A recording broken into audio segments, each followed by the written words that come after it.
Hey, lovelies. Welcome to She Speaks Live. I am Anne Ryan, and I am beyond excited to be here with you today, the very first She Speaks Live Summit. This is a platform for visionaries, for thought leaders, and for inspiring women who are here to share their expertise and make a real difference. So, today you are about to experience some of the most powerful voices in the industry. And you'll be hearing from women who have not only overcome challenges, but turned those challenges into opportunities to create extraordinary businesses and transform lives. She Speaks Live was born from a deep desire my co-founder Sass Jimenez and I had to create a space for women who want to be seen, heard, and celebrated. No longer behind the scenes or hiding in the shadows, but stepping into their powerful potential as leaders, authentic speakers, and change makers. For me, it all started with video. See, for the longest time, I was terrified of being visible. The idea of speaking on video, of sharing my truth, of showing up on camera felt so incredibly intimidating. But then I realized something. The key to success, the key to visibility, the key to growing a meaningful business in this digital age was video. For me specifically, it was Facebook Lives. In fact, it's through simply leveraging Facebook Lives that I've been able to create a thriving online coaching business and connect with thousands of women who are now part of our global community. And the best part is you don't need to be perfect, right? Video is the ultimate trust building tool. The instant connection that happens when you speak directly into someone's life, the realness, the authenticity, and the rawness is what makes people trust you. That's what helps you stand out. It's what helps you become the expert in your field. But I know that fear holds many people back. The fear of being judged, the fear of being seen, the fear of not measuring up to some imagined standard. You know, what if they don't like me? What if they criticize me? What if they think I'm not good enough? Well, let me tell you something. No one who's actually achieved more than you have thinks that way. You are enough. Your voice, your story, your expertise, they matter. And this platform, She Speaks Live, was created for women just like you to step into your power, overcome that fear, and amplify your voice so the world can hear it. The truth is, visibility is key. But visibility doesn't just mean showing up, it means being authentic, connecting from the heart, and being unapologetically you. When you embrace this, that's when the magic happens.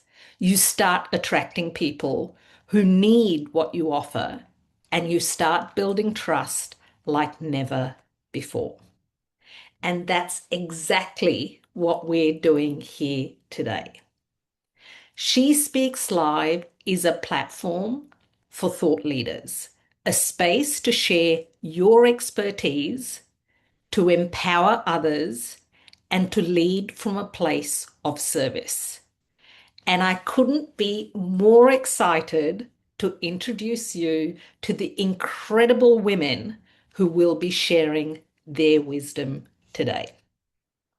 So let me take a moment to share about our phenomenal speakers who are going to rock your world. So starting with Caroline Silk, who is speaking on stress, the saboteur of your wellness and your waistline. After Caroline, we'll hear from Agnes Lukacs, who will speak on how to let your higher self guide you into freedom, purpose, and prosperity. After Agnes, we will hear from Jessica Marie, who will share the science of getting rich for women. After Jessica, we will hear from LeeAnn Romine, who will speak on manifesting mastery. You are already all you need to be. After LeeAnn comes our co-founder of She Speaks Live, Sass Jimenez. Sass will be speaking on the power of letting go, how delegation took her business from a one-woman show to a team of over 50. After Sass, you will hear from Adriana Carballo, who will speak on the 5 sacred questions, a shamanic compass for women who've lost their spark. After Adriana, you'll hear from Diane Cunningham Ellis on how to build $1 million movement. After Diane, you will hear from Erica Ristovsky, and she will speak about her journey from artist to healer. After Erica, you will hear from Laurie Runza, who will speak about building bridges and bringing about real sustained change, one family at a time.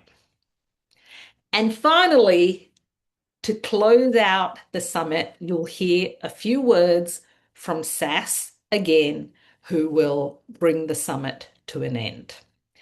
Each of these speakers bring their unique expertise, their story, and their passion to the stage.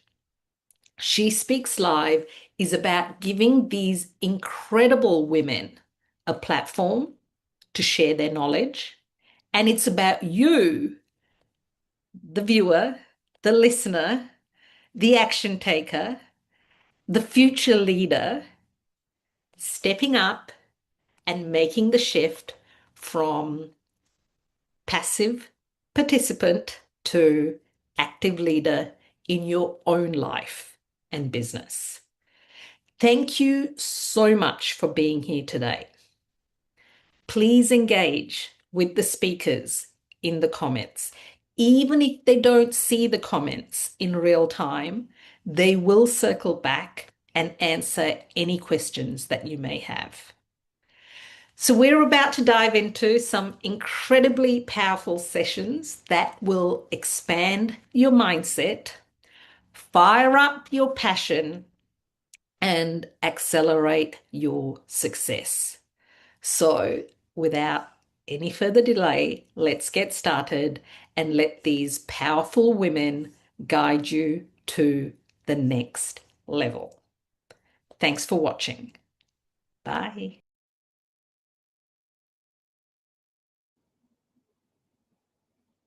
Hello. How are you? How are you? My name is Caroline Silk, and I'm excited to be here today as part of the She Speaks Live Summit. I am the mindset nutritionist, and I've been successfully helping women now, 40 plus, lose their unwanted weight, whether it be 10 kilos, which is approximately 25 pounds, or 40 kilos, and that comes up to 100 pounds, without dieting, without deprivation, and without starting another diet again on a Monday. And I just want to give you a little bit of background about me. The majority of these women knew deep down that there had to be a better solution to what they were doing. They wanted a sustainable long-term solution that didn't involve starting or living this life of restriction and deprivation. They were really over it. They'd been there and they'd done it. And the thing was, I could share with them how to eat. I could share with them how to move their bodies, but I didn't know how to get their head in the. So that's how I became the mindset. As far as I am aware, I am the only mindset nutritionist in this part of the world. Because when you have your head in the right place and you have a mind supporting you and promoting you and allowing you to be this healthy version of you, then you lose your weight with an ease that is often people think unimaginable. They just don't realize that the whole thing can be that easy. And so I'm excited to share with you today one thing that keeps coming up with many, many of my clients is the whole idea of stress. And the one thing I do know, it is one of the biggest saboteurs of you, your wellness, and your waistline. And often for many, it may be a hidden reason that they can't lose their weight, or perhaps they've lost some weight. And then what happens is they start to plateau. And despite the fact that they're doing all the right things, they are under stress and the body holds on to the weight and therefore sabotages their weight loss journey. Now, I've been doing this for over 15 years now. And so today I'm just going to share with you a brief deep dive. Can we have a brief deep dive go together? But I think we can. A deep dive into how stress can sabotage your weight. So in this masterclass, you are going to learn how stress impacts your metabolism, your hormones, and your hunger. And if you're in this cycle, then I'm going to give you tools, tips, and strategies to help you release stress from your life. And if you think potentially, and it starts to resonate with you as I talk you through these strategies, that stress might be one of the things impacting your waistline or your health or even your overall wellness, then I know that some of these strategies are going to be really beneficial for you to implement into your everyday starting from today. So be excited. Now, some of you might be fans like me of Deepak Chopra, and he has spent a lot of time looking at the mind-body connection.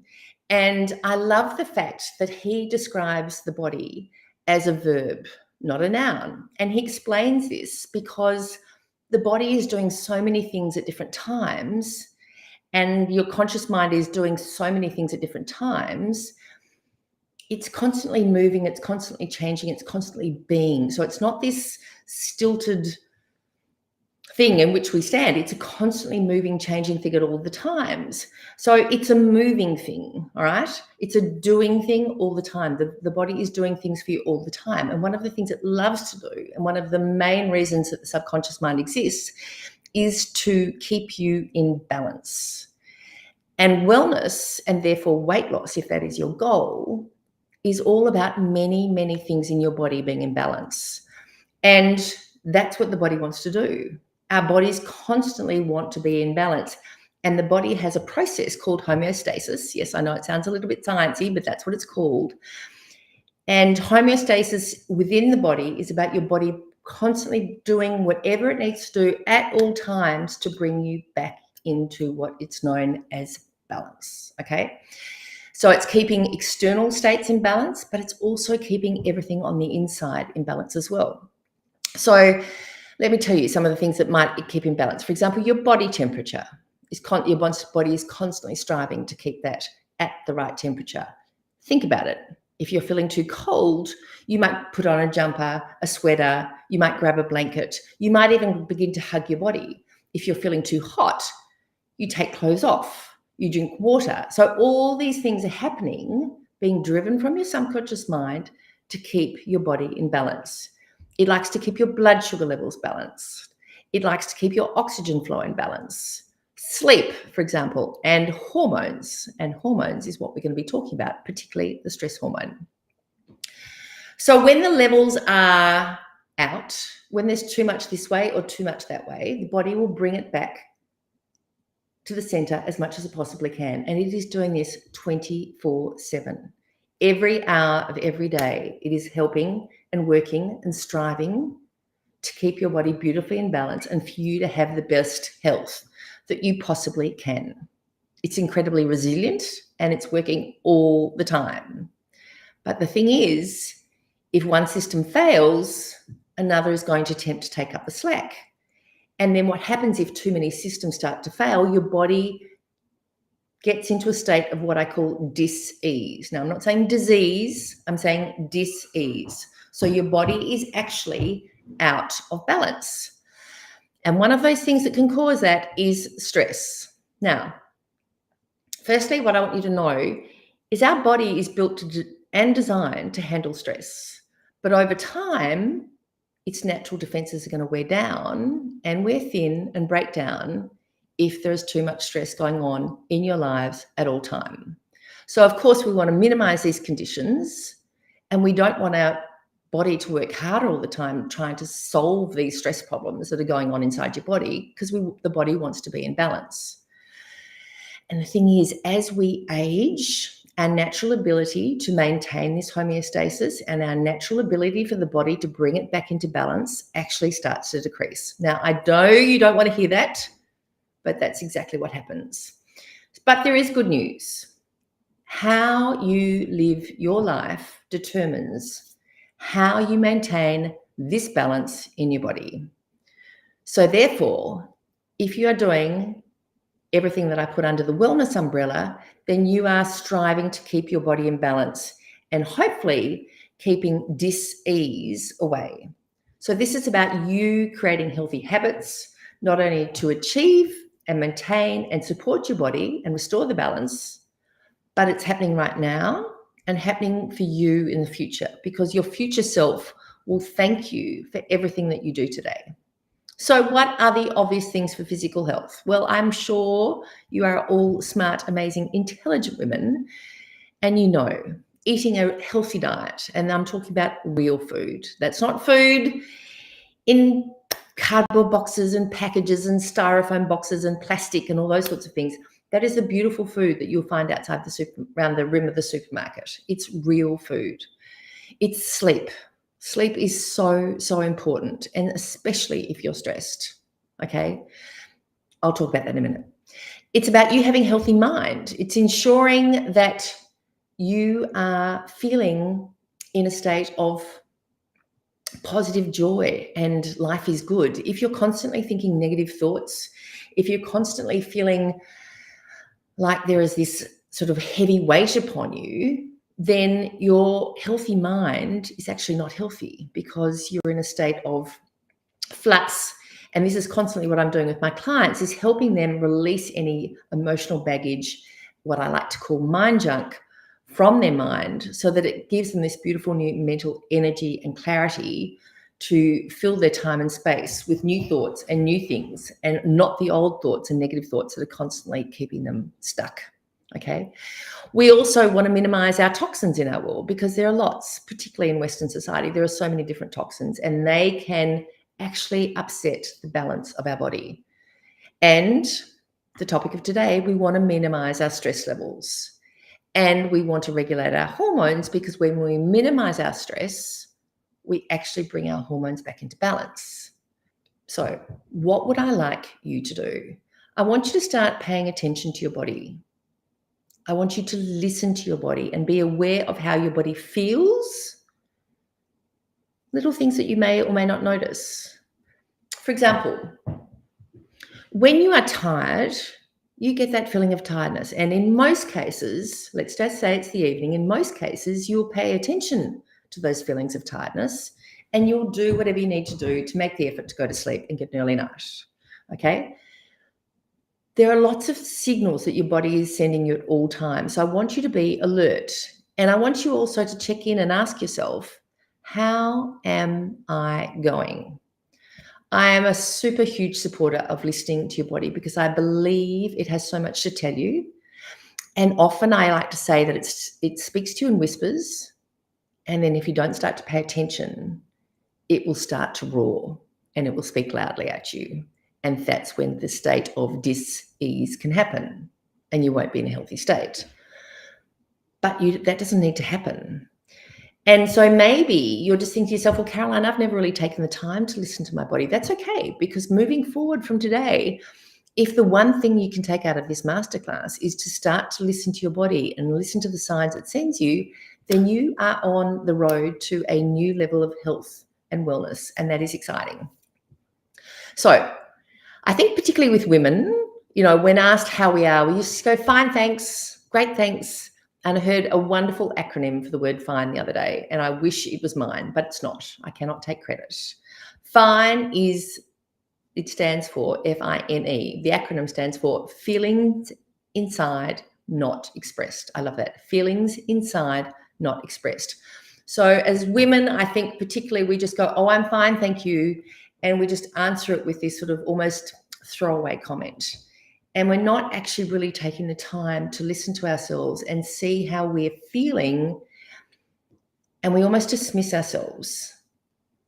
But I want you to know that your mind and your body listens to and interprets everything you think and everything that you say. So if you're thinking a negative thought, there will be a negative reaction within the cells in your body. Just as like if you're thinking a positive thought, there will be a positive reaction to the cells in the body. That's how interconnected we are with the mind-body connection. So when I ask you to think about how you're feeling, I want you to really think about it. And any negativity that you might be holding on to, no matter how small, or maybe there's an underlying stress, or maybe there's an anxiety, and you're not recognizing or doing anything about it, that is going to play havoc with your internal balance. And guys, girls, your waistline. And this is where the whole stress hormone comes into being. Hormones are like your own regulatory body. They're in charge of keeping everything in order within certain range, and guess what? Within balance. Things like breathing, drinking, eating, digestion, metabolism, elimination. All your sensory experiences through sounds, sight, touch, taste, and smell. Hormones are this amazing, I like to call them your own body's courier service, your own DHL system, and they deliver specific messages from one part of your body or cell to another part of your body or cell. And when these hormones are in balance, it's like this beautiful orchestra. It's like everything is working. Every different department of the orchestra is in sync with each other. The conductor is unbelievably happy. That's how good it is, because that's when we're in balance. But guess what? When we're out of balance, it's like the strings in the orchestra have decided not to tune up, and they're trying to play, and no one wants to listen to this music because it's like almost screeching in your ears. And that is when the body is out of balance. So hormones send these messages because it wants balance in the body. And I love to say that therefore we have this beautiful own health pharmacy inside our very own bodies. Hormones ensure that you have a healthy weight. They ensure you have this fabulous full head of hair, strong nails, clear skin, a stable mood, rather than the up and down roller coaster of emotions. Stress resilience is what you want when your hormones are working well for you. A healthy digestion, healthy libido, healthy sex life, sound sleep.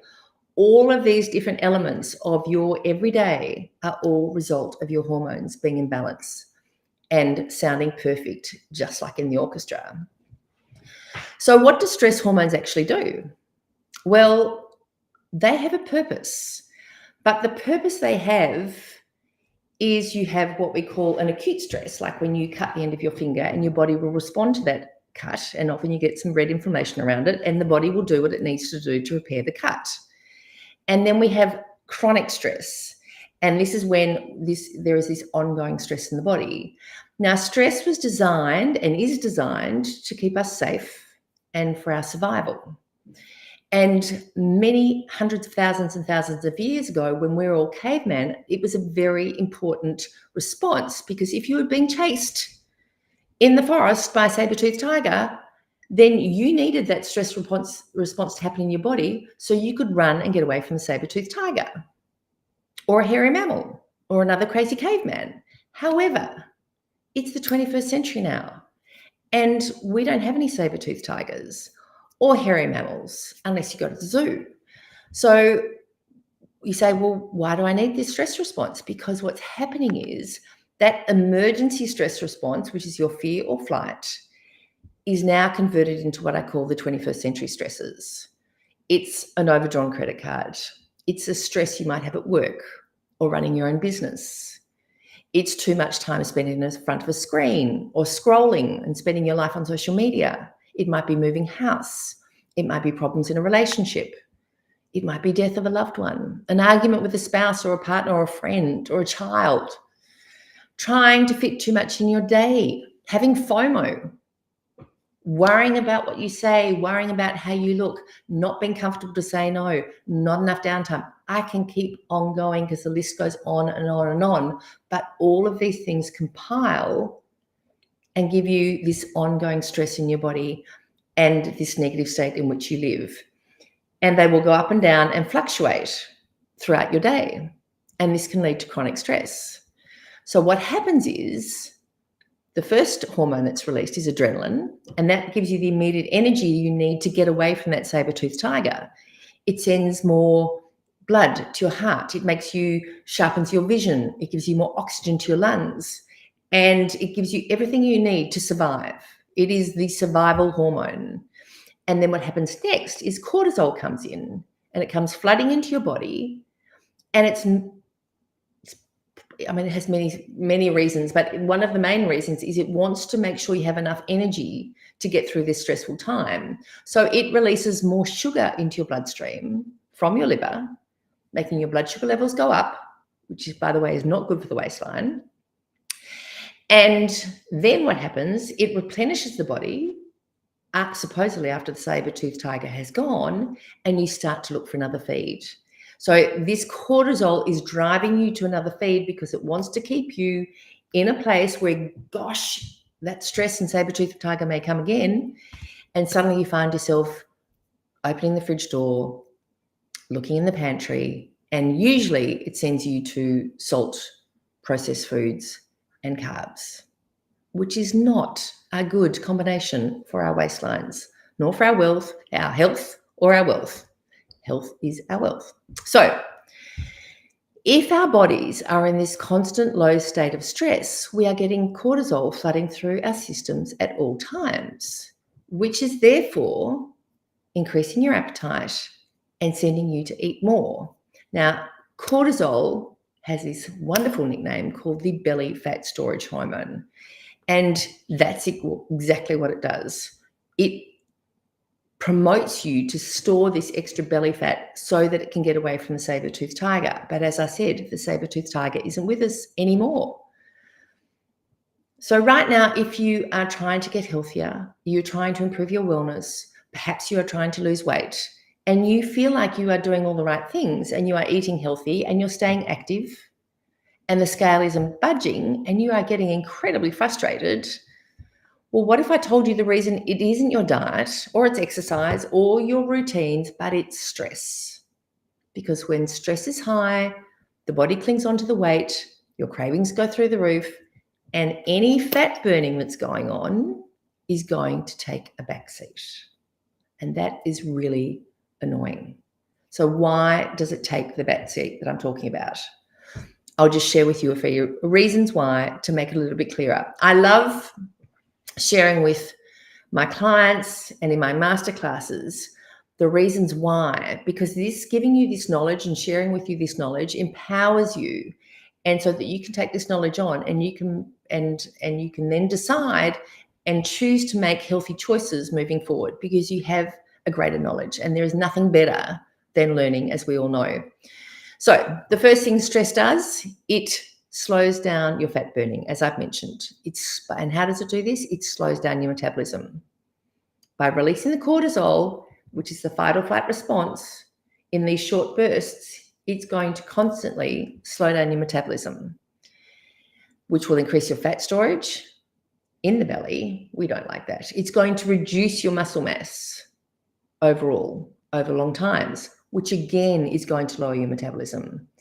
And it's going to reduce your calorie burn because the body becomes more efficient at burning energy because it thinks it needs, that's an important word, it thinks it needs this extra energy source for the saber-toothed tiger. But as we know, it's not the saber-toothed tiger that's doing it. It's the overdrawn credit cards. It's the moving house and everything else I mentioned. And then over time, what it does, these high levels of cortisol make our body more insulin resistant. Now, I'm not going to go into this now, but it means that blood sugar levels are going to be higher, and it's more than likely that it's all going to be stored as fat rather than used for energy. And that is not what we want. When we have these high levels of cortisol happening in our body at all times, like I've said, it's going to upset the rest of the orchestra. It's affecting our metabolism, it's affecting our storage, but it also is going to suppress our progesterone. We don't need that to happen for women because progesterone is responsible to regulating cycles. It is responsible for, giving you a balanced PMS system.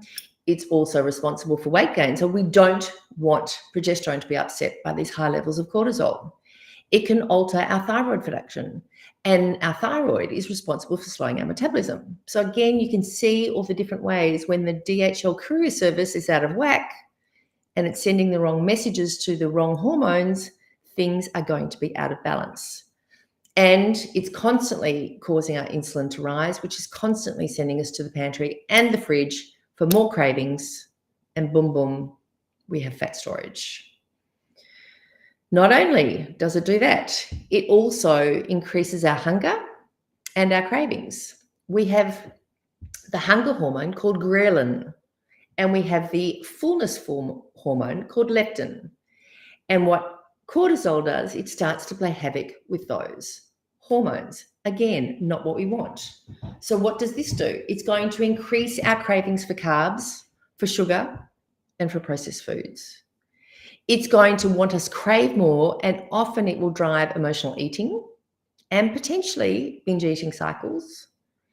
And also what it does, just to make matters worse, when you think, Caroline, it can't get worse than this, it can, because what it does is interferes with your feeling of fullness even after eating, because it's not sending the right messages, because cortisol is dominating the system, and that is not what we want.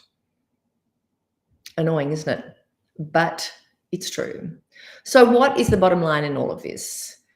Chronic stress, however it shows up in your life, and yes, you might have a lot of it, or maybe you've just got this low pulse of it happening all day, every day throughout your life, it's going to make it harder for you to lose weight by slowing your metabolism, disrupting your hormones, and increasing your hunger. So therefore, managing stress is super important. And why, when working with my clients, who are often very successful businesswomen who have, just like you, very full and busy lives, we need to ensure that their stress is under control. So therefore, lowering our cortisol levels is one of the most powerful things that you can do to improve your metabolism, to bring your hormones back into the balance where they need to be, and to reduce those hunger-driven cravings. So pen and paper's out, because I have some tips, tools, and strategies for you to bring your cortisol and your stress levels back under control that you can start from today. And that's exciting. And when we do that, we are helping our wellness and we are helping our waistline. And these are all science-backed strategies to help you regulate your stress hormones. So for the first one, the super most important is your quality of sleep. It is your number one cortisol regulator. Poor sleep is going to keep your cortisol levels elevated, making it even harder for you to burn that fat and to control those cravings. So please, please, please, if there's one thing you do today, is start to look at your sleep patterns Ideally, keeping to a consistent schedule, even on weekends, same time waking up, same time going to bed.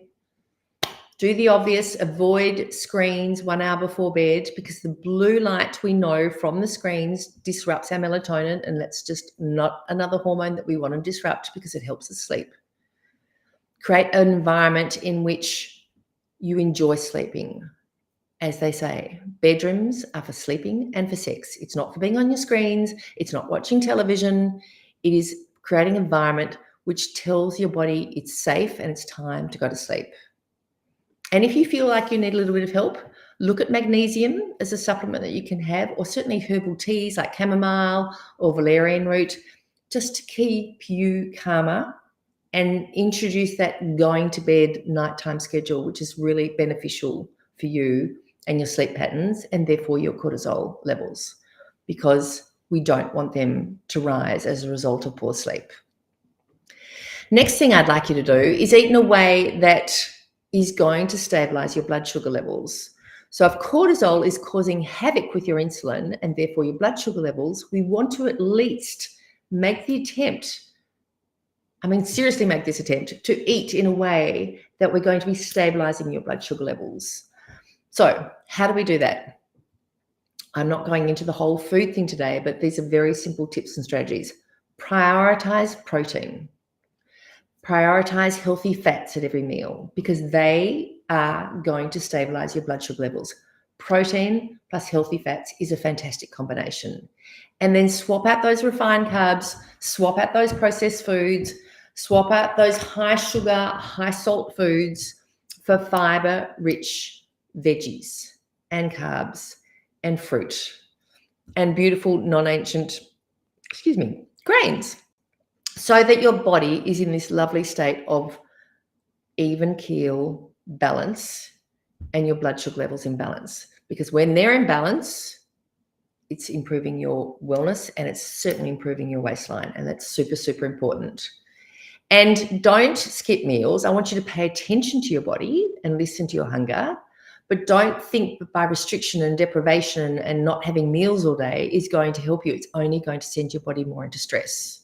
Okay, so really think about that. Now, alcohol. What do you think alcohol does to the body? Well, as far as the body's concerned, it's a toxin. And as soon as you drink that alcohol, an alarm is sent off in your body, telling the body, because it wants to be in balance, that this poison has come into the body and it is harmful for the cells and harmful for your brain. So the detoxification process starts. Again, that's a whole nother masterclass. But what it's doing, it's going to send your body into its own state of stress. And we know that alcohol slows down your fat burning engines. 2 standard alcoholic drinks reduces your fat burning process by a crazy 73%. So avoid the alcohol, particularly when you are stressed. I could go on a whole alcohol thing, but we're not going to do that now. We're going to stick to the script. So another thing to think about is your coffee intake, okay? Caffeine isn't for everyone, and not everyone reacts to it. I love my coffee. I have my coffee every day, but there's been a lot of research. And if you are highly stressed or highly nervous or highly anxious, then the caffeine can affect the cortisol in your body, and it can make it rise and stimulate your central nervous system and sending you into a more stressed state. And then what happens is you might have that fall off of that feeling alert, and then you might feel like you have another one, and suddenly you're putting yourself on this stressful roller coaster. So just be aware of how coffee makes you feel, and particularly if you feel that it's heightening you, or that you're feeling more anxious, please don't have it in the afternoon or the evening, because it's going to therefore affect your sleep patterns.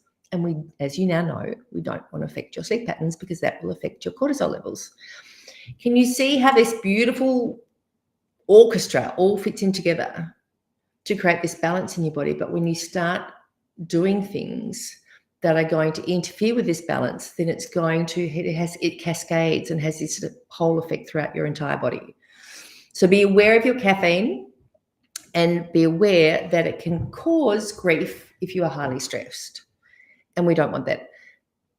A little tip: circadian rhythms, which happen is your natural biorhythm of your body, there is a natural release of cortisol in the morning, and that's usually about 45 minutes to 90 minutes after you wake. If you have your coffee during that time, it's like you are pounding yourself with another load of cortisol, which is not healthy for the body. So what I often say to my clients is, hey, let's just push your coffee out till at least 60 to 90 minutes after you wake, even 2 hours after you wake, and enjoy it mindfully then, rather than load your body with this extra cortisol in the morning that it doesn't necessarily need, because your body's naturally doing it. Does that make sense? If you've got any questions about it, don't hesitate to ask me. So when we do that, it's a healthier way to have caffeine in your day without causing you much grief. Now, you might not be aware, but caffeine is actually an antioxidant, and we need antioxidants in our diet every day because they actually help disarm all the free radicals, all the nasties, and all the inflammation that is caused in our body by stress. So it's sort of like this push-pull situation. And coffee is one of the greatest, largest antioxidants in the world because it's consumed by so many people. But there are lots of other antioxidants that you can have in your everyday diet. And no doubt, you'll be very happy to hear that dark chocolate is one of them. Nuts, walnuts, pecans, things like that. All the berries, blackberries, blueberries, strawberries, raspberries. Herbs and spices have beautiful antioxidants in them, so try and include them in your diet as much as you possibly can. Believe it or not, artichokes are beautiful antioxidants, as are goji berries. Kale, lots of the greens, lots of the red cabbages, beans, legumes, especially broad beans, and pinto beans is another one.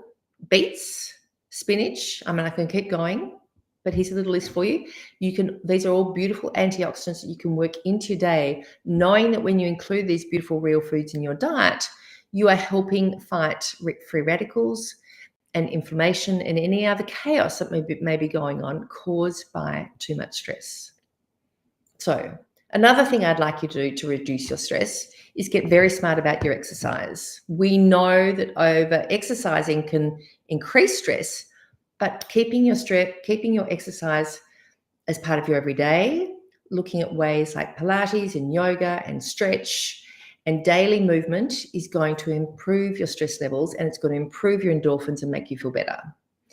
And look at ways you can reduce your emotional stress. If you have a lot going on in your head, if work is chaos and business is chaos, guess what? Get it out of your head and onto paper. I call give yourself a brain dump. Write everything down, look at it all, chunk it down of the tasks that you need to do, work out what you can do, send some tasks out to the universe, delegate, but get that stress out of your head, because if you leave it in your head, it's going to only cause more chaos. And we don't want that, because what we do know is what you focus on grows.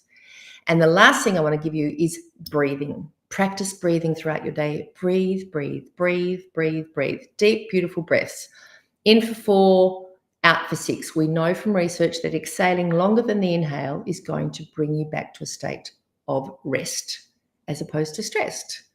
So there are many more ways, and if you would like to have this checklist of all the different ways that you can help reduce your stress levels, please reach out in the comments and I will ensure that you get a PDF that outlines each and every one of these. But the bottom line, everybody, is weight loss and wellness isn't just about food and exercise. It's about managing all of you.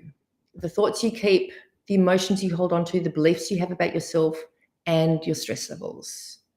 So the more you can support yourself with beautiful sleep, nutrition, mindset work, relaxation, the easier it's going to be for you to drop your unwanted kilos, if that is your want, but have this beautiful level of health and wellness. And there's no need for anything extreme. It's just you listening to you and looking after you and making sure that you listen to what your body has to say to you. So any questions, please don't hesitate to put them in the comments. I will circle back and answer each and every one for you. And I would love to thank you all for being here today and listening to this masterclass. My name is Caroline Silk, the Mindset Nutritionist. And I want you to remember, be happy, healthy, and amazing. And I'll see you next time. Thanks. Bye.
Hey, can you see me? Hey everyone, thank you Caroline for the lovely talk. And our next speaker is Agnes Lukacs. Her talk is all about uh, let your higher self guide you into freedom, purpose, and prosperity. So yeah, let's give a big round of applause for Agnes.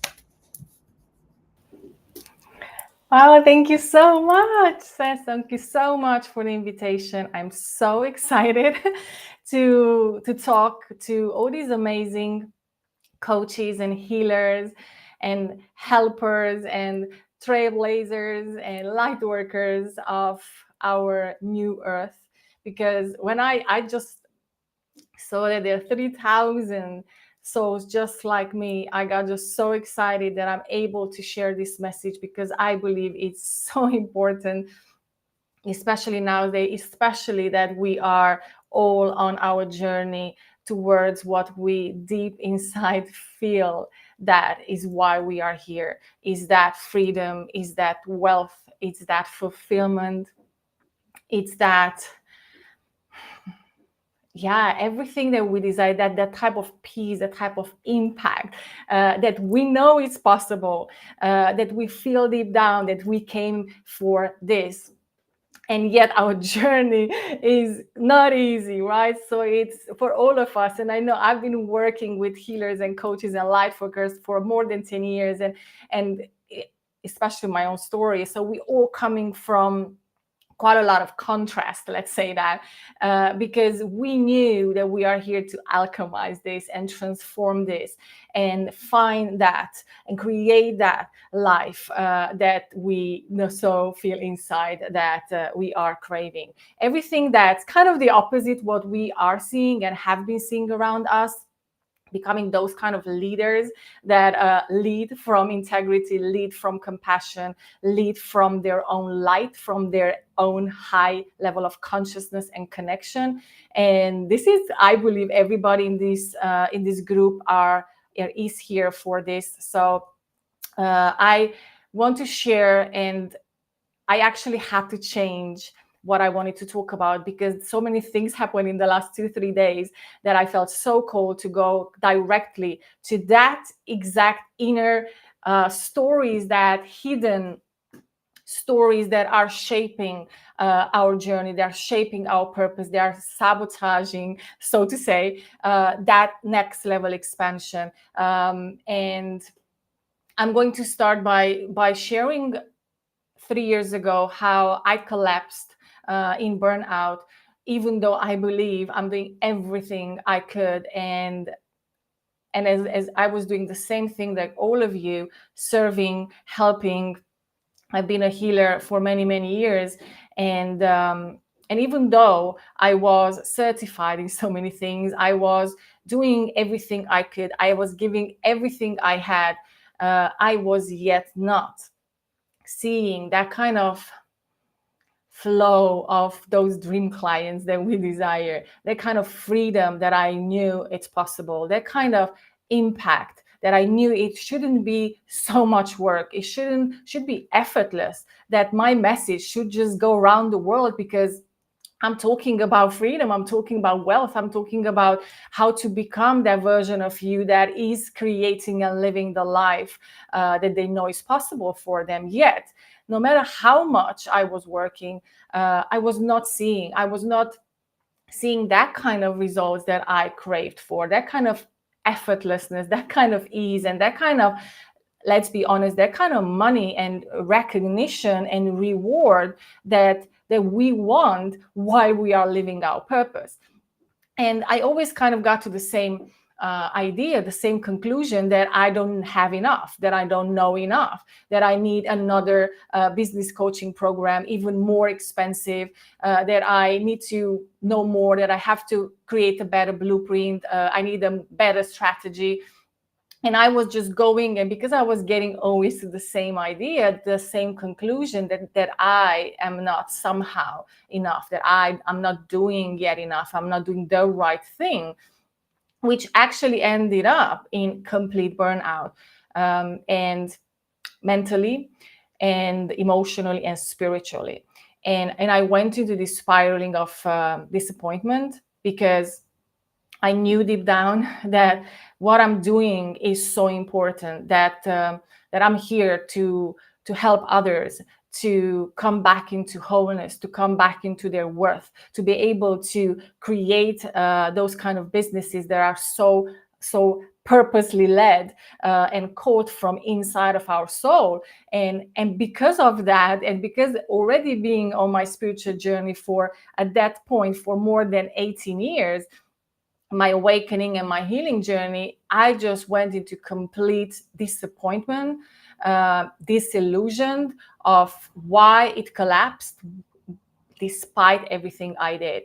And I worked very hard, but I didn't realize that I was wide collapse, where I was giving it all I had. I was obviously over-serving and under-receiving. And at that point, I just didn't understand. So that took me to a place where I could say, now looking back, it was my biggest blessing. This is where now everything I know comes from, because it took me to a point where, because at that point I didn't understand everything that was happening behind the scenes. I didn't understand how reality actually works, that it's a mirror principle, that we are, manifestation is who we are, and that everything that we are doing, everything that we are, everything, the point, the source from where we are bringing our decisions, from where we're showing up, from where we are creating posts, from where we are creating our service, from where we are holding and helping others, is shaped by our identity stories, are shaped by stories that many times remain unseen, untouched. And yet they are absolutely fully controlling our reality, our connections, our relationships, how much money we are able to hold, how much we are able to receive when it comes to wealth, because wealth is not just money. It's everything we desire, is that ease, that effortlessness, that amazing relationship, the love, the deep connection, the type of opportunities, the type of growth that we are able to express ourselves, express our wisdom, express our amazingness, and keep evolving to the next level, or next level of expansion, consciousness, and to levels and layers of us that we were not even aware that exists. And I got to that point where I had to go to those unseen, untold stories behind the scene. And I understood that everything we do is related to that. And I'm going to bring you some real examples from just the last 3 days to understand that no matter where you are, no matter where you feel that something is holding you back, that you are sabotaging your next level expansion, there is a story behind it. And 99.9% of the time, it's a story of worth, it's a story of safety, it's a story of receiving or visibility.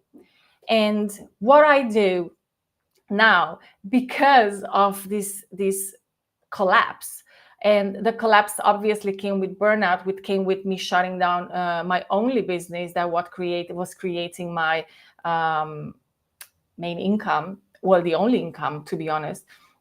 So that kind of spiraled me into self-blaming, into the old same things which I see everybody doing, that you are looking for the reason that this happened inside of you, in this guilt, in this why I didn't do enough, I should have done this. And it's all this inner crazy story of failure, of not being enough, of shame, like basically all the things that I, all my entire life, which I didn't realize only later, I tried to escape. I tried to prove that I'm enough. I tried to find my enoughness in the success that I was creating. I tried to find my worth in my bank account. And I was trying to find my worth in how many people's life I can change. And which, understanding later that I was building an entire purpose-led business on lack and limitation. And so it was destined to fall apart because I just didn't understand what were my initial focus, where were my initial goals coming from. They were coming from me believing that I am not yet what I desire to be, believing that if I can build up a beautiful business, helping thousands and thousands of people to change their life, and having a bank account that satisfies me, then I can finally feel whole and complete and peaceful, that I can finally give myself permission to live, to be me, to have the freedom to do whatever I want to do.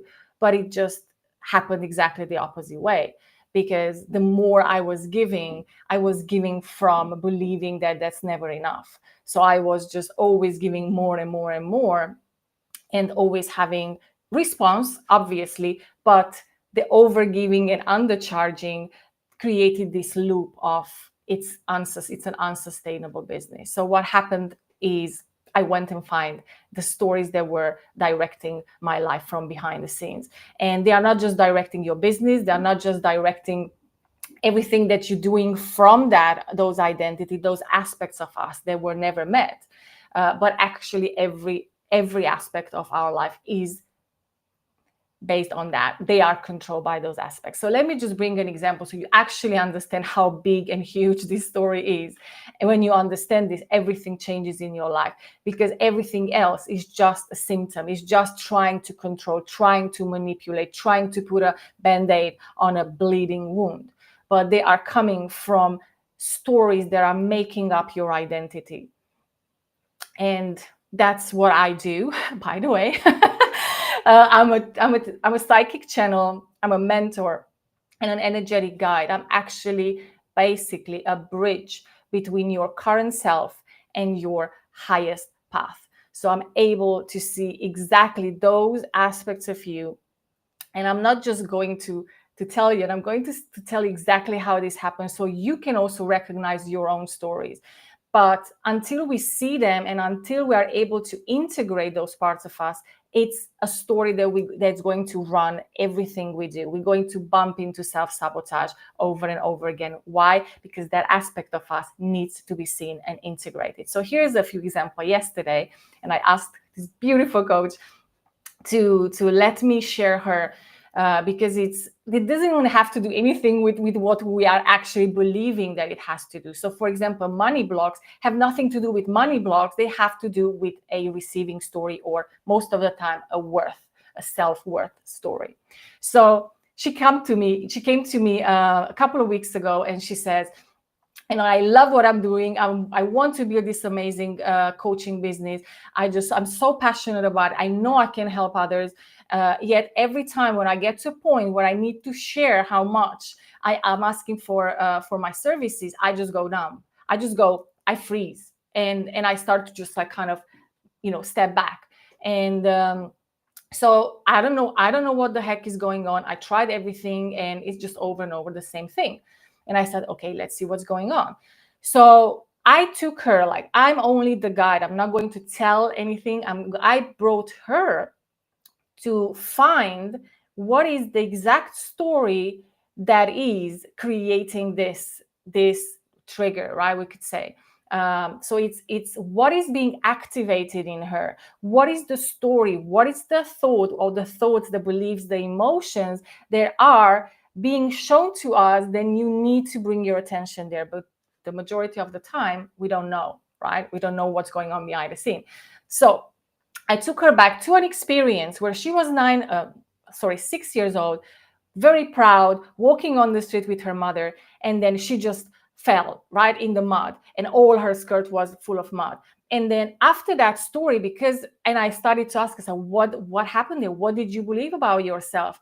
Why is this story happen? And then she said, I was so proud. I was so proud of my new life, because they just moved to the States. I was so proud of my new life. I was so proud what we have achieved, that I can go to this new school now, and I can have the life that I have. And then I fell, and then I thought that God punished me because of being too proud. Now, just listen to this story. Like, Now that she consciously wants to create a business that she wants to be proud of, that she wants to have to achieve success, that she wants to make the freedom and the wealth that gives her the freedom she desires, that part of her, she believes she's going to be punished, is sabotaging her success.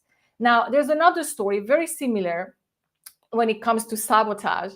Another client who really wanted, just 2 days ago, she really wanted to delegate. She's like, I cannot do more. Like I'm unable to do more. I really want freedom. And I said to her, what's holding you back? She's like, I don't know. I really tried, but I cannot delegate because I feel they are not good enough. They cannot do what I can do, so I cannot send them to the client. So, okay, let's see why you cannot do what you actually desire to do, right? So we went back. She landed in a memory when she was 4, and it was a family photographer who came to take pictures of the family. And she went into the story where she had to, hug her little brother, and she's like, I don't want to hug my little brother because, I want to be alone in the picture. And if he's there, then the attention is going to get distributed between the two of us. And I want to be important. I want to be the only one in the picture. So she created a story that she needs to fight for attention. She needs to fight to be seen. She needs to fight to be loved and to be acknowledged. So now she's repeating the exact same story in her business with her clients. She's like, I cannot share this with my employee, which I really want to, so I don't have that much work. But then she is going to get that appreciation, that reward, that recognition, that attention from the client. And then because I am feeling my need of importance from my clients' recognitions that I did a great job, I cannot share this, because what happens? Then I will feel I am not important. So I have to fight, basically. So she seeing her employees as competition. Now, this is crazy. And I have thousands of stories like that. So I really wanted to share this with you, that but whatever is you feel that you desire to go, you desire to have multiple 5, multiple 6 figures, but it's not happening. There is something standing in your way. Well, there is an aspect of you. And what we do there when we go to that aspect of them, you, and you will see their decision, that aspect, that 6, 7, even in a womb. Sometimes we go back to the womb, and sometimes to past lives, obviously.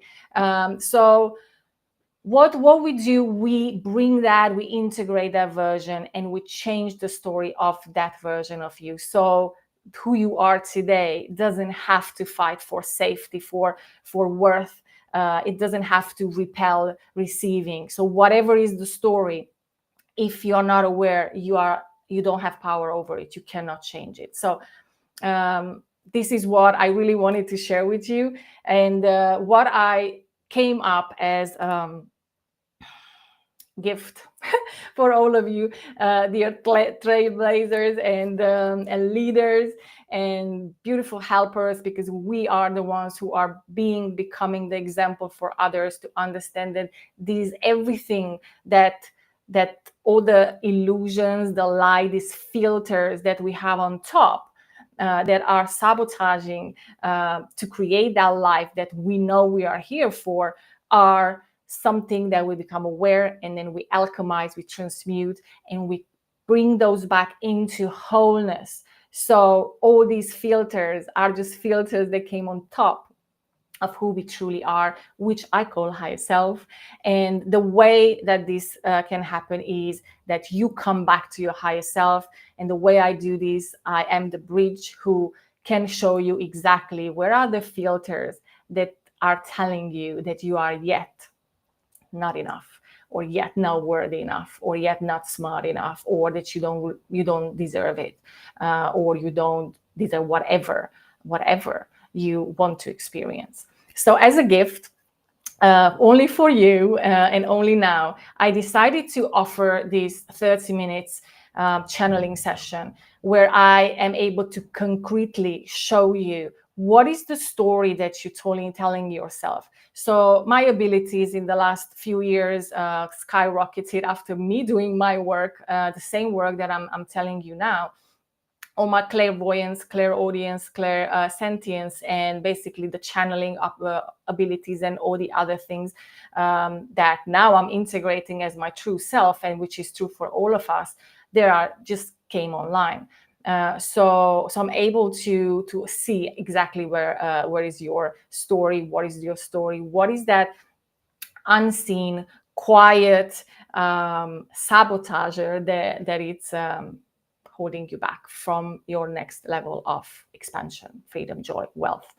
And I'm offering this for you. So I'm going to put the link in the comments, and I basically completely open my next week. This week I'm on holiday in the last few days of this week, but next week I absolutely open all my days. So I can connect with you. I can show you that silent saboteur in your life, and to help you to go to your next level, because and closer to your purpose. I'm so excited. Thank you so much for this opportunity. Thank you so much, Anne, for this opportunity, for everyone behind the scenes who is working with this and made it happen. And yeah, that's all I wanted to say. And I hope to connect with you, as many of you, soon. I'm so excited to hear your story, to hear your passion and what you are creating in the world. Thank you so much.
All right, so that was Agnes. Thank you for the lovely talk. And now let's welcome Jessica Marie, who will be talking about the science of getting rich for women.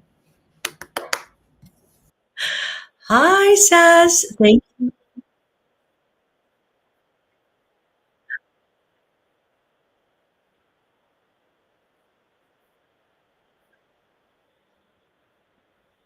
Okay. Oh my goodness. Okay, there's a bit of a delay there. That was messing me up. Thank you, Sass. Thank you, Anne, for having me. This is a fantastic opportunity. I'm so excited because what I am about to share. Ooh, oh, I see. Just delete that there. Okay, I was getting some feedback there. Sorry, I had another tab open. I was watching it live. Okay, listen, get a pen and paper ready because what I'm about to share with you will and can absolutely change your life. There is a science of getting rich. It is an exact science like algebra or arithmetic. There are certain laws that govern the process of acquiring riches. And once any person learns and obeys these laws, they get rich with mathematical certainty. Now, I don't know about you, but when I hear that statement, I feel the boldness of it. In fact, I was introduced to that statement a few years ago when I was introduced to the science of getting rich. Now, I don't know if you're familiar with this book or not. I wasn't before I was introduced to it, but this book is 115 years old. That's right. It's been around for a long, long time. And when I was introduced to this book, I randomly opened the pages to the chapter, to the beginning of chapter 2, and I read that statement.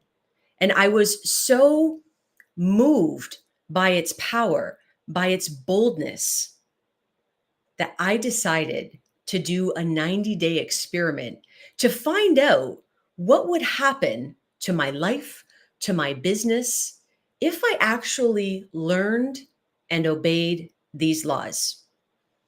So for 90 days, I became a scientist, studying, integrating the principles of this book with accountability and a 20-minute daily ritual to support my integration of the material. And what unfolded blew my mind. By the end of the 90 days, I increased my business by 354%. I had the highest sales month, cash in month of my career. I grew my email list. I created a passive stream of income. I launched this book and a podcast, and I started planning for my first live in-person event. Now, that still gets me wide-eyed when I think about it. And here's the thing that I want you to know, that I want you to get excited about, because I am no different from you. And this really is about you. It's not about me. It's about you and your life and your family and your legacy, your impact, your desire to experience and do and have more. You were born to be rich. You were born to experience abundance and wealth and prosperity. And if you're not yet experiencing the level of success and wealth that you desire, I'm going to teach you right now how to do that. I'm going to condense it as much as I can so that you can receive as much value in this short 30-minute period. Now, in this book, he talks about thinking and acting in a certain way. Remember, I said that there are certain laws that govern the process of riches. And once any person learns and obeys these laws, they get rich with mathematical certainty. Now, these laws are universal laws. Everything in our known universe operates by law, including you, including your mind. And once you learn these laws, once you understand these laws, you can leverage them to create whatever outcome it is that you desire. And that means wealth, and that means riches, and that means results and success. So here's the first law that you've got to understand. It is the foundation that everything else is built upon. Now, it is a mouthful, but I'm going to break it down for you really simply. The first universal law is the perpetual transmutation of radiant energy. Now, I know I said it's a bit of a mouthful, but basically what it means is energy is. Energy is neither created or destroyed. It's just moving from one state to another.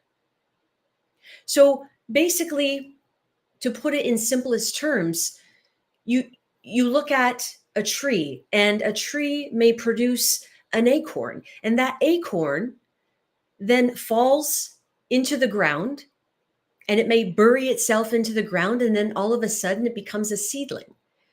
And then that seedling becomes a tree. That tree may become paper that you write on. It might become wood that then gets burned. You see, everything is moving from one state to another. So, as it relates to becoming rich, everything begins with a goal. You see, the first step in the science of getting rich is to form a clear mental image of what you want. But do you know what you want? Like, really specifically, do you know exactly what you want? Because it's not enough to want money. It's not enough to want to be rich. Everybody wants that. It's too vague. It's not crystal clear. If you were to send a message to God, to source, to the universe about what you want, you wouldn't send the entire alphabet and say, hey, put it together and figure out what I want. No, you would send a clear, concise message about what it is you want. And so in our human world, we call that a goal. Everything starts with a goal, but not just any type of goal. Because you see, the real purpose of a goal is to help you grow.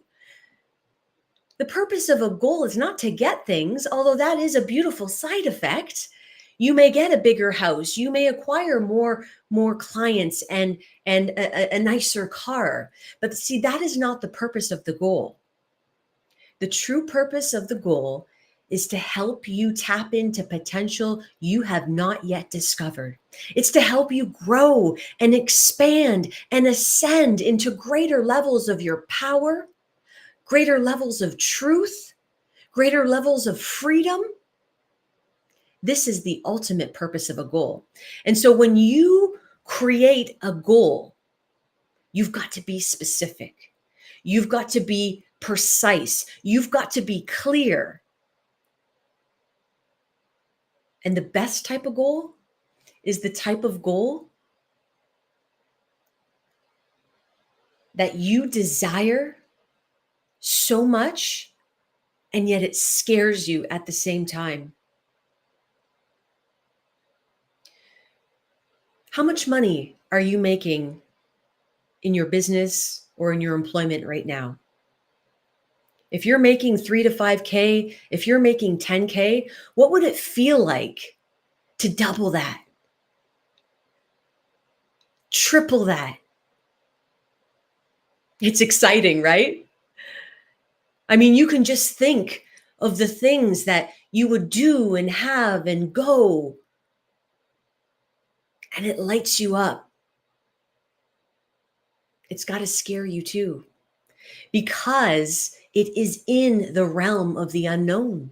You have not yet visited that place. You have not tapped into that potential within you. So when you create a goal, it's got to excite you and scare you at the same time. And if it does, you are on the right path. So once you have established your goal and you have that clear mental image in your mind, in your imagination about what you desire, about what you want, then it's simply about moving that thought energy through the process into results. Because the transmutation of radiant energy says that energy flows from one state to another. Your results, the results that you seek, the income that you desire, it all starts in the mind as thought energy in the form of a goal. Now, that thought energy moves from your mind into your body through feeling energy. Your feelings are also energy. They are a vibration. Now, the feeling that you are in, the vibration that you are in, is going to affect your behavior. It's going to affect the things you do, what you say, how you show up, the decisions you make, the calls you send out. And then at that point, it's action, reaction, cause and effect. It's another universal law. The law of cause and effect states that every action has an equal and opposite reaction.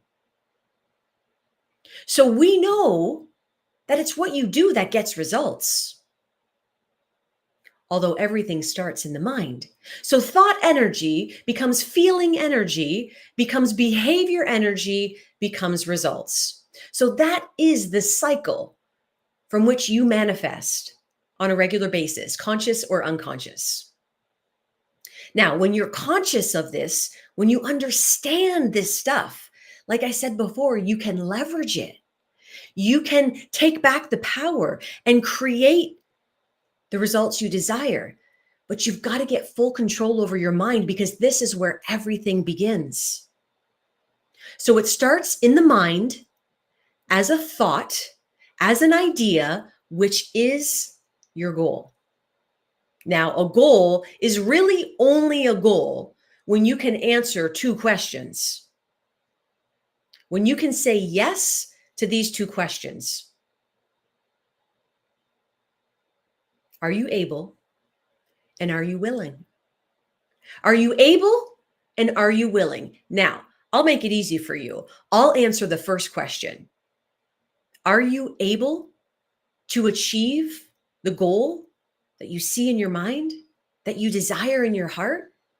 And the answer is yes. Because the only two sources of reference that we have to turn to when it comes to seeking answers are science and theology. And they both agree on this one fundamental fact, that you have infinite potential, that you have deep reservoirs of talent and skills and abilities. So you may not know how, and you don't need to know how, but you are able. You absolutely are able. Now, the second question, only you can answer. And that is, are you willing? Are you willing to pay the price? Are you willing to commit to the process? Are you willing to do what it takes? See, only you can answer that question.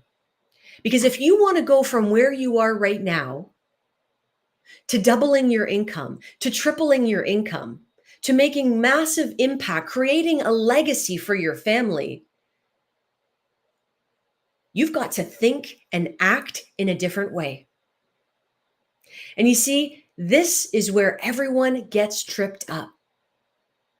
Because you see, you are programmed. We're all programmed. We've been conditioned and programmed and coded since we were little kids. We've learned to think and act in a certain way. And that way that we have been programmed is not going to serve you or help you or support you to break through to your next level. You literally have to become a different version of you.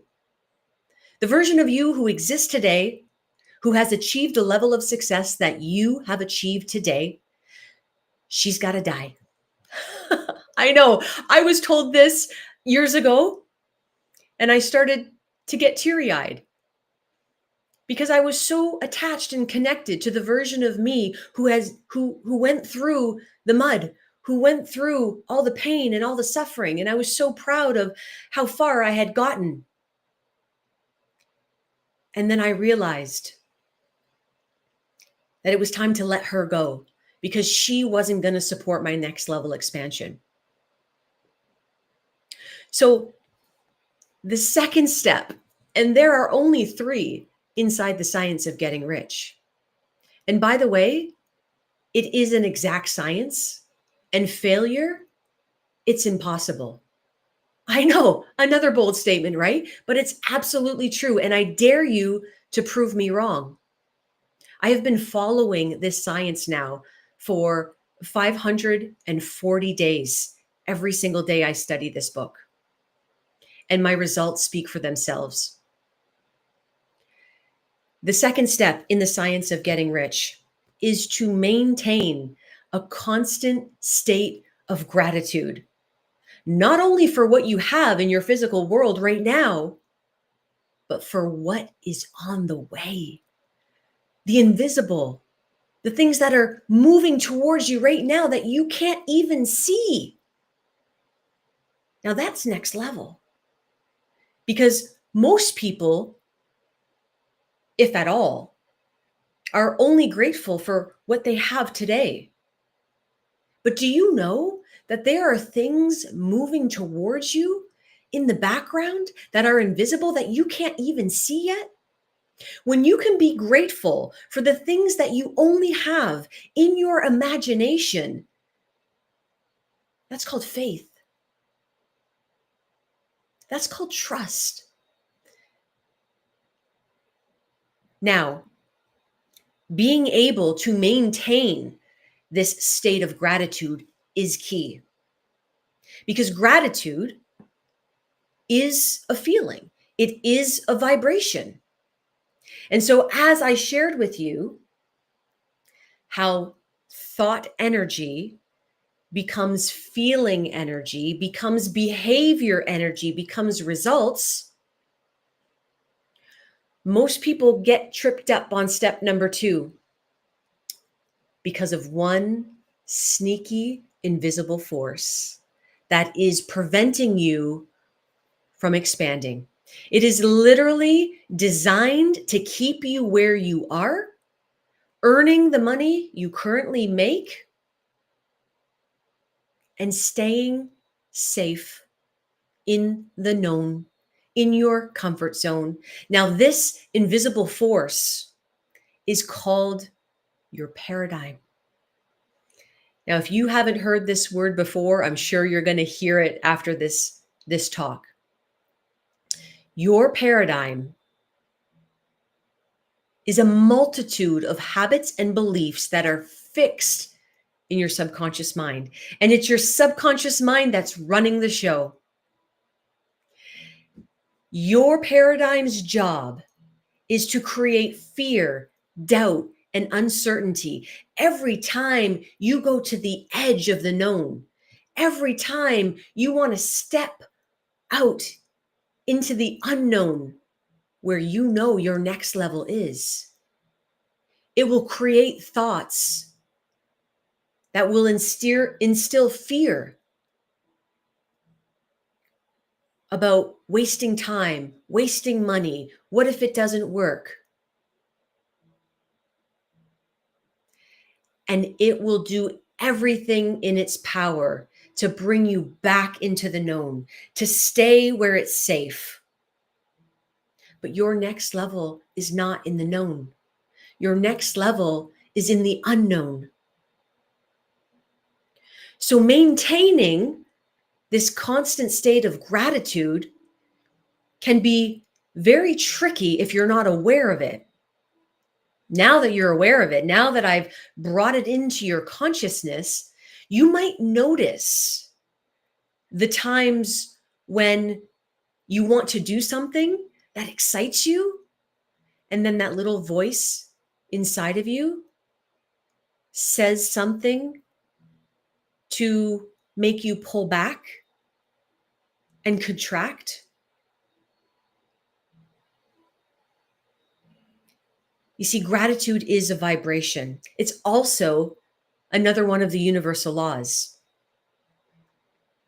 The law of vibration is actually the primary law. You might be more familiar with the law of attraction because it was popularized by that hit movie, The Secret.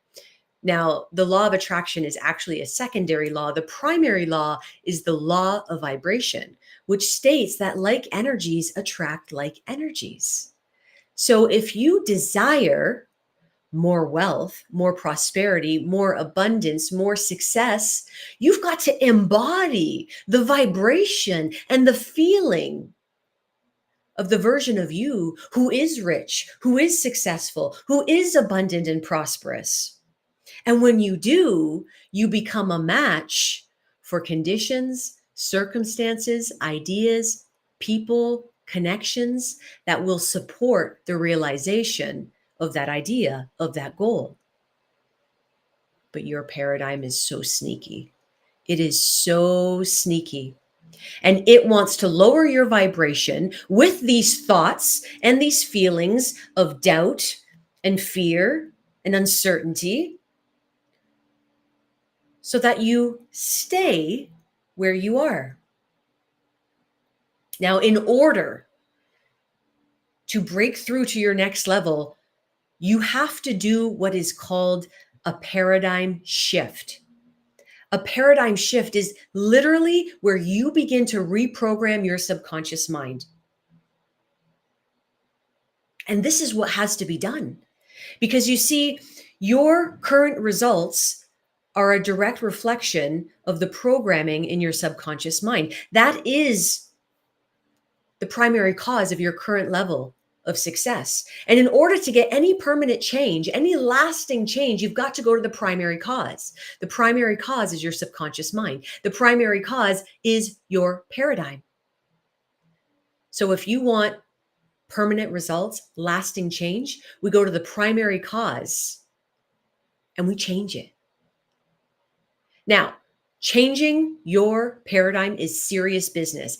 It is not for the faint of heart. In fact, it's what I do with my clients inside the Money Mind mentorship and mastermind experience. It is so potent and so powerful. You can only do 1 or 2 paradigm shifts at a time. And you see, it takes 20 to 60 days to change a paradigm. And how is it done?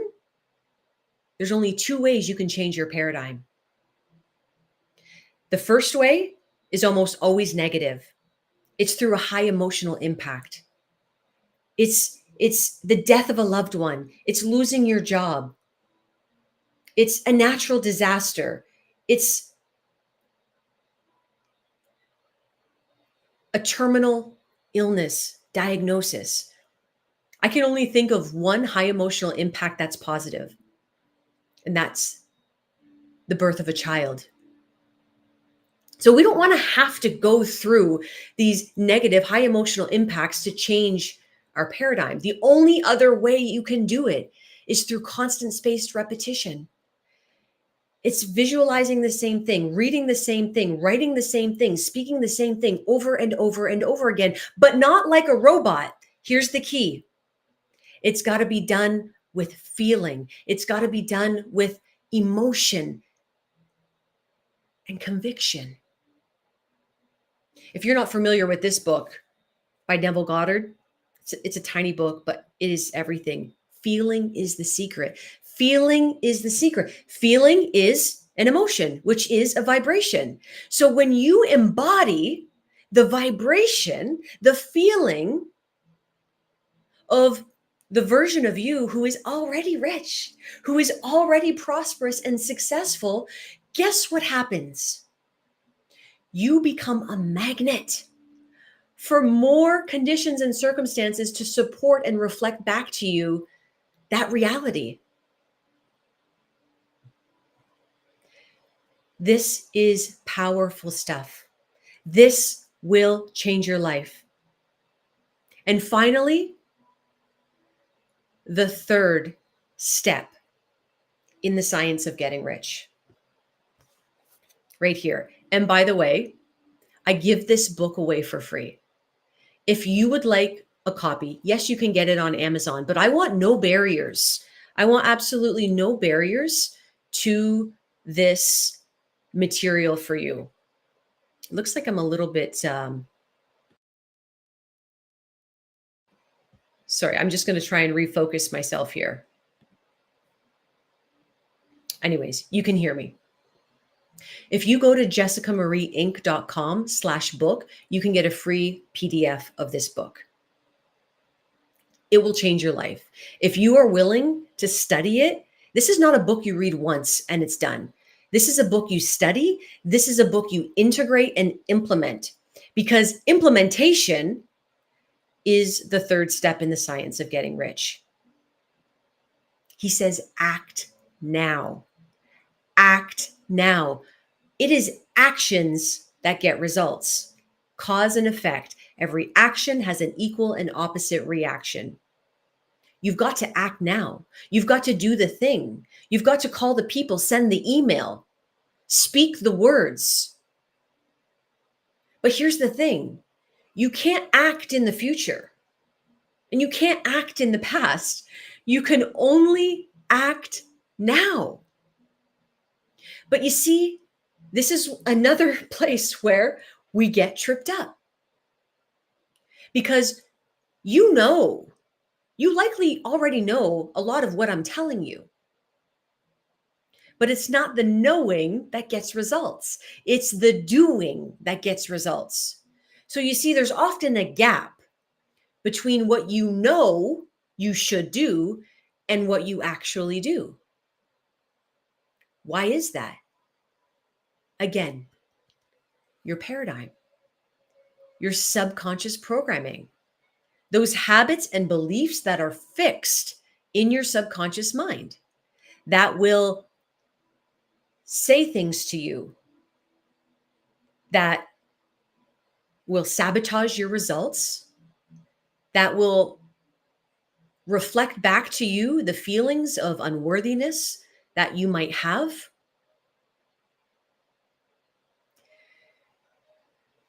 Again, these things must be changed if you are to experience your next level of success. So we've got to close the gap. We've got to close the gap between what you know in your conscious mind and what you actually do in your life, in your business, in the world. And we close that gap by changing your beliefs and your habits. When you do that, you will accelerate the speed at which you achieve results. You will quantum leap. You will 5x your results. You will turn your annual income into your monthly income. And you may say, oh my gosh, I don't know if that's possible. Anything is possible when you believe. This is exactly what happened to me and my clients when we do this work. You see, after I was done that 90-day science of getting rich experiment that I told you about, when I increased my income at the end of the 90 days by 354%, I wasn't done. I got so excited and so lit up at these results. Not only did I want to share them with everyone so that you can change your family tree, you can make more impact, you can experience more wealth and prosperity that you are literally born to experience. I kept going. I was so hungry for more. And by November of that year, within 11 months, I 5x'd my business. That's right. 5x is a quantum leap. I didn't think it was possible when I set out to 5X and Quantum Leap. And then it happened. And I attribute it all to the science of getting rich. So just to recap real quick, because I'm looking at the time and I see I probably got just 2 minutes left. Understand this. If you desire more, that's because you were born to experience more. But you've got to know what you want and you've got to have a goal. Once you have that in your mind, make it your mothership, your guiding star. Focus on it every day. Allow it to guide you in your decisions, in your thoughts. Live in your imagination as if it's already happened. Feel the joy, feel the gratitude, feel the bliss of living that life now. And when you do, you will become a magnet for more conditions and circumstances to support the realization of that. And you will take aligned action in the direction of that dream. And you will become richer. There's so much more I could say, but my time is up. If you want to get a free copy of The Science of Getting Rich for Women, jessicamarieinc.com/book. Get your free PDF, or you can get it on Amazon. You'll probably want your own hard copy at some point, because this is a book that you read for the rest of your life because it gets results. Thank you so much for having me. Have a wonderful rest of your day. Now go out and get rich.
All right, so thank you for the lovely talk, Jessica. We really enjoyed it. And the next speaker is LeeAnn. She sent a pre recorded video, but her talk is all about manifesting mastery. You are already all you need to be. So, yeah, let's go. Well, hello, hello, hello. Goodness, I am so, so happy to be here talking to you today about manifesting and being limitless. Limitless inside of you, not limitless just in your world, just in what you're thinking, but inside of yourself with anything and everything that you put your mind to.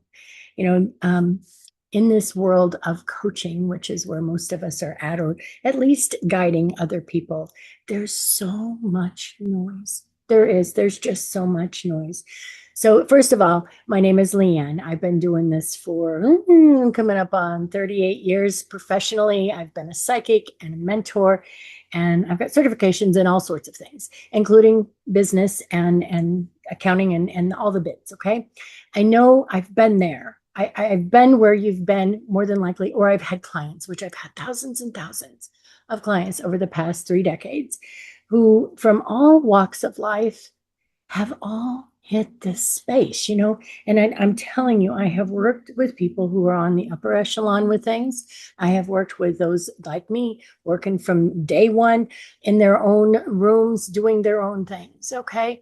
We're all very, very similar. And I want you to hear me. I want you to hear the words that I get to channel through to you. Okay. And we'll talk a little woo and a little quantum and a little all the things together here. But if you will, for a minute, just take a breath, take a moment to get into you and who you truly, truly are. Okay. Not just what you think you should be doing for business, which is important. Not what you think you should be doing for your family and your children and your life and your health and all. They're important. Yes. Yes, they are. But right now, for just a moment, I want you to get into you. So close your eyes with me. And this is how I work. I'm a let's get it done person. All the things. I want to have you have an experience here. So close your eyes with me, unless you're in a vehicle, in which case, wait. Hopefully there's a recording here and you can do it later. But close your eyes for just a minute and focus inward, not on the thoughts that are racing. Those are not you. They're just thoughts. Let them go. Let them flow. Okay. Don't try to stop them. Just let them go.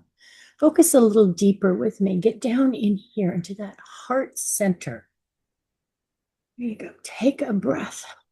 Let the day go and give yourself just this next few minutes to experience something. There you go. Just take a moment. Limitless. What does it mean? It means that anything and everything without judgment that you put your mind to is doable. It is havable. It is attainable. It is enjoyable now. Okay. The thing with manifesting that I've been such an avid learner of all things manifesting. There's so many ways to go about it. The one surefire way is to remember that your emotions matter, your thoughts matter, but your alignment, where you are, your own energy structure, that's what matters most. So you don't have to be doing all of the things all of the time. And then if you fall apart, then everything goes away. It doesn't work that way. It doesn't. What it works with is how you feel for the moment, what you're thinking about, what your belief structure is. And that's a big one. That's one that I work with my clients on a daily, is your belief structure, because see, that's where that's what holds your quantum experience together.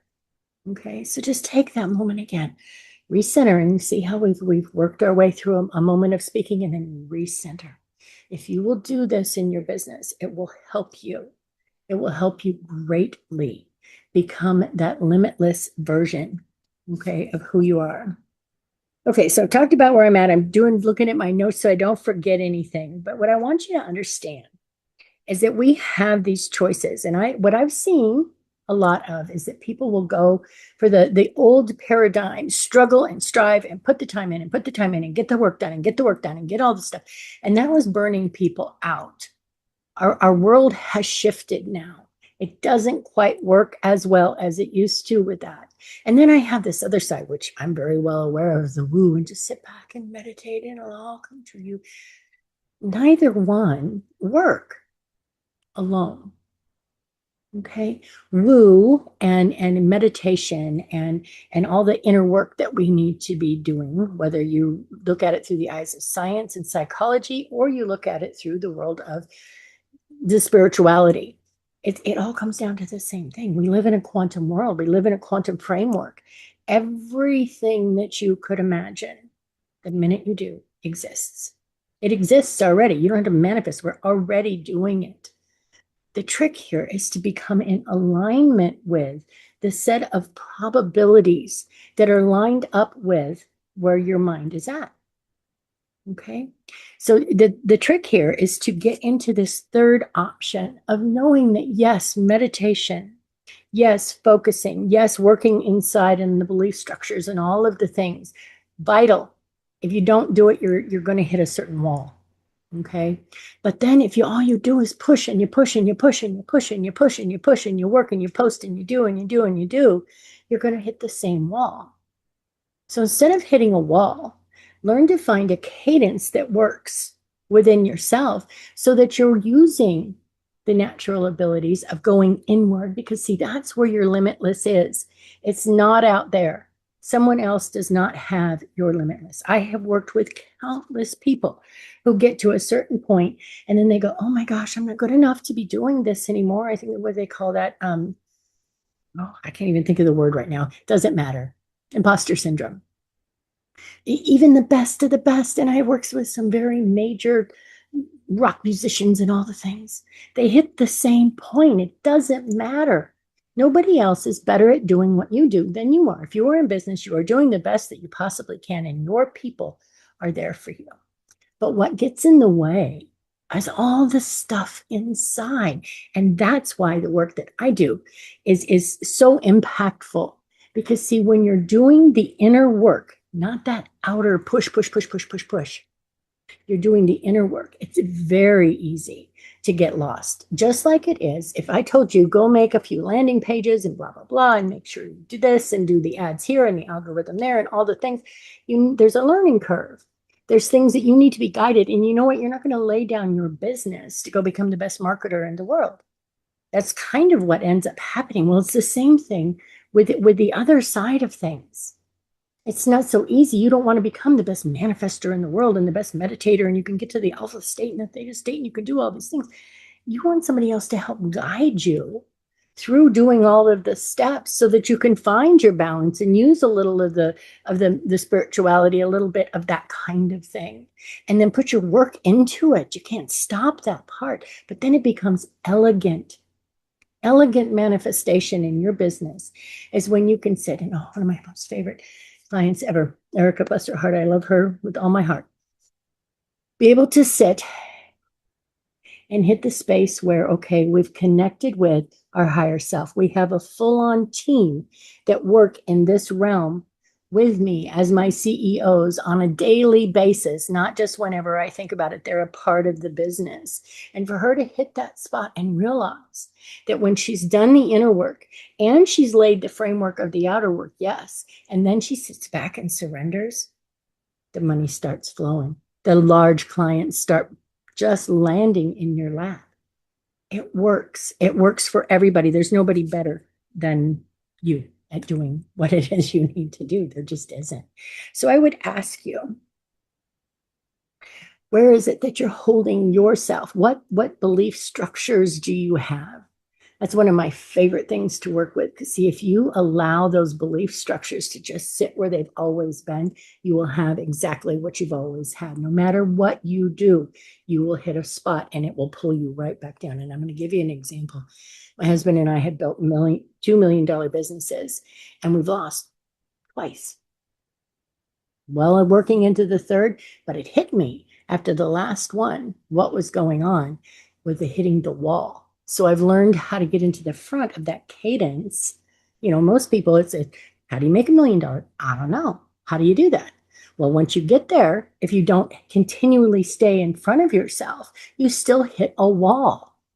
You hit a wall. So finding those walls is what I want to do with you, and what I would like to do for right now. And this is how I work, so please bear with me.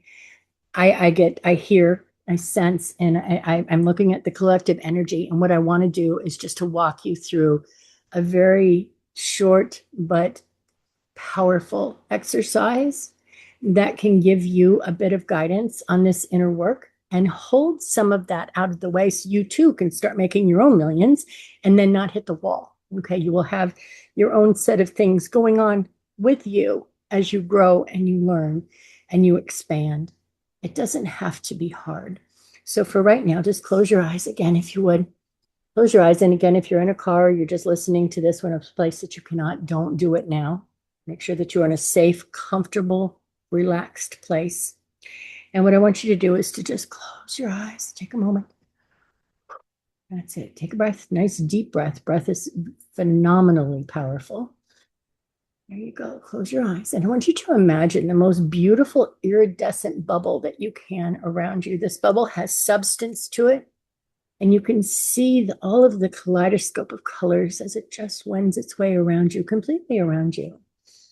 Immerse yourself in that for a moment. Beautiful. Beautiful. Now I want you to start rising out of your body inside of that bubble. Just feel yourself gently, 45-degree angle, right up to the top of the ceiling of the room that you're in.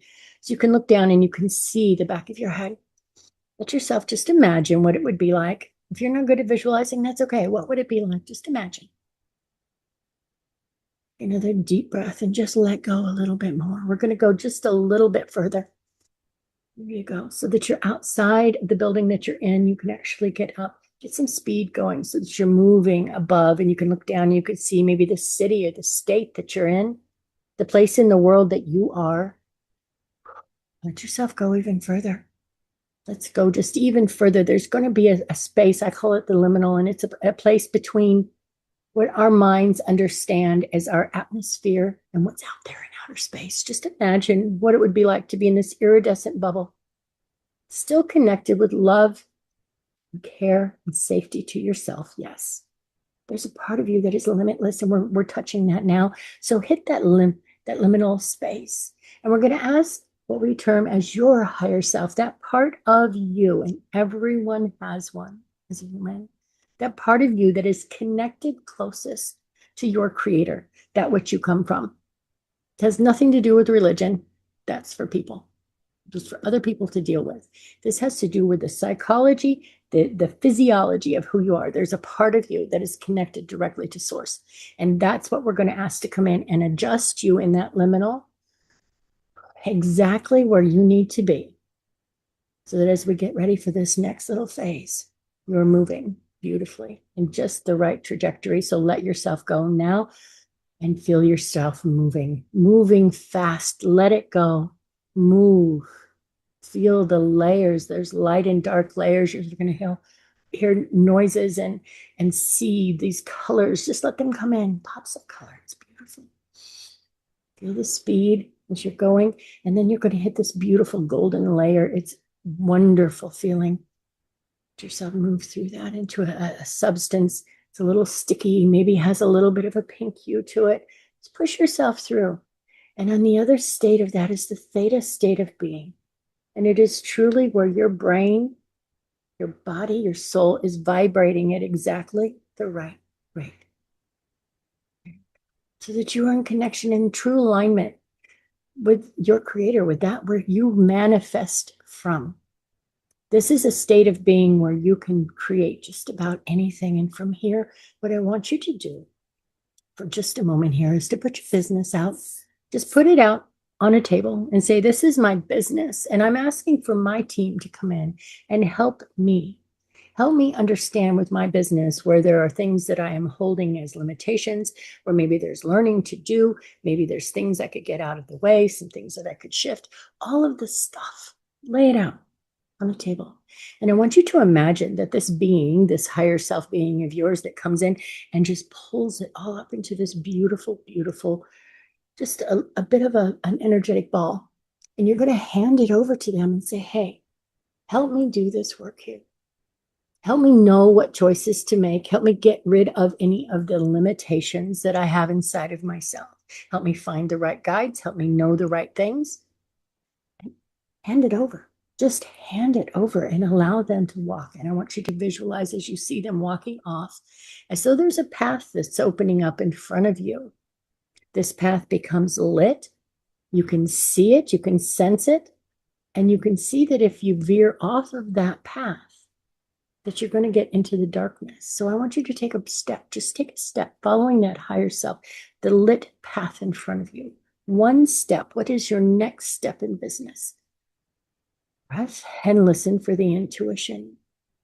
And as we're moving on this path, I would ask also, and you can allow this to happen or not, that is up to you, but ask your higher self to take all of the belief structures and all of the limiting things that you have inside of you, including imposter syndrome. Yeah, it's a real thing. Put it in a boulder. Doesn't have to be huge, but just a boulder on the side of this path. And we're going to ask that it will continuously move with you, but not in your way.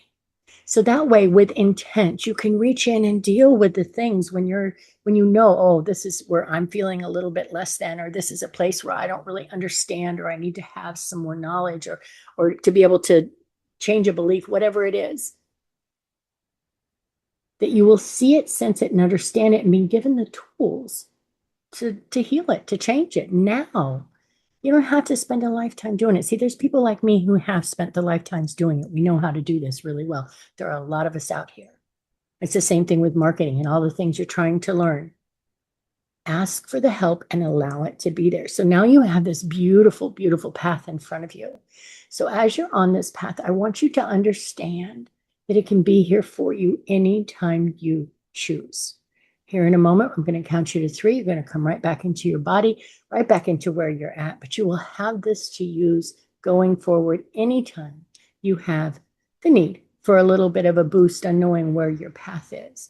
And I'll give you a good way to use this is that you can sit with a question. Okay, sit with a question and say, okay, if I make this choice, let me take a look at my path. Is it lit or not? Does it change? Do the trees grow? What happens on this path? If I make this choice, what happens? Learn to get in there and talk with yourself. And if that's hard for you to do, find someone like me that can help you do that and does the seeing and the hearing, just like you hire people that do the marketing and all the things, okay? That's okay. But you set the energetics now. And if you will allow it to be, it will become very magical. And that limitless inside of you will become a real thing. So I'm going to call you back now. Okay, I'm going to count to 3 and you're going to come right back into your body. Just settle right back down in, kind of wiggle your toes. 1, 2, and 3. Right back in your body, fully awake, fully aware, and ready to go with your day. I hope this has given you a tool that you can use.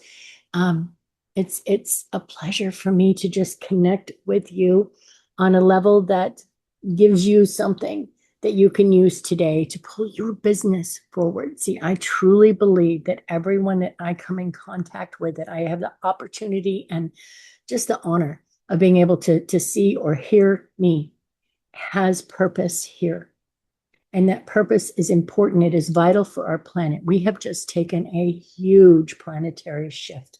It's a whole paradigm that is gone. The old boy stuff is gone. But now it's this Wild West weirdness that we're all getting used to. But you know what? You are here because you are a part of building on this new path. It is your choice. So you've chosen to have the job, chosen to lay the path for others to be able to follow you in this new paradigm in your way, not somebody else's way. Okay? You matter.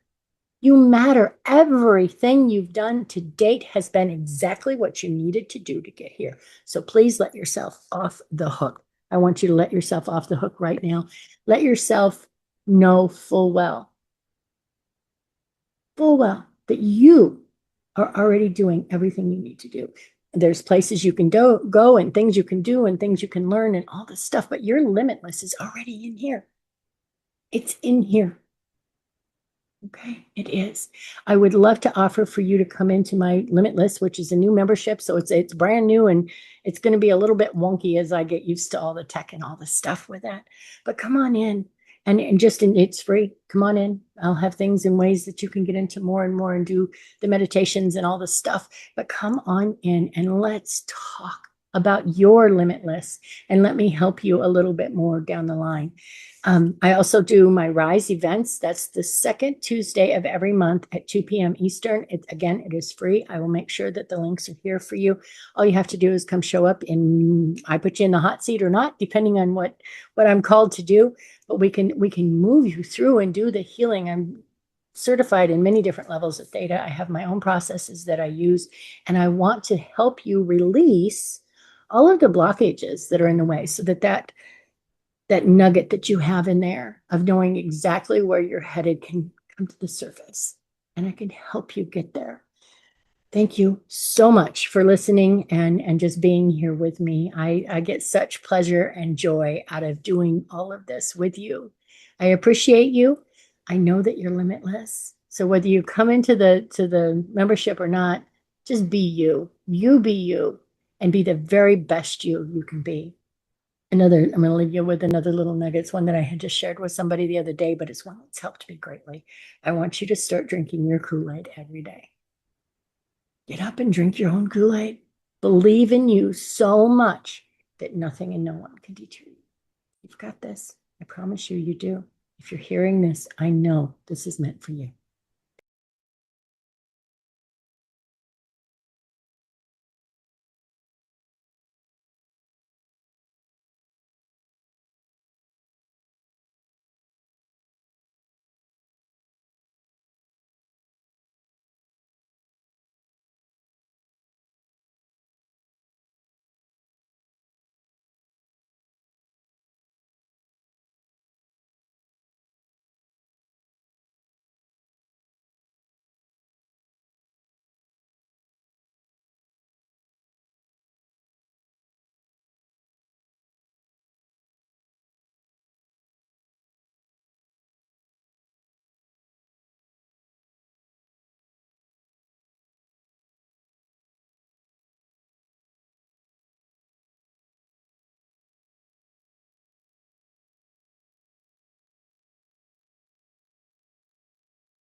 Hey everyone, welcome to She Speaks Live. I am so thrilled to welcome you all today.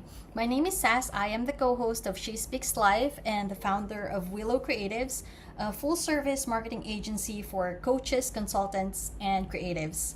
So for today, I am gonna be doing this talk on how I transitioned from a one-woman show to a team of over 50 virtual assistants. And this is something that I don't usually do, so this is really new for me. This is me stepping out of my comfort zone.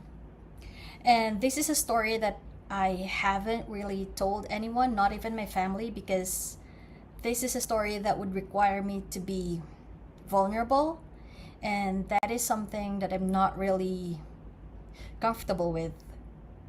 So yeah, let's dive right in. My journey started in 2014 when I hit rock bottom. It was the lowest point of my life. I was so depressed. I spent not just days but weeks in bed hiding under the sheets. My diet was coffee, whiskey, cigarettes. My vices got the best of me. I just dropped out of law school. I was pining for an old flame, a high school love. And I felt like a total failure. I felt like everybody around me was doing so well. Everybody around me were moving. They were achieving something, and I was stuck in a rut. I didn't know what to do. I was wallowing in self-pity.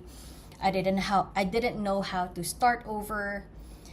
It was a total nightmare. But then one night, I just told myself that this is not gonna work. I cannot lay in bed forever. I can't hide under the sheets forever. So I conditioned my brain that that would be the last night that I'm doing it. I woke up early morning the following day, took a cold shower, made myself a glass of iced coffee, and I ditched the cigarette. I got myself a donut, and for the first time in a very long while, I opened my computer and I looked for a job. And I was lucky enough that within a week of looking for a job, I got one that was so amazing. And that's where my VA journey really started. So while I was working for this new boss or new client, I was making sure that I was doing the best that I could, that I was excellent, that I was doing everything on my own, even without him asking me. I was being proactive. I was looking for solutions. I was looking for problems and solutions, and he was really impressed with how I managed the business. And then it came to a point where I would email him asking him if he needed more manpower, if he needed more virtual assistants. Of course, nobody was working with me. It was just me all along. But I guess the thing that happened was I channeled all of my energy to working, that I became a workaholic. I was working because when he asked me for another virtual assistant, I didn't hire anyone. I did all the work myself. And then he asked for another VA, and I did all the work myself again. So it was basically the work of three people rolled into one. That's how I started. And then I said, what if I actually hire people? But at that point, because I was just starting, I didn't have enough money to buy the things that I needed to start a business. I didn't want to ask help from my family. I could if I wanted to, I could have, but I didn't want to. And yeah, that's the thing about me. It's hard for me to ask help. I don't know when to ask for help. I always say that I can do things on my own, that I'm Miss Independent. So my friends are right when they tell me that you're Miss Independent, you're Miss I can do it all by myself. yeah, because that's me, that's my personality. I have been self-reliant for a very long time, that I don't know how to let people in. I don't know when to receive the support that I need.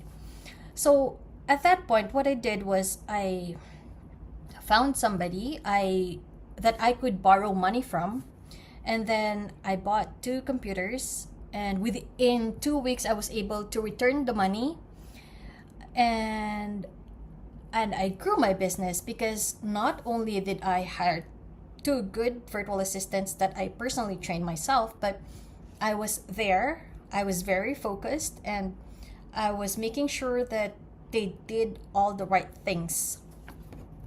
So yeah, so that's what happened. And then this client introduced me to his network. And then his network or his friends all asked for more manpower, more virtual assistants.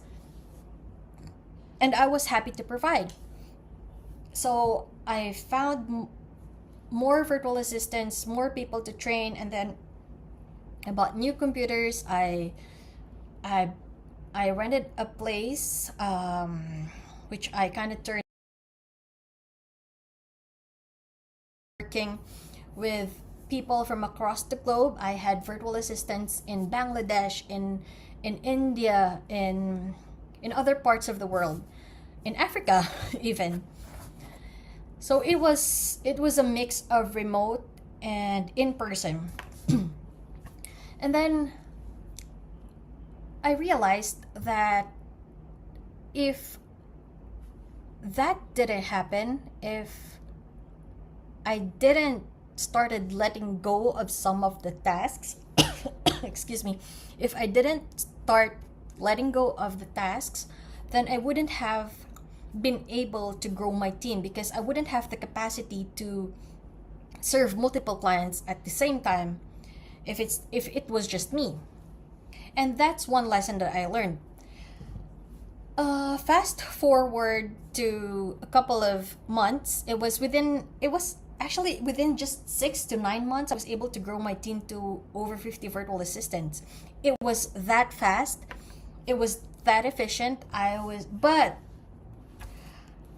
I was working so hard, I didn't notice that I was in the process of burning out, because I worked long hours and I didn't complain. It was like work was my life back then. I worked 12 to 14 to 16 hours a day. I didn't take day offs. Even Saturdays and Sundays I would still work. You would find me in my office doing all the stuff, working on something new, always working on something. And then the pandemic hit. And when the pandemic hit, the business really was affected, because I had clients who had physical businesses, and if not brick and mortar stores, they had physical products that needed to be shipped from Asia, from different parts of the world, so they could put it into Walmart, into Target. And then I was also working with a couple of people who had like multi-million-dollar resorts, restaurants, and all those kind retreat houses, retreat places, all that kind of businesses. Because at that time I wasn't niche yet. I didn't find my lane just yet. So I was working with different people in different industries. I was working with people in the wedding industry, in the hospitality industry, in real estate, everything. And a lot of my clients that back then were also in real estate, and that's why when the pandemic hit, it was really a big hit on not only on their business but on my business as well, that I had to let the people go. I had to let my team go, because I couldn't keep the business afloat. I couldn't afford to pay like 50 virtual assistants without income. That wasn't sufficient. I mean, it just wasn't feasible. So I had to let them go. And then it was also at that point that I think the the stress of me doing all the work, and because I also just had a baby at that point. In 2017 I had Gypsy, and then the pandemic hit a couple of years later. I think that was 2020, so Gypsy was only about 3 years old, 2 years old, I think. Yeah, maybe 3. So it was really difficult. And then when the pandemic hit, I think it really took a toll on my mental health. I didn't realize that I was holding on to a lot of emotions that I was not able to process. Like, all of my emotions have been suppressed. I have been using work as an outlet for everything. So instead of being an alcoholic, I became a workaholic.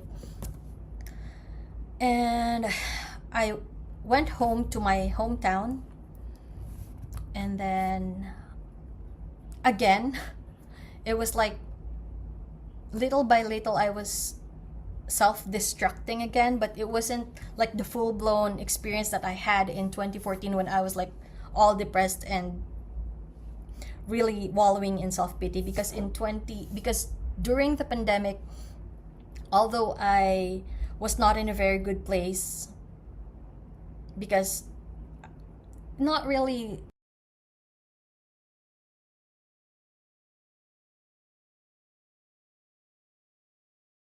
it, like if I focus on it I can do it, but it was more of the frustrations, the bottled emotions that I failed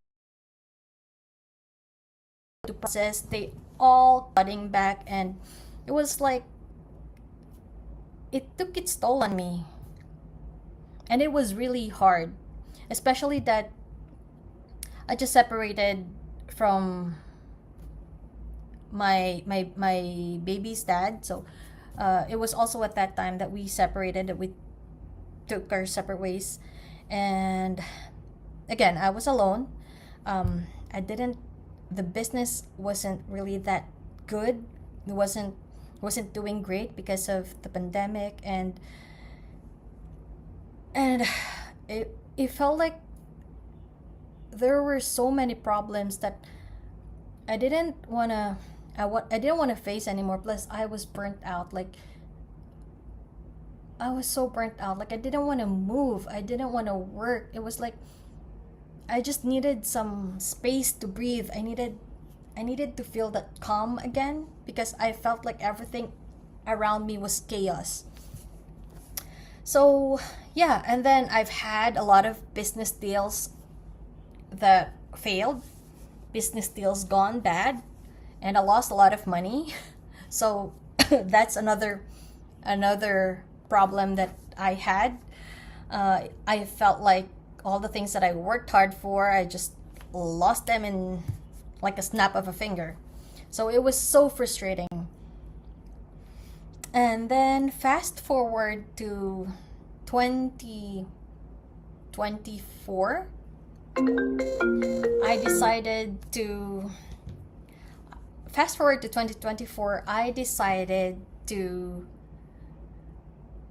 revive my business.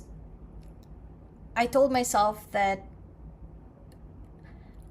if I cannot serve those people during the pandemic, there must be a lane for me. I shouldn't have to work on something that's just bringing me money, just bringing me income, but not giving me that sense of fulfillment, that sense of satisfaction, that calm, that peaceful feeling. So what I did was I really thought about it for a long time. And then I realized that my passion was helping women who were in the same space as I am. Because even back then, when I started building my team of 50 virtual assistants, the people who I hired were mostly college dropouts, breadwinners, single moms. It's because in the Philippines, if you don't have a college diploma, it's really tough to find a job. And I was like, give them a break. How are they gonna find a job if nobody's gonna give them that break that they need? Because somebody gave me a break. Asher gave me my start, so I was like paying it forward, and so that's what I did. So yeah, the people that I initially hired, they were college dropouts, they were working students, breadwinners, single moms, LGBTQ plus community who felt out of place, but they were very welcome in my office. They were very welcome in my company. And yeah, but going back, I kind of strayed, sorry. So going back, I realized that my real passion was in supporting ambitious women who were in the same space as I am. Like, I know, especially if you're an ambitious woman, it's hard for you to let go of things, right? It's not easy to just delegate, because you'd think, what if she doesn't do it the way that I do it? You know? What if something goes wrong? What if they drop the ball? I've been there, you know. I understand that kind of pain point. I understand how hard it is to just let go of something, be it in relationships, be it in business, in everything in life. I know how hard it is to let go, because I worked really hard to finally be able to do that as well. So yeah, in 2024, I started rebuilding my business. I shifted lanes. I focused on supporting female entrepreneurs. I focused on supporting women who are in the wellness industry. Although I'm still open to working with women in real estate, I just didn't, what do you call this? I just didn't made an active effort of going after them. So it was more of attracting the right client instead of chasing clients who may not be a great fit for me. I mean, yeah, it's okay, we can help them, but it wouldn't give me that spark, that joy that I have been trying to look for. So yeah, so instead of chasing clients, I just attracted the right people. And in 2024, I finally manifested that. Oh no, not 2024, 2025. 2025, I believe, is my year, because I finally got the graphics girl that I have right now. I manifested her. She was working with me a couple of years back, but there was an incident with her health that made her quit the job. But now that she's doing perfectly okay, she's healthy again, so she is back in my team. And my cousin, who I also manifested, finally let go of her old job and is now working as our project manager. And then her cousin-in-law is also working as a virtual assistant for my team right now. So we are a team of women who are very focused on what we do, and yeah, we are invested in your business, in the business of the women that we are supporting. Yeah, what else? Did I miss anything? Hold on. So yeah. Speaking of letting go, 2025, I say that I'm always telling myself that 2025 is my year, because this is the year that I finally had the courage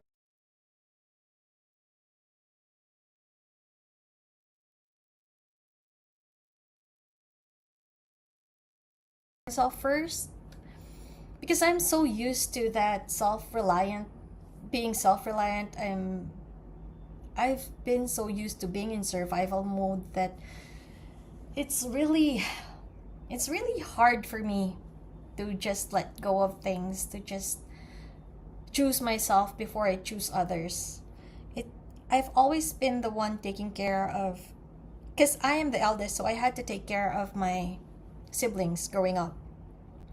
And that is a habit that I have carried with me, even in my relationships, even in my business, in everything, in life, in life in general. So I made a conscious effort. I made a conscious decision that this year I'm gonna choose me, because you know the saying, you know the old adage that says you can't pour from an empty cup. That is so true, because I've been there. And it's so hard to take care of people if your cup is dry. Like if you're not 100% doing well, like if like you're just you're showing people that you are okay, but inside you're really not, because you have so many emotions that you have not yet processed. You have so many burdens that you carry alone because you don't want to share it with people. You don't want the burden to be known to anybody. That has been my problem. So after I took my daughter for a summer vacation in Southeast Asia, and then after I took her home because she had to go back to school, I decided to go to Cambodia to kind of heal my, not only my body but my mind and my soul. That was the journey that I wanted to do, because I owe it to myself to, take care of myself first. And that's really what I did. And I think the universe and God really has these plans, because if I missed a thing in my journey, if I didn't experience one thing in that journey, I wouldn't be where I am today. So I am very thankful that I have gone through the hard times, the tough times, because I appreciate all the little things that I have. And now I appreciate the people who are around me, the people who are supporting me behind closed doors. Yeah. And that's my story. Yeah, and to just kind of wrap it up, I just want to tell you, ladies, that oh my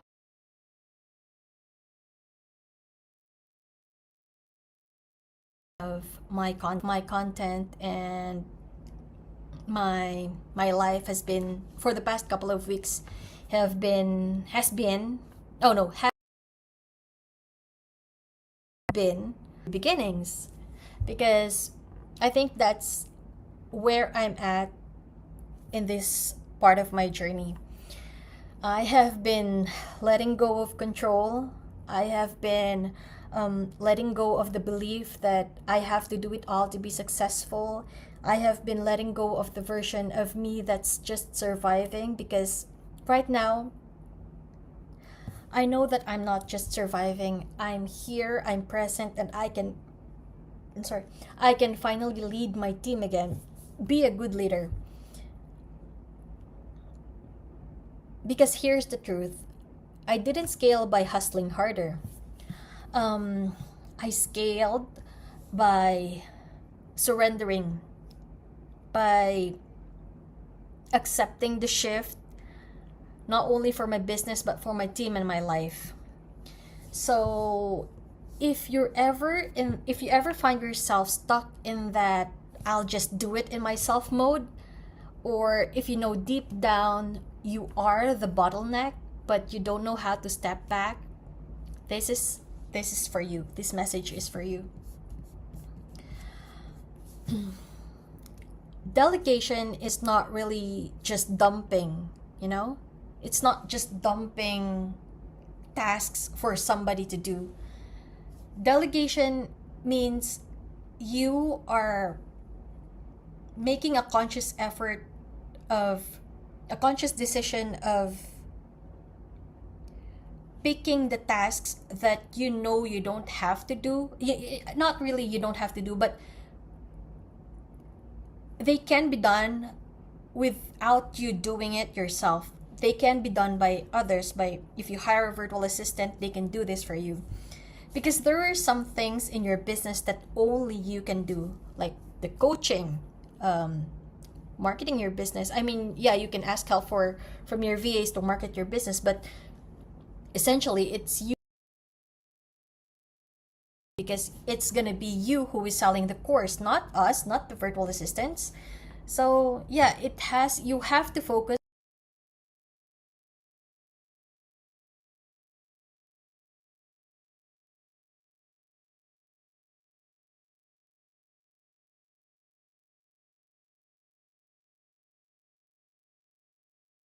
somebody else team. So I know that letting go of these tasks is not easy at first, but you just have to trust the process, trust your team, trust that the people behind you will have your back and not drop the ball.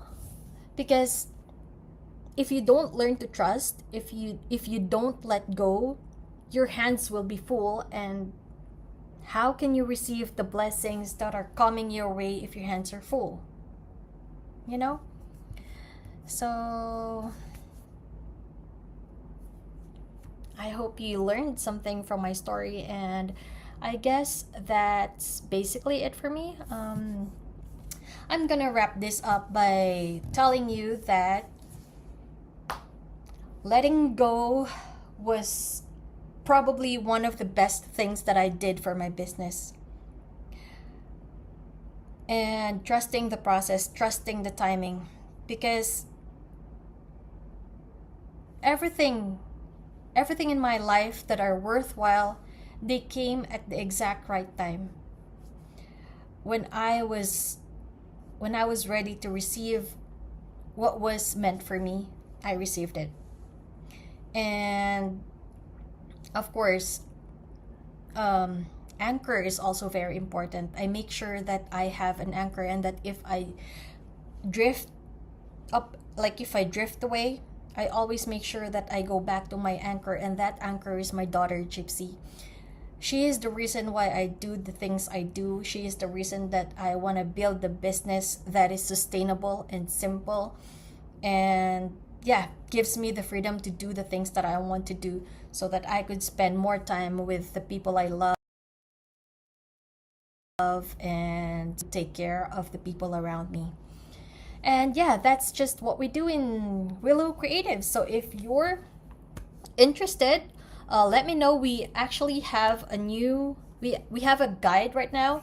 It's the mid-year check-in guide that will help you see what you have to tweak in your business. And yeah, basically that's it. Thank you so much for listening to my story, and I hope that you were able to learn something from it, or at least I hope that it resonated with you. And if you're still doing things alone, this is your sign to start letting go and accepting the support that you need. And yeah, thank you so much, and I'll see you again next time. Bye.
Hi, all right, let's give it up for our next speaker, Adriana.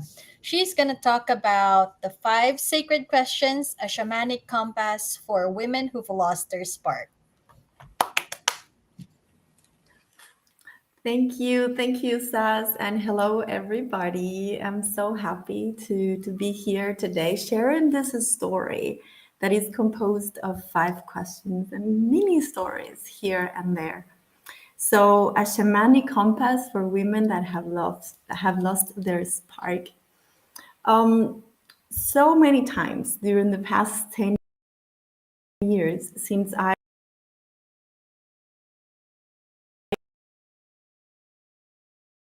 and transform the lives of others that were actually transforming my life. And I began entertaining this idea that I could have a life and a business that I loved and doing the things that I loved.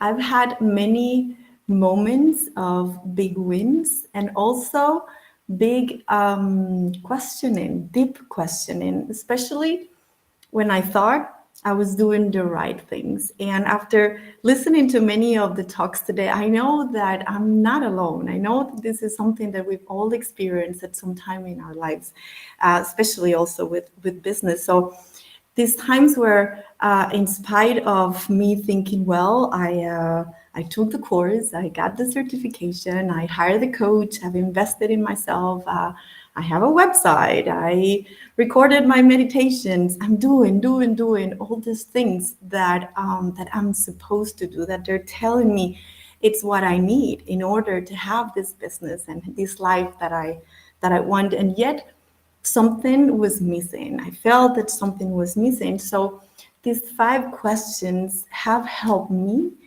go back to all those moments and recognize that what I was missing was a connection to my inner spark, the part that animates everything else. And this is the part that I now call spirit. And so think about this. We live in this world that celebrates doing, achieving, scaling, and all of this is amazing. I love it. I'm learning about all of these things right now. But when we lose touch with that part of us that is spacious, that is intuitive, that is wise, the part that whispers, not shouts, then we start to feel dispirited. And that word, dispirited, is what says it all, because we are not just bodies, we are body and spirit. And when that connection begins to fade, we no level of outer success can actually feel that space that it leaves, that disconnection. So yeah, that space when we're having, like, something is missing, at least that's what I believe. And so one thing that I have learned from shamanic traditions is that whenever we're feeling that or like something is missing, we don't really need more hustle. We don't need more going out there and do more. What we need is better questions. So these 5 questions have become a compass for me, and maybe they can be one for you too. And the story says that in many shamanic societies, if you were to come to the medicine person of the village, of the tribe, with this complaint, like feeling that you are disheartened or dispirited or depressed, he or she would ask you one of these 4 questions. When did you stop dancing? When did you stop singing? When did you stop feeling enchanted by stories, in particularly the story of your own life? And when did you stop finding comfort in the sweet territory of silence? Shamans believe that whenever we stopped doing any of these activities, we began to experience the loss of our soul, or what I call our inner spark. So you've probably heard that dancing is medicine, that sound heals, that stories teach, and that silence speaks. So let's explore these questions just a little deeper. Let's just start with, when did you stop dancing? So this one is about movement. This one is about moving your body, exercising, and literally dancing. This is, I like saying that it's joyfully responding to music. Like when you hear the music and your body has that desire to move a little bit, do you actually do it? Do you allow yourself to move to the compass of the music, or do you hold back?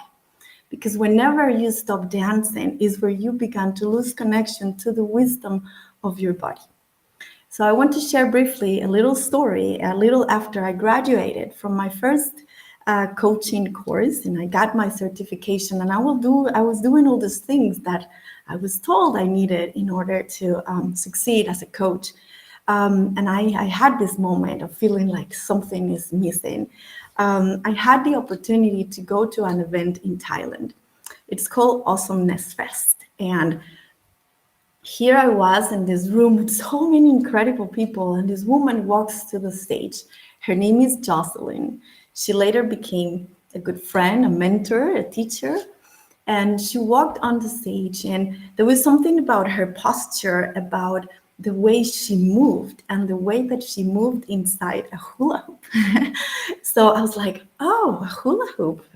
Why haven't? That's what I was missing. I was missing a hula hoop. That's the moment where a hula hoop and the hoop yogini practice came into my life. Hoop yogini is a practice that combines hatha yoga with mindfulness meditation and dancing and hula hoop dancing. So I started moving my body again, and I was studying moving not for performance, not for fitness, although the hoop is actually very great for that. I was moving for play, for pleasure, and for presence, and that's what I was missing. I was missing connection to joy and to play through the movement of my body. So there is medicine in movement, there is medicine in dancing. And I connect this question with the element of the earth. So it reminds me, it helps remember that when I tune to my body, I'm also tuning into nature and the nature that I am, not meant to bloom all year round, abundant, and always creating, even when it's very chaotic. When did you stop singing is the second question. And this one I connect to the element of air. So this one is about sharing your authentic voice. When did you stop sharing your voice or swallowing your tongue? I remember when I was a kid, and this was so annoying. I will hear the adults, especially when they would ask a question to us children, and we would stay quiet. It was very normal to hear like, oh, did the mice eat your tongue? And I really thought it was very annoying. So for me, one of the moments I remember, I lost a little bit of connection to my voice. I was telling my therapist slash teacher slash shaman that I really didn't like how my voice sound. I really didn't like the sound of my voice. I would hear myself laugh in videos like family recordings, and I would cringe, and I was like, oh no, I cannot believe that that's my voice.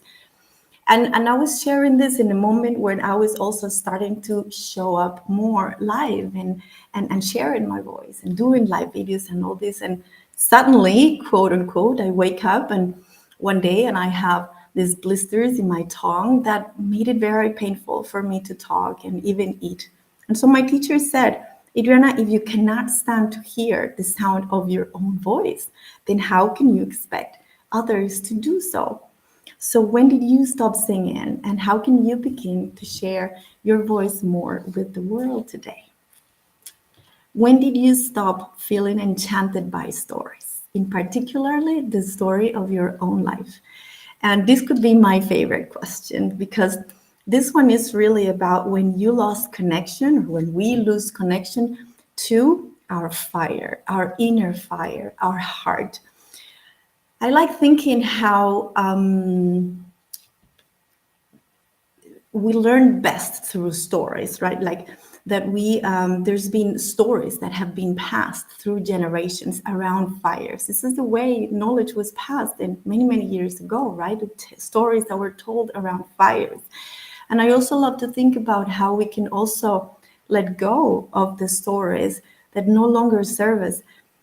When we offer something to the fire, when we offer this, that we recognize that is holding me back and it's not letting me grow. It's a story that has served me in the past, but it no longer does. So I can offer it to the fire so that it can be transformed.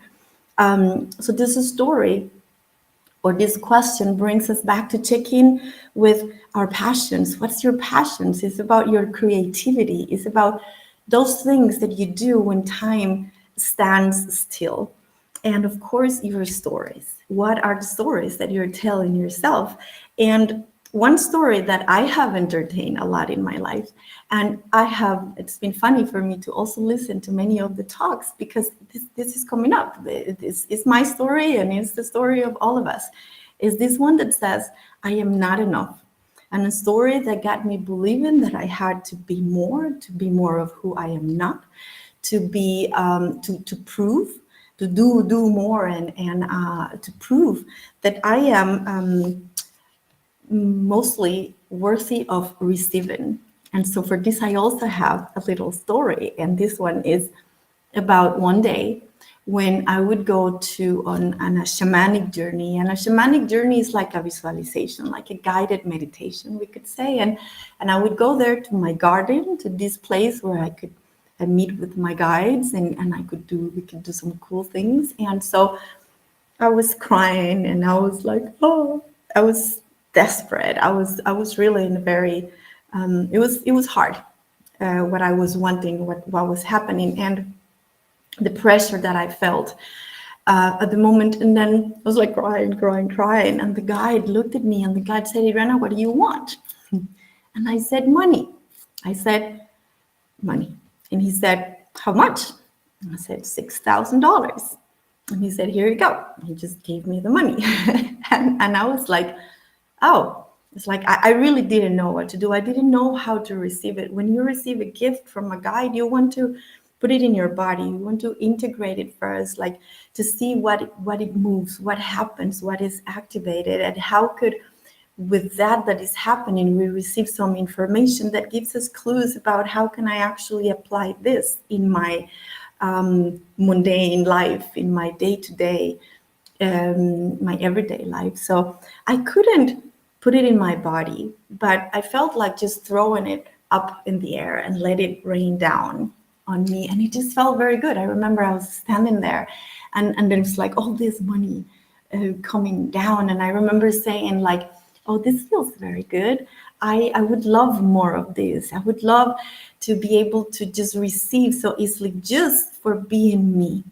And even in this state, like I was like whiny and crying, and poor me, and all this. And I got it. And the guy didn't ask me, what do you want it for? How do you want to feel? What's the essence of this? He just handed me the money, and he said, Adriana, if you want this, if you want to receive for being you, then you have to start being you. And I went like, what? What? So I didn't really get it in that moment. It took me, I was actually getting ready. This was last year. This is pretty recent.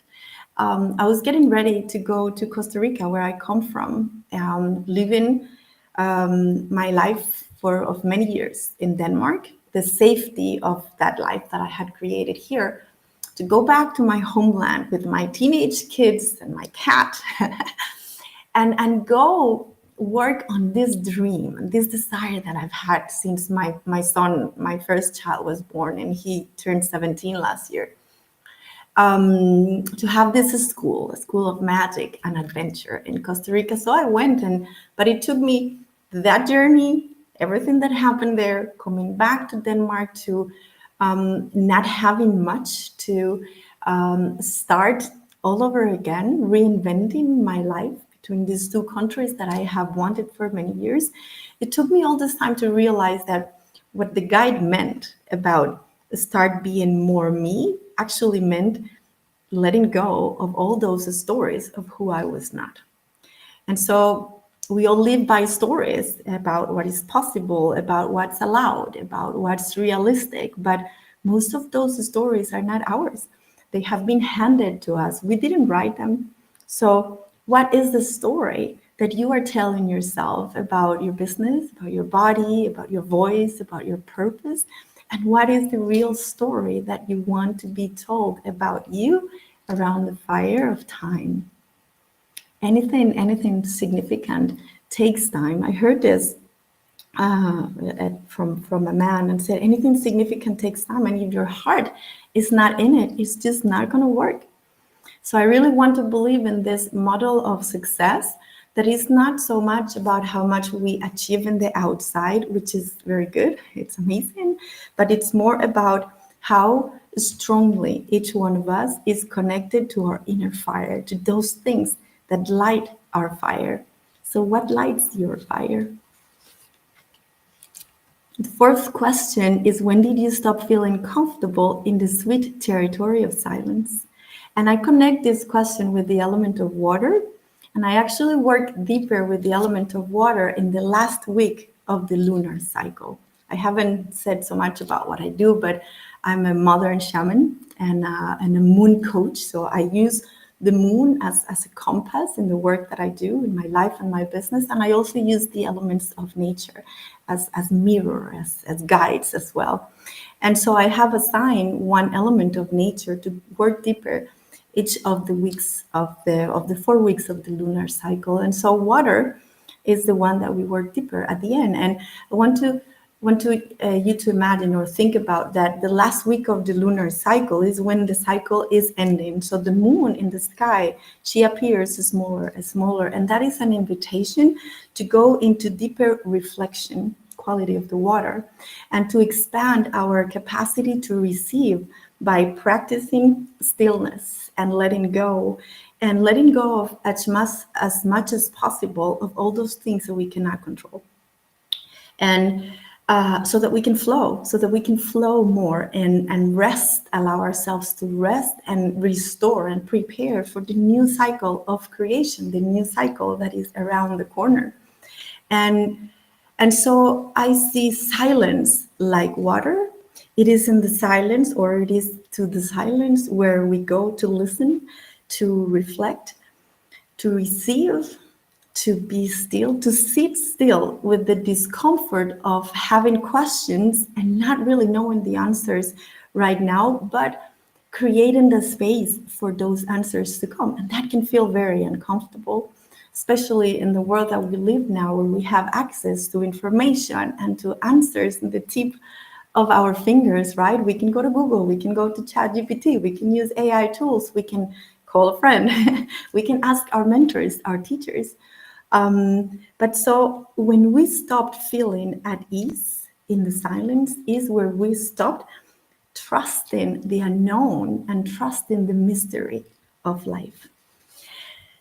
This is the story that I want to connect to this question. So I used to go around at another one of these moments where I felt I needed something outside and I was missing something. And I was going around thinking that I wanted my own ketut.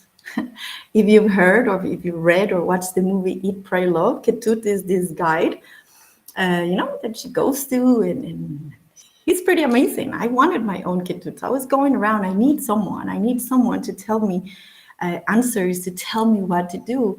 And if I'm very honest with myself, that's why I joined shaman school in the first place, in total mofo, right? Like the fear of missing out. And so I remember I was talking with my friend Poet, and this was a Monday or a Tuesday, and she was telling me about this class and this school that she was in Costa Rica. And I was like, that's what I need. There it is. That's my ketut. I found my guru. And she said, well, I think the new course is starting this week. And I wrote to the teacher, and the class started that week, that same week on a Thursday. And it was the new moon of the month of September. So I joined shaman school. And it didn't take me too long to realize that what I really needed was stillness, was silence, and it was daring to meet with my own inner guide. And this brings me to the fifth question, because the original story is 4 questions, and this 5th question is one that I have added based on the work that I do with the moon and the cycles. And this is about the new moon. This is about, when did you stop making wishes under the moon, or when blowing the candles of your birthday cake? Because in the moment that we stop making wishes, we lose connection to the creator inside of us. And maybe that's why we're feeling dispirited. We're missing that. We're losing the connection to that part of us that not only is creator, but knows, that has within herself everything that she needs to make those wishes come true. So in the moment that we stop wishing, desiring, we stop believing that we actually can make those wishes come true. And I really want to live my life believing and encouraging others to believe that when something sparks within us, when an idea, a desire, a calling comes to us, that's not random. That's not God going like, hey, I'm just gonna mess with Adriana's life. I'm just gonna give her this idea and I'm just gonna make her life miserable so she just never makes it happen. I really believe that those desires that come to us, they are sacred. They have chosen us. Actually, in the book Big Magic, Elizabeth Gilbert talks about how there's this world of ideas and ideas. And the moment that this idea drops to you, that idea has chosen you and believes in you that you can actually make it happen. So I want to finish by saying that so many of us are, actually, I'm going to finish with another question that I didn't think until I was writing and scripting what I wanted to say or how I wanted to make sure that I stayed within the time, or else I just talk too much. So many of us are going out there and looking for clarity and confidence and purpose. And we look for that in courses and in content, in calendars with our mentors, and all of that is good. Some of us even use the stars, right? So, but sometimes the most powerful thing that we can do is to pause long enough to ask the question behind the question. And I believe that question is, when did I stop being me? When did I stop being me? So these 5 questions have helped me turn that light back on and remember parts of myself that I had forgotten. They become a compass to reignite my own inner spark. And it is my desire that they help you rewrite your story and enchant you back into your own life. Thank you so much.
All right. Next speaker is Diane, and she's going to talk about how to build a $1 million movement. So let's give it up for Diane. Hello, friends. Here we go. How to build a $1 million movement. And let's see. I might need a little help with moving the screen. I'm Diane Cunningham Ellis. Okay, there we go. Got it. So, hello. I'm Diane Cunningham Ellis. I am so excited to be here with you today. We're going to be diving into how to build a $1 million movement. What if your biggest business breakthrough isn't about hustle, but it's about the rooms that you are brave enough to enter? So, a little bit about me so that you have some background. I have been hosting masterminds for 10 plus years. I have 12 years sobriety, yay for me, 12 self-published books, and I am the founder of the National Association of Christian Women Entrepreneurs that I launched in 2010, which was actually my first movement that we're going to be talking about today, that I maybe at that time, 15 years ago, didn't quite understand what I was doing. We do these things, right? I sold it in 2017, where I made a profit. I have completed 4 marathons. I just don't give up. I'm a grandma to 3, and I have my own private investigator who is my husband, who is also an entrepreneur, former FBI agent. And I used to be a therapist. That's my training, my background. I was a therapist who started over, yes, after a client killed himself and I got sued. So I have been through some trenches. I have been through some experiences here, which is really what we want. We want to talk and listen and be in the presence of people who have walked through things. I'm a plane crash survivor, an action-taking guru, and I have earned way over 7 figures from coaching and movements and masterminds. So let's go to the next slide, if we can. Thank you so much. Okay, great. Thank you. So you'll see here a variety of photos, right? Me on the bottom, me doing a mastermind event at my house. On the top right, you'll see me with some of my mastermind members who come twice a year or 3 times a year to meet with me in person. So these are all part of the backstory. You'll see other pictures here down at the bottom from adventures we've gone on. And then a picture at the top left is a local networking group. That's the group that I just mentioned. NACWI is what we call it. And so all of these are pieces to the puzzle. So I wanted to really showcase that before we got into some of the nitty gritty. Okay. And thank you, behind the scenes friends. Let's go to the next slide. Okay. What is a movement? So if you want to build a $1 million movement, first we need to know, what is a movement?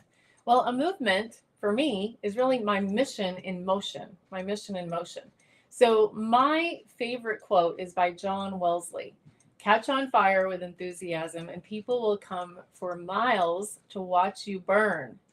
Now, none of us want to burn to the ground, but I want my movement, my passion, my commitment to be so big, so bold that people can see it.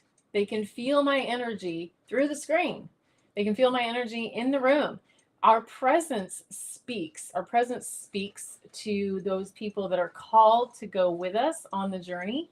And we want that mission in motion. So let's keep going, my slide friend, and we'll show a little bit of the mistakes. 3 mistakes that block your movement from moving forward. And then we'll get into, well, how do we do it then? So 3 mistakes that block your movement. Mistake number 1 is having a business mindset instead of a movement mindset. Diane, what do you mean by that? Well, we're all in business, right? If you're here, you have a business, we're building, we want money, we're selling our time for money, we're selling our energy, we're selling our presence, our space, we're selling our brain, right? We're selling our brain. But when I move into a movement mindset, I'm thinking way bigger than that. I'm thinking about the crowds of people. I serve women and a few brave men. I'm thinking about ahead of time the crowds of people that I want coming across the hillside, so to speak, to me, right? So thinking about your ecosystem, thinking about you, how can you build a movement mindset? So going back to that association I created that from a small office in a tiny town in Texas. Why? Because I wanted to find my people. So I stepped out with audacity, and I created this long name, National Association of Christian Women Entrepreneurs, and women started joining. Right? And it was like it was very much a movement. Guess what? It's still going. 15 years later, that movement I created, after I sold it, someone else ran it for 5 years. And then that woman, and these are all women that have been in my masterminds. I sold it to a woman who was a member and a partner in my mastermind. And then she sold it to another client of mine. So this movement I created has been in the family, and yet I am not in charge anymore. How cool is that? So mistake number 1. And then mistake number 2 is choosing our comfort over our courage. Well, we all want to think of ourselves as brave. You'll see here behind me, a big, huge part of my brand is Be Brave Today, right? I have a magazine of that title. Yes, I can help you create a magazine if that's in your bucket list. I built an entire business like, hey, come hang out with me and you're going to be more courageous. It's the truth. So if I stay stuck in fear, now fear comes out lots of different ways. It comes out with perfectionism. It comes out with, in the 12-step rooms, we have a phrase that talks about 100 forms of fear. Now, fear will sneak in with you playing on Canva, right? With you like over there obsessing about your website one more time, instead of being out with the people, having conversations. That's how I built my business. I didn't build it with funnels. I didn't build it with Facebook ads. I built it with grit. I built it one woman at a time. So we have to make sure we're not getting caught over there in the comfort zone and complacency. We need to step over. Let me grab this. My coach recently, I made this sign. Is that the safe answer or is that the brave answer? And so I keep this right in front of me like, oh, okay. Because it's really easy to scoot back over to safety. Mistake number 3 is waiting for the perfect time. Here's the deal. There is no perfect time. It will never be perfect. The women that I need to serve in my neck of the woods are waiting for me. They're waiting for you. They are waiting for you. They need you, my friend. They need you. They need what you know. They need what you've walked through. They need you to help them keep going. Sometimes I need to think of business as really simple. Like I'm helping my client get from island A to island B. You know, some people are going to want to take a canoe. Some people might want to water ski across. Some people are going to want to hop on a luxury cruise liner, right? So how you get there is different, but there is no perfect way to get across.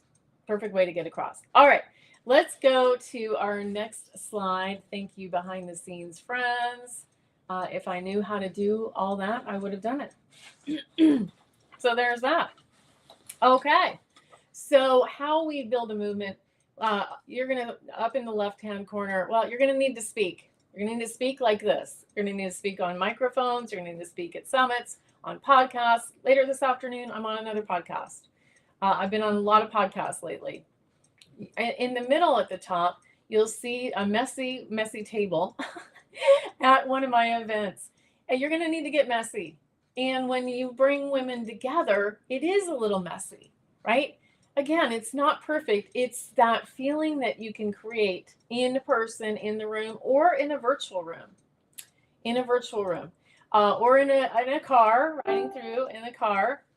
And these pictures make me happy. Some of these women in these pictures, let me go to the picture at the bottom right. So the picture at the bottom right, a woman at the back behind me is named Stephanie Ellis Ecke. So she has been coaching with me and in my mastermind for 20, well, hold on. She's been in my mastermind almost the whole time I've had it. She was in my membership before that. We met 21 years ago. So we have this long-term relationship, and she's 20 years older than me, right? So it's not about age. I coach women that are younger than me. When you're creating a movement, you are basically saying to the world, you're saying to the world, this is what I believe. This is what I stand for. If you stand for this too, let's go together. Let's go do this together. In fact, my mastermind has had 4 different names. And one of those names was Braver Together. So down here in the middle photo at the bottom, we were doing you can bring in such interesting things. I hired a improv woman, an improv teacher, to come for 3 hours to our mastermind event in Waco, Texas, to teach us how to do improv. Why?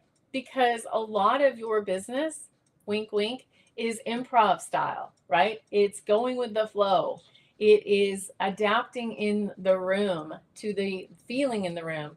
That's how you're going to create a long-term movement. And off to the left, you'll see I wear that one shirt a lot. and my glasses. If you're interested in finding out about my glasses, which everybody asks about, let me know later. You will probably, I go to events, conferences, and I have a booth. I do it a lot, a couple times a year. I have a booth. Why? Because I want to meet the people in the room. Why? Those are potential movement members that I would love to know. Okay, let's go to the next slide. Thank you. Let's get into the 3M framework of how. So how do you do this? Yes, that's important. How do we do this? Well, there's 3 M's, making it very simple for us all to remember. Mission. You need to start with a big why. My big why was gathering up Christian women that we could all come together and talk about things. We aren't doing Bible studies together. No, we're talking about business. And I never, ever got into the weeds, like which church do you go to? None of that matters to me. None of that matters. And I didn't want to get into that division. I wanted to really just say, if you have a faith, and so, I mean, and again, this isn't, this is not a faith talk. This is about starting with, what is your big why? Is it helping someone heal from being overweight? One of my clients, she serves women that have been sexually assaulted in the military. Very big mission, very big why. And why is that important to her? She was raped while she was in the military. Okay. Another client that is and these are women that are in my mastermind. Another mastermind member, she and her husband, he cheated on her. She found out. It was a long time ago.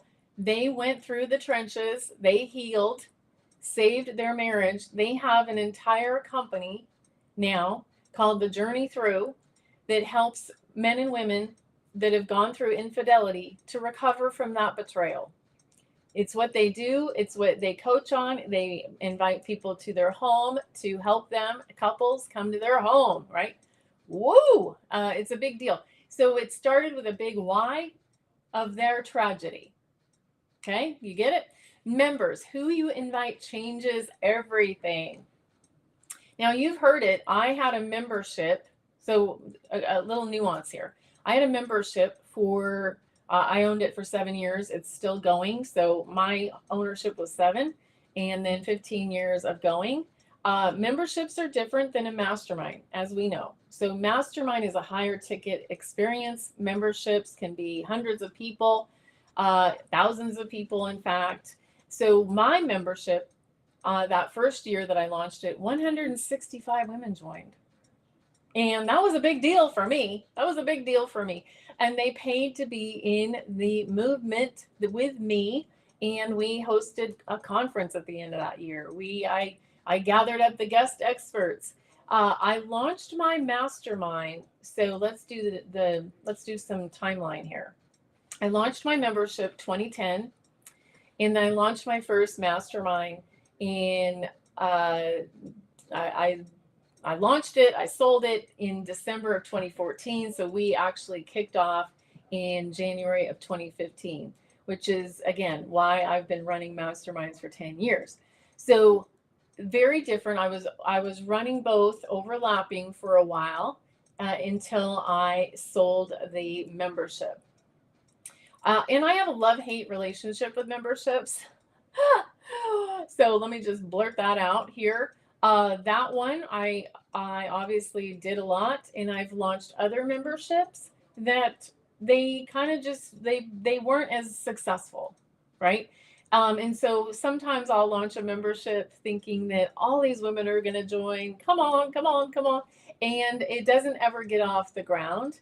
And maybe that's just a me problem. But I did have great evidence success of the one that I did launch that is still going. Memberships, you need a smaller amount of people. So, and I have an invitation only application, audition, and that changes it changes everything. Like I say on the page, it changes everything and also sets the tone. My job is to be a gatekeeper.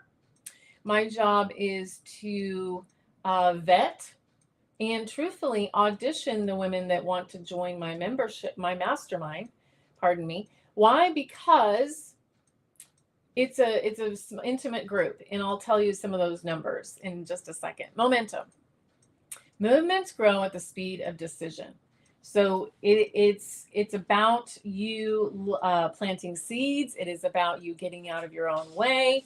When I launched my very first NACWE, the National Association, I was sitting in a room on April 20th to learn how to create this. I came home and basically in 17 days got a website made, created some little digital audio products. We had no Zoom. We had no Zoom. We had no Facebook groups. I had to, really be, guerrilla style out there finding my people. I had to find my people, but I moved really fast. So I was in that room April 20th. We launched and got our very first member on May 11th. Money loves speed, and also movements love speed. Okay. And movement makers make fast decisions, and they keep moving. You keep moving. You're going to keep moving as you've heard it. I was still running my mastermind during COVID. I've run my mastermind with grief. I've lost 3 members of our family this last year. And you're able to serve at a higher level, which really, for my personality, works very well. All right, let's go to the next slide. Thank you. So what's my formula for success? You might want to write this down, take a screenshot. It's pretty simple. It's pretty simple, but sometimes the simplest things we complicate. Is that true for you? I mean, it's like, my gosh, I can complicate anything. Oh, it's the joy of entrepreneurship. If it can be harder, let's make it harder, but we have to peel it back. Follow your desires. So as you are creating $1 million movement, what do you desire? I created what I needed. It's as simple as that. I wanted a space to find my people. It's been basically I'm finding the same people, just a different container. So membership container, mastermind container. In the middle, of course, I do coaching groups. You might do a 5-day challenge, 3-day challenge, 1-day summit, conferences, retreats. I love all of the things. I am a manifesting generator, so I am just constantly like, oh, well, let's make that. Let's go over here and create that. So follow your desires. Why? Because they are divine. They are divine. And there is somebody looking for exactly what you have. Use maximum courage. You're going to hear that again and again if you hang out with me. Why? Because I don't want to live in fear. I just do not want to be held hostage by any fear that keeps me from serving the world. I am called to serve the world. That is a movement. And you're going to have to stand on a lot of mountaintops, and you're going to need to speak with a microphone to the people that you're looking for, because they are trying to find you, boo. They're trying to find you. And then, as you've heard many times already, go fast. Go fast. Don't get caught up in all that overthinking drama, bullshit, insanity. I have, I don't work with the dawdlers anymore. I have like a meme that says no dawdlers allowed. Why? Because I've been doing this for too long, and I have I have a filter. I only work with those that are ready to go fast and give things a good try, and let's get out there. That's how we learn, by implementing. All right, let's go to the next slide. We're having fun. Yippee! Okay, so if you didn't know, I like to have some fun. You'll see here on the screen. So again, let's start at the top left. Top left. So top left is my house. Yeah, I invite people to my home. Do you have to do that? No, you don't have to do that. But I live in a beautiful home. In fact, I'm hosting a live event, probably about that same many women, at my home in August. If you have a beautiful home or a location nearby that you can host a gathering, do it. Do it. We've had a multitude of miracles in that room. And there's women on that picture that have been in my mastermind for years. Some of them leave and they come back. They leave, they come back. Same thing here with the, cute Zoom photo. One of those women has been in my mastermind for 9 years. One of those women in that picture is the one that bought the company from the second person that owned it. One of those women was in my mastermind for 5 years and just graduated because she's off to a different season. And you'll see the other photos here, me with my other crazy glasses that you can't see out of. But what I want to get across here with this photo montage is we go on trips, we gather, we get together, we learn, and that's what unites your people deeply. Because a lot of times yes, it's about you as the movement leader, but you're giving a vessel, a safe space. People want to be safe, seen, and supported. And your job as a group leader, as a facilitator, is to keep those places safe, add fun, add interesting things into that, and keep them on their toes. My new mastermind is called Masterpiece. The name has changed. It's on the 5th name now, because if you run something for 10 years, guess what? You might want to change the name. I've changed it many times to reflect who I am now. Here's a quote that's not on the screen, but you might want to write down. Your clients want the evolution of you. I'm going to say it again. I'm going to say it again. Your clients want the evolution of you. I am not the same woman that I was 15 years ago or 10 years ago or even 1 year ago. So with a movement, your job as the leader is to set the tone, but also bring people along the path. All right, let's go to the next slide. Thank you, behind the scenes friends. Let's do some simple math. Movements start in tiny rooms with true connection. So let me give you an example. I am not a math wizard. That was not my department at high school or college. I was in the people department, becoming a counselor, speaking, communication, etc. So we were doing simple math here. 10 people. My mastermind, when I first launched it, here's some numbers for you. When I first launched my mastermind, it was $12,000 for the year. 2 women paid in full. My coach told me that they would, and I was honestly in shock and awe. I was in shock and awe. I wasn't even in a mastermind when I created a mastermind. So my mastermind right now just went up to $15,000 for the year. But let's do this simple math. 10 people in a mastermind, a higher level movement, at $10,000 a year is, guess what? $100,000. Ta-da! You don't need hundreds of people. You just need the right people.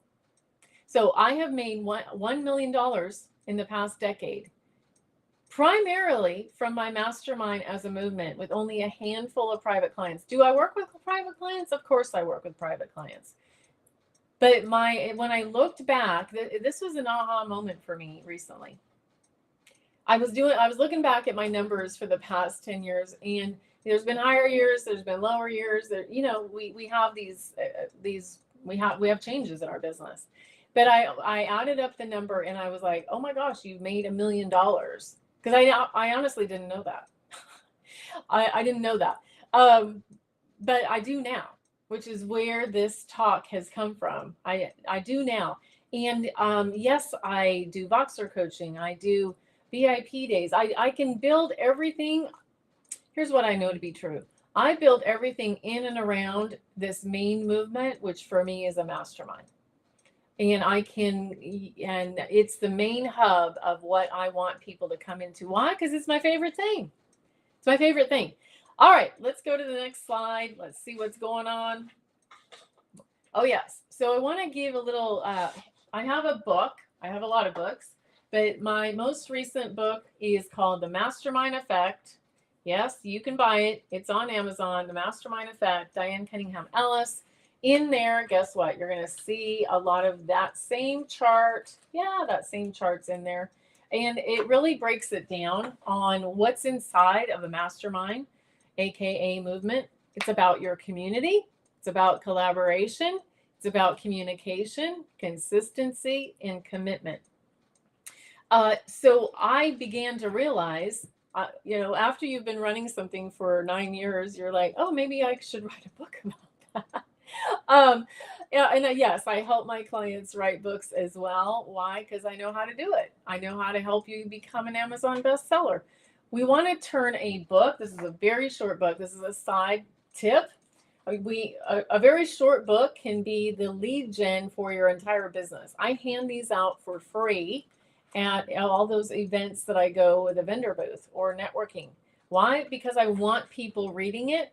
And at the back, I want them going to that QR code to hire me for Voxer coaching, to fill out that application for my mastermind, to listen to my podcast, etc., etc. And we amplify, down at the bottom it says, amplify your success through curated conversations, creativity, and the power of curiosity. Really, that's the crux of a movement. It's the crux of a movement. Why? Because people want to feel like you know them deeply. And that's what happens in these smaller container. My first mastermind had 2 women in it. One time I only had 1 woman for a year.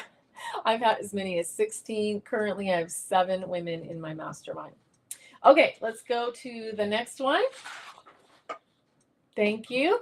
So we're getting to the end here. I would love to connect. Obviously, I'm like the connection queen.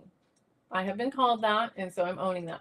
I would love to connect with you. I have a free Facebook group. It's aptly called Christian Women Entrepreneurs Creating Life-Changing Movements. Say what you're actually doing. My website is dianecunningham.com to discuss my private coaching and apply for my mastermind. And all the things that I've mentioned here, magazines, movements, memberships, book writing, I love to do that. Here's what I love. I love strategy and mindset. I feel like it's like this infinity circle. As a former therapist, I'm always going to bring that to the table. I can't take the therapist out of me. I can't. You get to bring, here's my permission slip to you. You get to bring all of you to what you do. I became an artist a while back. It's art everywhere. I bring that to my business as well. I bring it all to my business. And that's the magic. That's the magic, friends. That's how you're going to create $1 million movement, is by actually being all you and bringing all of you to the people that are called for your set of weirdness. So create a movement, change the world, 1 woman, 1 mission, $1 million. It doesn't have to be filled with funnels. It can be. If you like funnels, go after it. But I'd rather have more fun than funnels. Honestly, I want more fun. I want more experiences. And do I have funnels? Of course I have funnels, but I resist that piece. I want to be in the room. I want to hear your voice. I want to know you. I want to be a part of your journey so that we can all help each other get to the other side of that island A. I want to help us all get to island B, and that can be really fun. It can go really fast, and we can let go of all of the fear that is stopping us. That is my training for today. I'm so grateful. Thank you guys for bringing me to the table, and reach out. I would love to see you and connect more.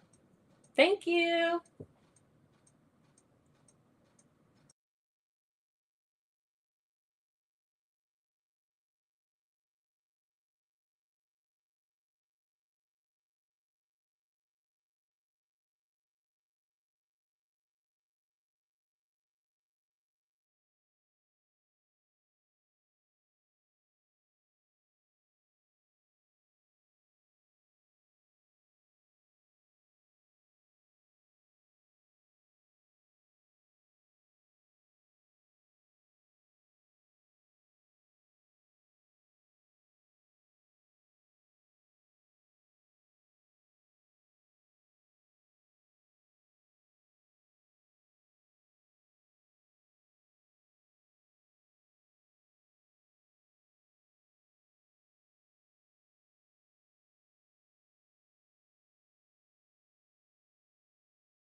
All right, and the next speaker is Erica, and she's going to be talking about her talk is From Canvas to Cosmos, My Journey from Artist to Healer. So, everybody, let's give it up for Erica.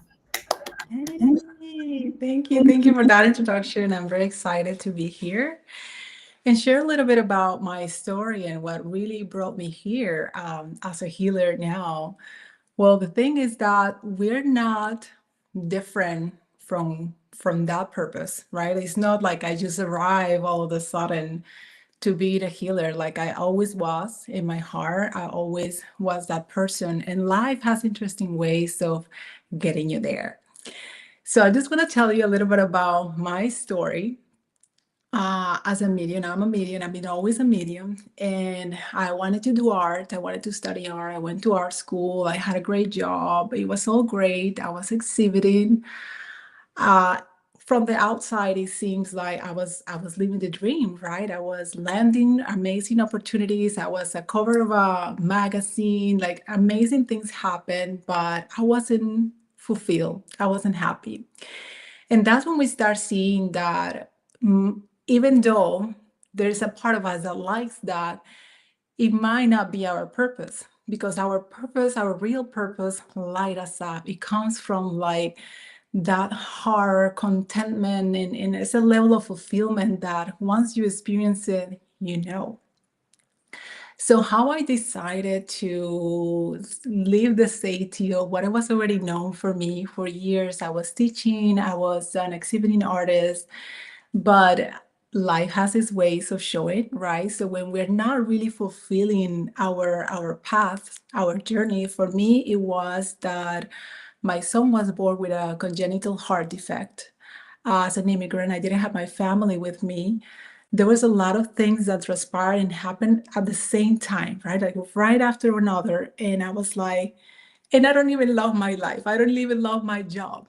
And even on the outside, it looked like I was successful. So that for me started my quest and my journey to really accept all those aspects of me, not just the pretty aspects that people accepted and perceived as safe. Yeah, she's an artist, she's creative, she's cool, and that's it. There were more parts of me that I was hiding. I was in the closet for many, many years, and very few people knew about my psychic abilities, my mediumship, and that was really what was lighting me up, because I was traveling, I was going conferences from a young age since I was 17. And I just had so much curiosity and so many questions, because when I was growing up in my country, Colombia, there were not many people like me, at least in my experience. I didn't get to see them until much, much later in life.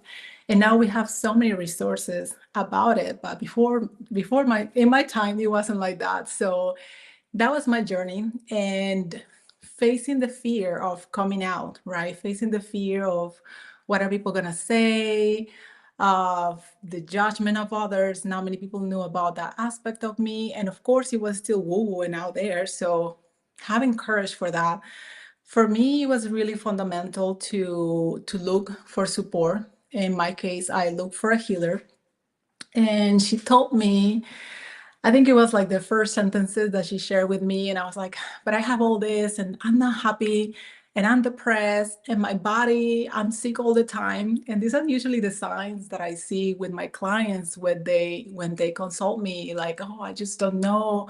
I lost that desire for life. It's like, no, you're just not following your purpose. And it really digging deeper to finding that for yourself. And the real question that inspired that in me, that search, was, if you had all the money in the world, if money was not a thing, let's say you're safe, I'm asking you, what would light you up to wake up with purpose in the morning, to wake up with excitement, to be of service? You don't have to worry about financial anything. You're safe, you're covered. So what would that be for you? And for me, that got me really thinking. Perhaps for a couple of weeks, I was thinking, whew, I always liked that side of me, and healing. And I went to conferences about spiritual surgeries, and learning from people in Brazil about psychographic writing and all these things. And I just love all of that. And I was like, yeah, for sure. That would be it. That lights me up. to serve on that level. And I started, okay, what would I do? What would it take to start showing up? So that's what the body really tells us. When we are not following our purpose, we start getting sick. It's like one thing after the other. It's like headaches. There's like slight depression or depression. Declared depression. In my case, I was declared with depression officially in 2010. And that's when I said, enough is enough. I really need to see what I'm gonna do with my life, because I was working too much. I was doing all the things. I never had time for myself. I never had fun. And fun for me has been a key component of my healing journey, because it has allowed me to vibrate, not just vibrate different, but just be a different person, like be in a lighter mode, be like an inspiration for others. And for everyone is different. So I want to talk about what other things happen to us when we're doubting ourselves, like, oh, should I do this? Should I do that? I'm going to give you some examples of clients that reach out to me because they just lost the lust for life, the fun and the spark and all the things, right? And it's like finding that inside of yourself, and finding that is really always there. Is really always there. Life gives us opportunity to experience ourselves in different ways, like to do different things, and we try jobs and we try experiences, and we're like, oh, I like this, I don't like that, I like this, I don't like, and that's how you start finding about yourself what really lights you up. So finding it is like remembering why you're here, because we fall into the programming, we fall into the limitations that we carry from our lineage, like we fall into, and then if like depending on what culture you're part of, like there is all these things like you should be doing this, and like women should be doing that, and like for me it was that, like, well, when I started that, I wanted to be an artist. There was a lot of people I know. My family was not rich by any means, and that is a career that only people with like less more affluent can aspire to. And then I was like, no, that's something that I really, really want to do. And I did it to the extent that it helped me in so many ways, because it's part of the becoming. So many times we think that I want to find my purpose. Like I have people that reach out and they're like, I just want to know, just tell me, because you're a medium. You're supposed to have all the answers and tell me. And I don't roll that way. Some other people might, but that's not my style. I like to create that environment for people to find it on their own. That safety. Because it's not the same if somebody tells you. It's like it has more meaning when you find it for yourself. So finding that for me, after that question of like, if money was not a thing, what would you do? That's what I really came to me, that I would love to serve in that way. And that's what really brings me joy, to serve every day, that lights me up, that I support others on their journey, on their growth and on their evolution. And it's just amazing. I never really thought that I would be I'll be doing what I do now. Like if you asked me when I was a teenager, when I was even younger, like, what would you do? We always like, I'm an artist or I'm whatever, but I really never thought that I would be doing a healer's job, right? Supporting people in that way.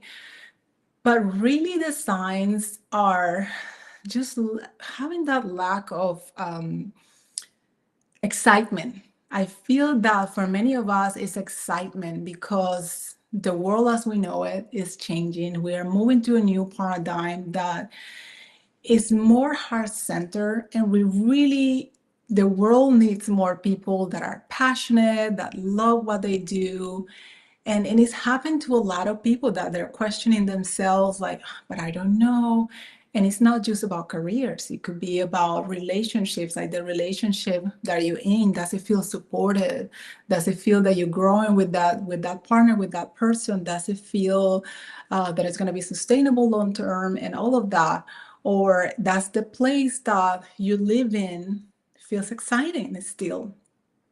Are you ready for new adventures? So what would it take for you to try something new, moving somewhere abroad? And And really, for me and for my clients that had been with me some time, they start taking initiative of like following that excitement, following that curiosity, because many times we are stopped from our greatest adventures and for our greatest joy and expansion because of the preconceived ideas that we have. Okay, well, I don't have the money, like financial blockages, like I don't have the money for X, Y, and Z, or people are gonna say, people are gonna judge me, people are not gonna accept it, like da da da da da da da.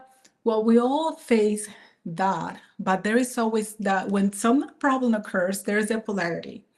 The exact opposite exists right on the other side. So if we can look at it into, okay, I see a problem, but if I have that desire, the thing that I always tell my clients is if you have something in you, like, okay, I don't know what it is yet, but like I feel that there is something else for me, really listen deeply because there is something else for you. It always is. We come with that, let's say, unwritten kind of path for us because it's not really like one way. It depends on what choices we make and where we land as we go. But your destiny is gonna happen no matter what. Whatever route you take, it's gonna be part of your becoming, and it's gonna accelerate your growth because we're here to grow. Many times people get stopped about making choices because they think a choice is gotta be forever, right? If I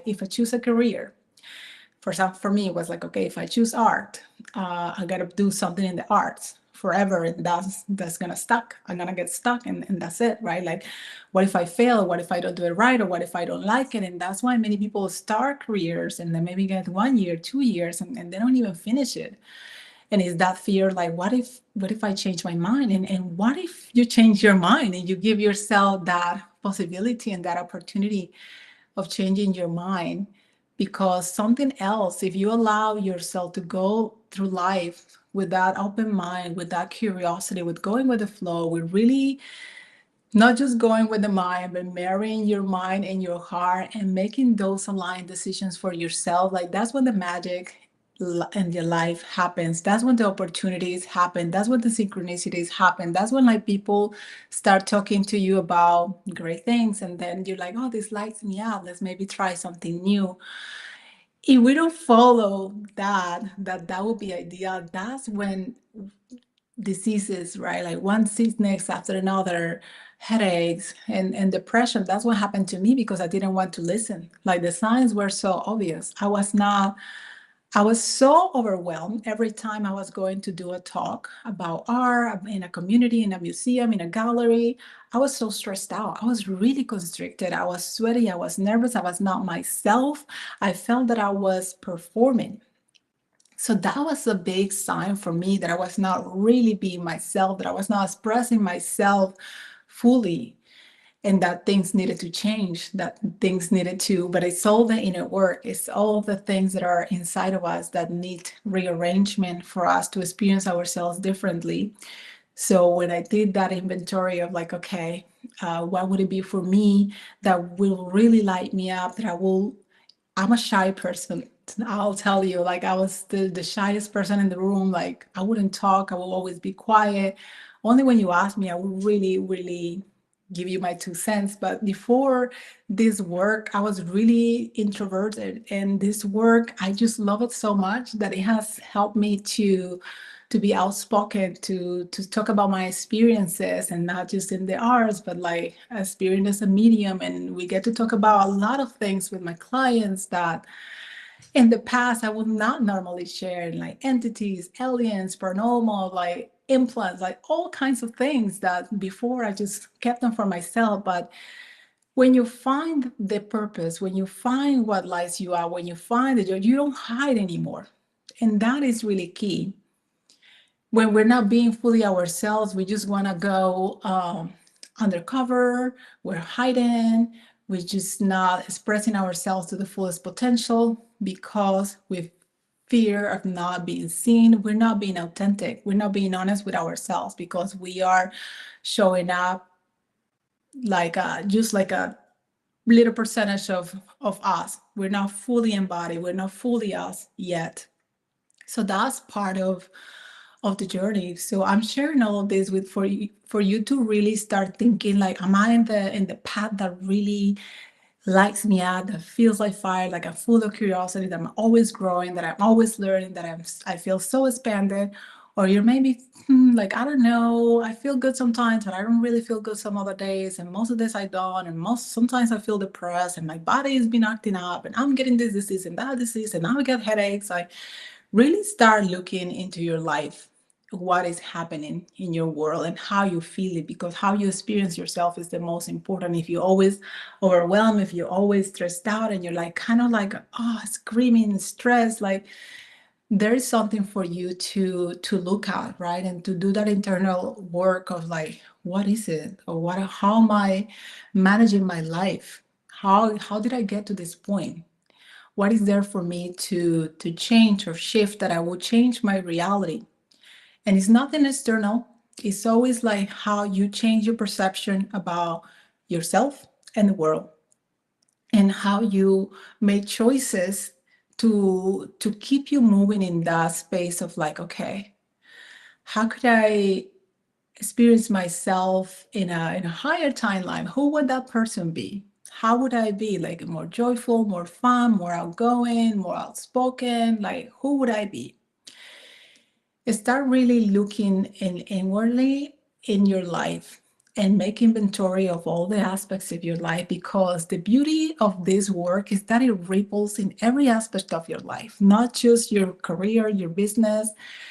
When you find that purpose, when you find that joy, that contentment, that it satisfies you on a soul level, it's like a fire. It's like you ignite this frequency that is contagious. And we all live in this quantum soup. I call to my clients, it's like a quantum soup. And we're all ingredients of the soup. And it depends if like somebody's saltier or more sour or sweeter, like that's gonna affect the end result, the taste of the soup. So watch out. What ingredients are you bringing for this soup that we're all part of? So it really affects everyone around us. That's why this work, if you're here in like personal development and you really want to grow and expand in leadership, it requires us to look inward and to see if we are following our bliss, if we're following our purpose, our joy, because I don't see it just for myself. I see it again and again for clients and people that I follow that are successful. What makes them successful is not that just like, well, yes, they're incredible, yes. But it's like that passion, that certainty for what they bring to the table, for what they know and how they do things, because they own it, they embody it, and that's the work. And of course, this work, it doesn't happen overnight, and that's what also sometimes people dread. Is like, okay, I want Amazon Prime. Like, I want to now. I want to now. And I want to know. I want to know my itinerary. Like, what am I going to land and what am I going to do? And like, really is to taking leaps of faith every day and showing up every day for yourself, because in reality, you're the most important person in your life.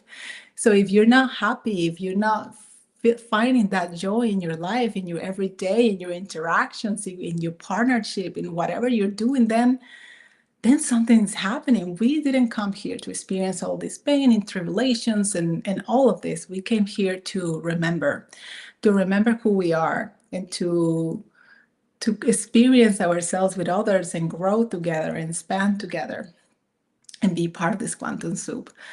So really my desire for you is that you start taking inventory of your life and figuring it out if you're really doing the things that light you up, that feel excitement, that you're always growing, that feels like something new and unknown for you. Because when many people fall into the 9 to 5, and I don't have anything against it, because I have some clients that have those 9 to 5, but they're greatly paid and greatly appreciated, and they love it because they're so good at what they do. But it's not for everyone.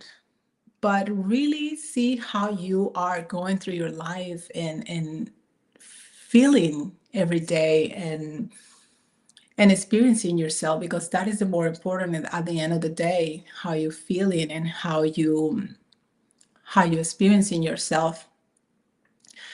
if we're not passionate, it's going to be felt, it's going to be experienced by other. I also work with people that want to start their spiritual business and all of that. And it's true that I wish I could tell you there's a pill that you can take, or there's this that you can take, and it's just gonna happen so fast, so quick. But it's really that internal work of finding what is really lighting you up and what is for you. We all have different paths, and some of the mistakes I see people do is like the comparison part, comparing themselves to others. So, oh, let me see what other people are doing, and oh, but they're successful like this, and I really tried, and I don't get it. And the reality is that if we can just turn our eyes, turn off for a second and go inward, because we came here all with a different path, all with a different plan, all with different blueprints. Nobody is supposed to be the same. So for me, I was trying, and I look out for people that I admire and I respect so much, but it's like everybody is unique and everybody does it differently. So start seeing for yourself, what is that? What is that your soul wants to express, your soul wants to create? Because when your soul is not fully expressed, that's when you're not feeling good, or like not feeling like yourself, and you're like, there is something that I cannot really put my finger on it. Like there is just like this contentment, like this lack of excitement, like I have it all, but I'm not happy. And I have those clients all the time that come to me feeling that, like, I have it all. I have the husband, I have the house, I have the career, I have it all, the checklist, list, right? Like we're supposed to have it all in order. Sometimes we feel, and that's not really that, the more you start looking into observing your life, observing what brings that joy, what brings those moments of serenity, of contentment, of peace within you, then you start understanding what is your path. Because the path is always there. There's so many signs all over. And for me, it's funny. I'm gonna share a little anecdote. When I was 17, I was in a spiritual retreat, and there were mediums, there were telepathic communication people, like all this. And this was new to me because I was like, oh my gosh, these people exist. I was so excited. And then I was with one of my friends, two teenage girls, and then this older woman approaches us, and then she tells us things about us.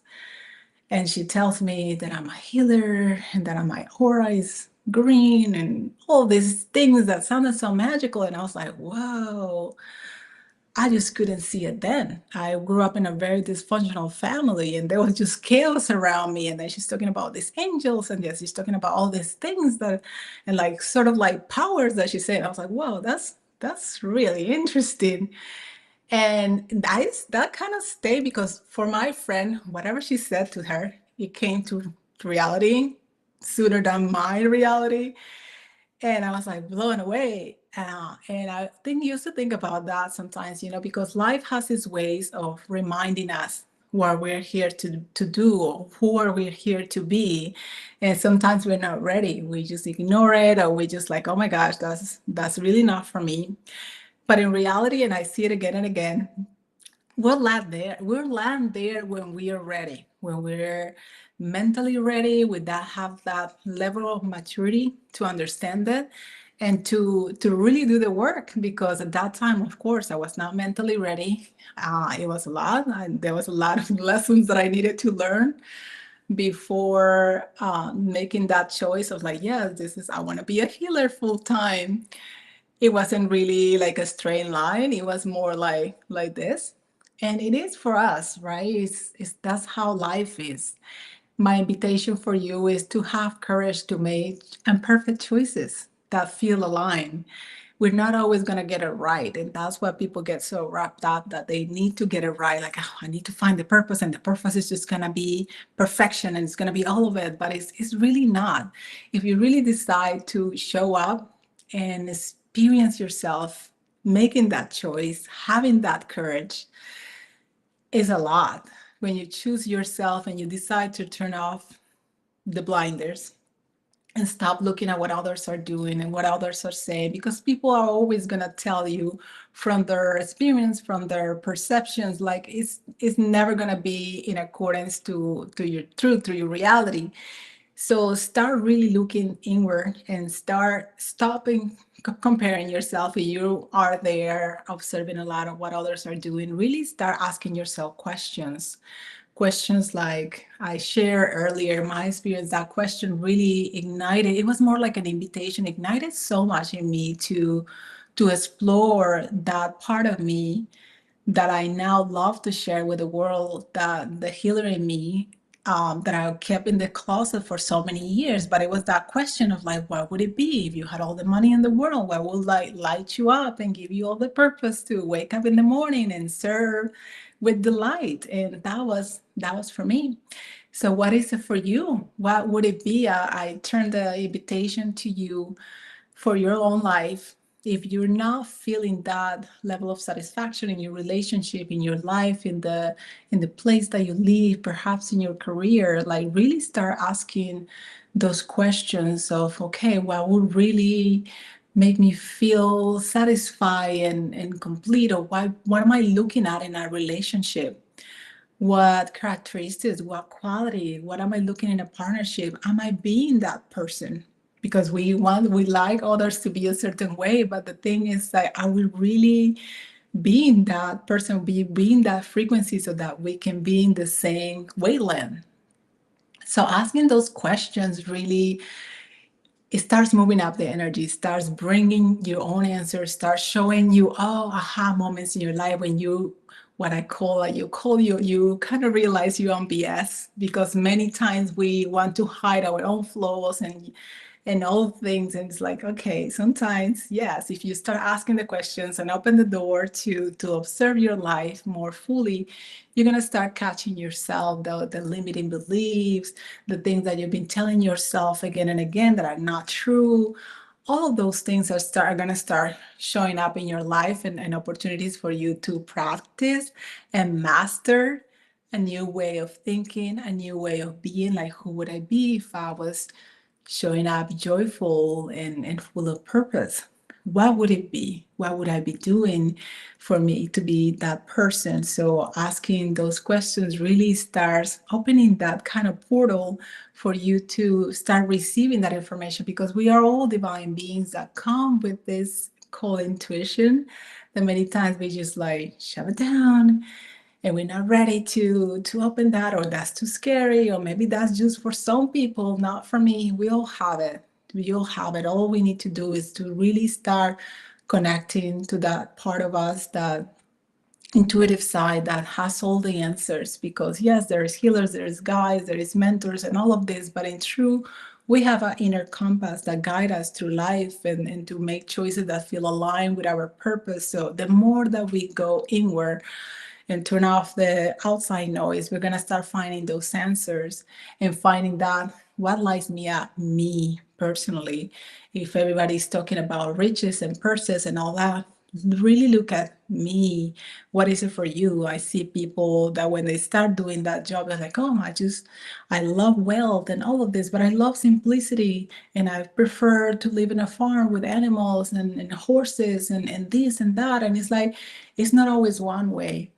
It's more complex than that. So when you really start asking those questions, you're going to get the answers, you're going to get the clarity, you're going to get the understanding. And when you start making those aligned choices, the path is going to start laying out for you in like one thing after the other and one thing after the other. And all of a sudden, you're living in your bliss, you're living in joy, you're living in purpose. And life just changes completely. It's not like life change, you change, you did the work, you did all the homework, and asking yourself those really important questions. Because many people go through life and like, this is the job that I'm supposed to do, or this is what is expected of me, of my family, because I'm financially responsible and I have to provide. And yeah, but where's the fun and where's the purpose and where's the joy and all of this? And it's like, we tend to look at things like black and white, but there is a lot of gray area that we can play around if you are open to it, if you had that curiosity and if you want more, because there is space for all of the professions in the world. There is space for all of the initiatives that your heart desires, because the world is not only changing, like technology is changing, many things are changing. So really give yourself the opportunity to do what you love, to do what lights you up, to do what brings so much joy in your life, because again, joy is contagious and our communities need that. Our kids growing up need that, and the world around us, because if we turn on the media and the news, like we just see awful things happening, and awful things happen, yes, but when we start magnifying the glass to see the goodness and the good things that happens in our community, that ripple effect, people start vibrating at a different frequency, feeling lighter, more content, happier with their lives. And it all starts with making that choice for yourself of what lights you up, what brings you joy. So I'm so grateful for this space, and I'm so happy to participate in this event. And I would like to know if where I can find the shares, if there's any questions or shares. Yes, is there anything else that somebody would like me to add up? I would love to do that. Otherwise, I feel like we are complete. And let me know.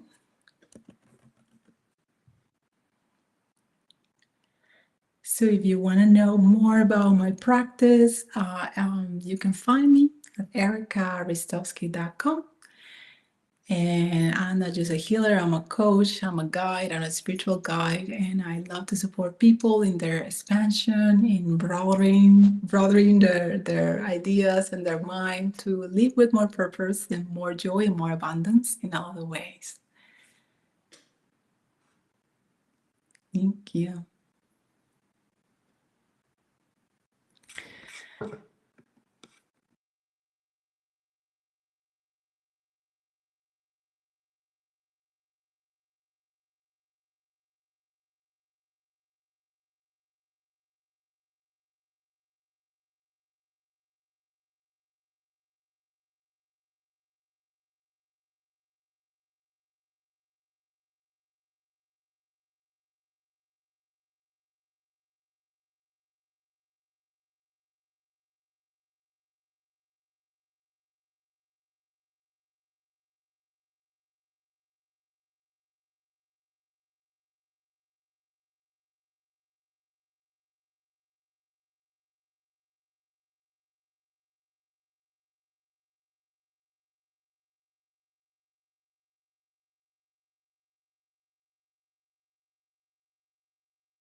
All right, and we are down to our last speaker. Ladies and gorgeous ladies, let's welcome Lori Runzer, who will be talking about building bridges, bringing about real sustained change one family at a time. Lori?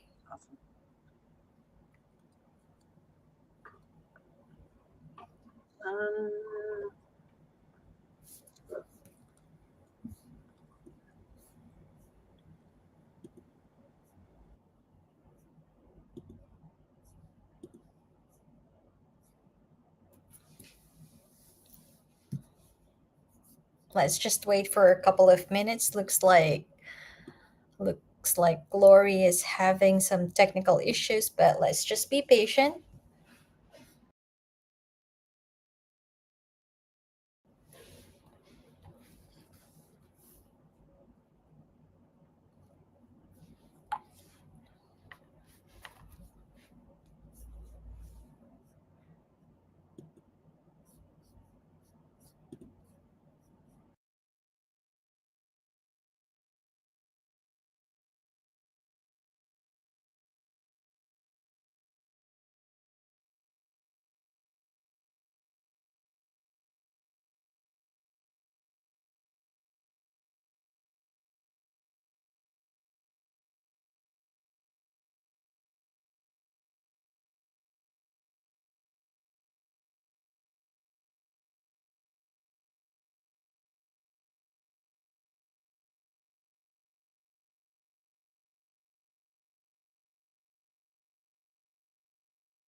Hello there. I want to welcome all of you to an amazing message that has just been shared over and over and over. It's about the priority and the importance of just knowing exactly who you are and where you want to go. And I guess what I really want to do is just want to share with you just our story, my story. And it's a story that has extended over time. It's a story that is been bold for many, many years of my life. And it's a story that has transitioned. And so I just really wanted to take some time with you. My name is Lori Runzer. I live in Saskatchewan, Canada. And many, many, many years ago, I met a gentleman named Peter J. Daniels. We were at a conference. We've always believed in vision, mission, goals. We were at a conference, and Peter J. Daniels was one of the speakers. I was in an audience of over 6,000 people. He started to speak. He talked about his mission is to address life goals, and that he is going to speak to us as the last Canadian presentation he does. For in order for him to meet his life goals, he was going to have to go to India. He was going to have to leave Canada, and he was going to have to go where there was more people so he could reach the billion people that he wanted to. I was young. I was a young mom. I had just come through some challenging times as a young farmer, and but we're very positive. We're hopeful. We just believe that those challenges meant that we were supposed to work with people, not cows. We were willing to transition our lives. We were totally open. And this day I listened to this man as he talked about what is our life mission. He talked about taking the time to write down what we wanted our life to stand for, what we wanted our life to represent. And he said, if it's too hard to do it from that positive, do it as an obituary and then take that time. And I took him very seriously. I knew that man was there to speak to me. I have no doubt in my mind that he was there to speak to me. And what I heard was him saying, Lori, I am asking you to do this. I tell you, the other 6,000 people disappeared that day, and he was talking directly to me. I have never left a conference after a speaker, but I was completely led that I was supposed to go out into the lobby, and I did. I went out into that lobby, and he was standing there talking to all these people. And what he was signing a book, and he was saying, what I heard him saying was, read my book, do the homework, apply it to your life, and have a good life. Thank you very much. And when I walked into that lobby where there was hundreds milling around, what I actually had happen was I had him make eye contact with me. I saw him close the book and excuse himself from a lineup that was over 25 people deep. He walked right over to me.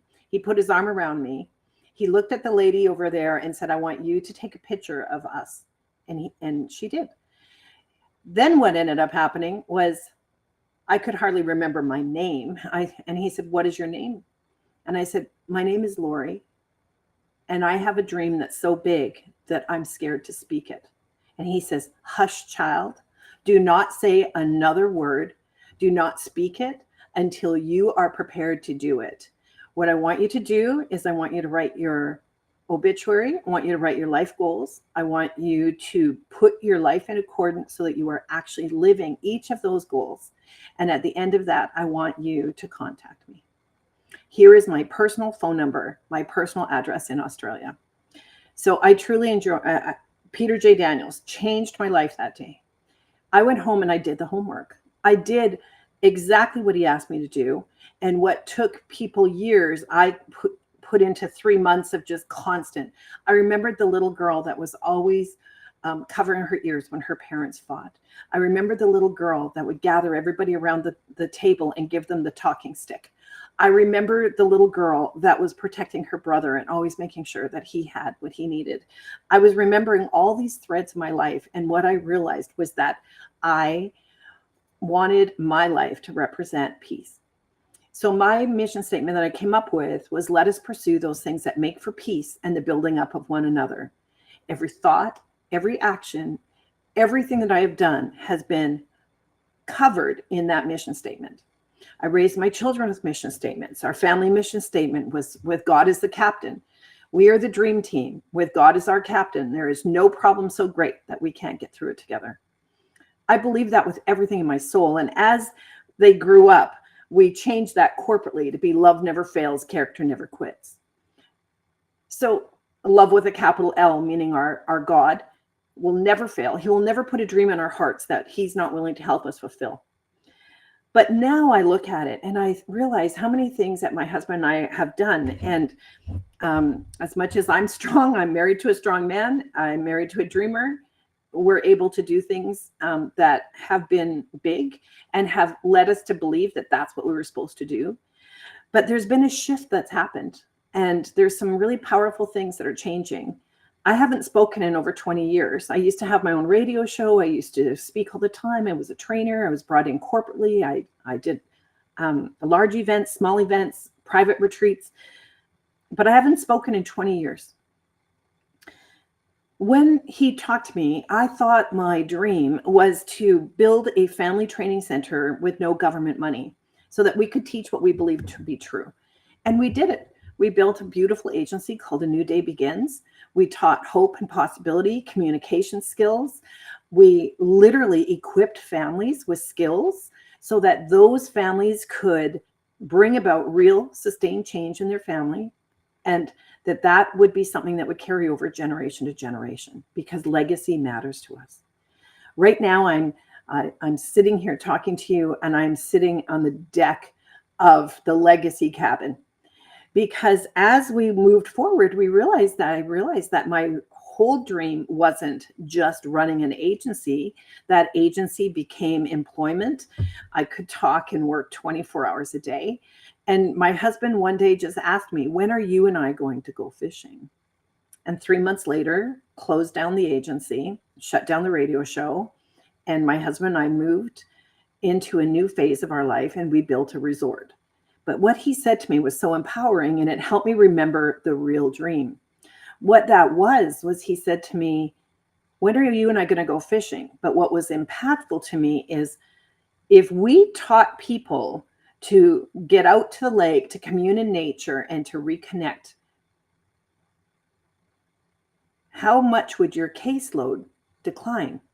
And I realized 80% was the answer I gave him. 80%. And he said, then I think we should put our money where our mouth is, and we're going to build a resort designed for families. And we did. So we moved out into Saskatchewan. We bought land. We built a beautiful resort. It's actually a luxury resort called Fire Song. And it's a place where we invite families to come and to experience nature, to do things in a way that just really empowers them to reconnect with one another and with nature. And I thought that was the dream, because we have witnessed miracle after miracle. Every single day, we have children thanking us for teaching their daddies how to become daddies. We have kids that talk to us. They only see us as Mr. and Mrs. Firesong. They have no idea that I have a therapist background and I'm going to listen to their heart. They have no idea that we have this goal of helping them find peace. They don't understand that when they come onto our property that it's so peaceful. They don't understand where that comes from. But we have pursued a life of hope and possibility. We have a strong belief in our faith, and we are real. And we just believe that they will know we are Christians by our love. They will know that we work together and we stand together, and that we see things that other people maybe don't see, because we see them. We see their hearts. We see who they really are. And we actually care for them in this beautiful environment we call Firesong. So we thought that was the dream. And at the same time, we've always been in leadership. Off the back deck of these cabins, I've often ran podcasts and done teaching leadership development off the back, and with my feet up on a cedar fence, looking over this beautiful lake that you see in the background. And we start looking at that and we start going, there's more. We're supposed to do more, but I don't know what it was.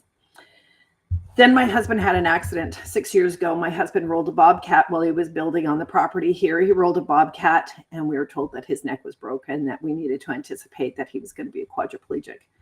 And we had a total, complete miracle. After 12 hours in an ambulance and multiple tests, they determined that it's a miracle. And they actually came and told us that this was a miracle and that they have no idea how it's possible, but his neck is not broken. But he was off property for over a year. And I remember saying to the doctor, it's okay. We are people of faith. I am a therapist. And if I became a therapist for the purposes of caring for my husband for the rest of my life, I'm completely okay with that. And he says, I think there's more. This doctor said to me, I think there's more.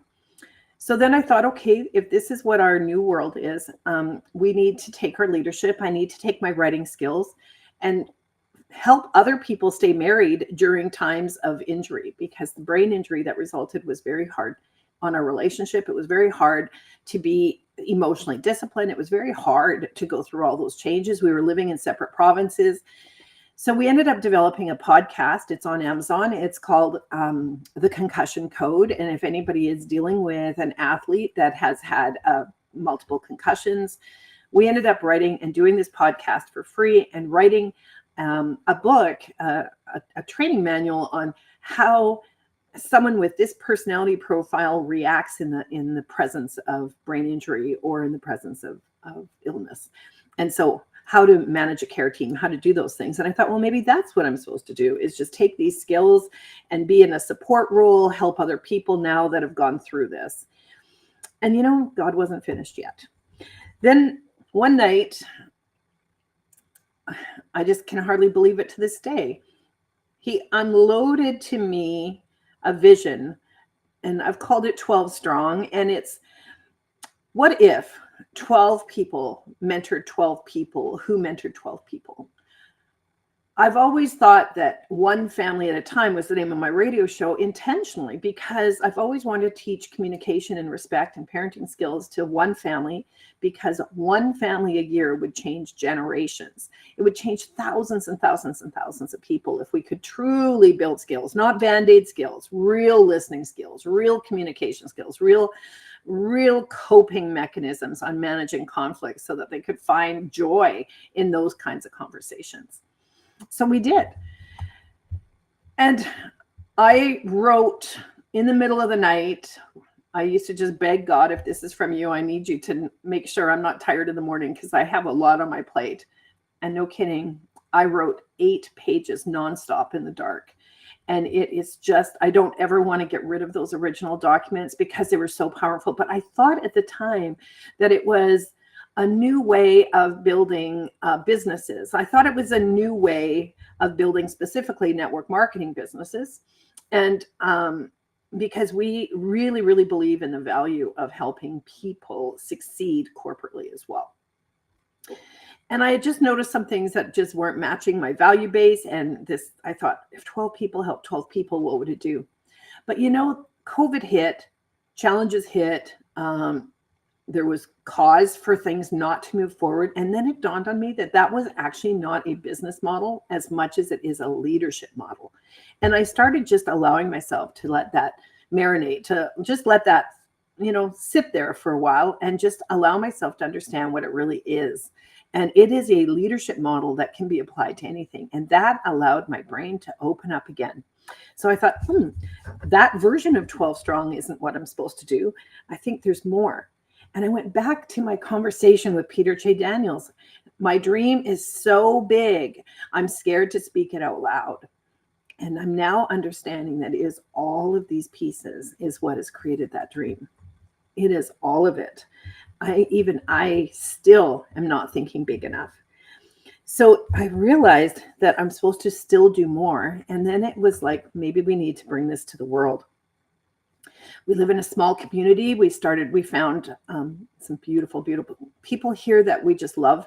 And I started thinking, well, maybe I'm supposed to work locally. I'm not supposed to be this broad international speaker anymore. Maybe we were brought to this small community so that we can just add value to the community that we live in.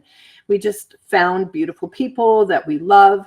We work side by side, we work hand in hand. And what we really do is we really want to show what real reconciliation looks like, because we do live in a First Nation community. My husband and I are passionate about our neighbors, about our neighbors being strong, our neighbors being healthy, our neighbors having healthy relationships. We started looking at how can we use our resort to take care of some of those people that are in our local community? How can we use it to take care of youth? We have a paddling club and kayaking club. Let's start bringing kids out. Let's just start doing those things. And I'm thinking maybe that's what we're supposed to be doing. But just recently, we've gone through some challenges here too, and we're at a time of restructure and a financial restructure, a team restructure, and we're looking at it going, what is that supposed to look like? And we've had these visions and these really specific things that we want to do. We want it to be very honoring. We want it to really be resistant to greed. We want to really be able to protect ourselves from betrayal. I know that those are things that just happen to so many businesses, and there are business and corporate structures out there that allow us to protect the vision and to limit and mitigate some of that risk. And a huge part of that is surrendering everything. Surrender everything. And so just recently, we have started experiencing, and we are in the process of walking through a modern day miracle. We are in a situation where we have people being brought into our life that are open, sharing. We have been introduced to the concept of a stewardship trust. We are literally came home from a retreat where we have just openly taken our entire vision, multiple businesses, multiple ministries, multiple aspects, all the way from property acquisition, management development, program development, ministry investment, real investment.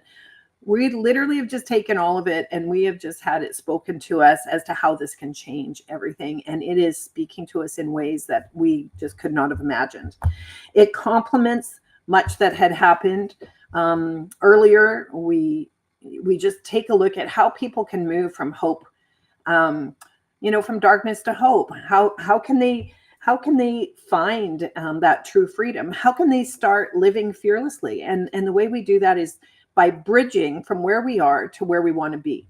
But that has to be on a firm foundation. That has to be done on a foundation of love, trust, truth, respect, integrity. And then there needs to be corporate structure tucked in around that allows you to function in those elements when the world isn't always there. In some of the language that I've heard recently, we have some circumstances in the world that are tragic. We have some difficulties that are happening, and we need to find ways that we can help more, that we can have more of what we do shared with the world, more of who we are shared with the world. This is not ours. This is ours to share. And so created some really great, powerful things that are moving us that way. And it forced us to relook at our mission statement, to relook at our values. And I'll just share that because we are currently offering and doing this with different people here on our property. And it's just, you know, we want to make sure that there's a legacy. We want to make sure that families can sustain and that they can do that. And, you know, our mixture is just so powerful. We're operating a resort in an area that needs employment.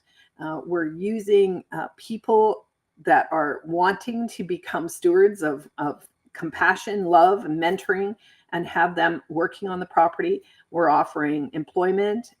We're offering apprenticeships so that those people who come here and learn life skills, they come here and they work alongside these beautiful mentors, are feeling the love. They are working side by side, and they are coming to a place where they will be empowered. They will build their own house, and they will end up in a welcome home community that is very powerful because it stabilizes all the children.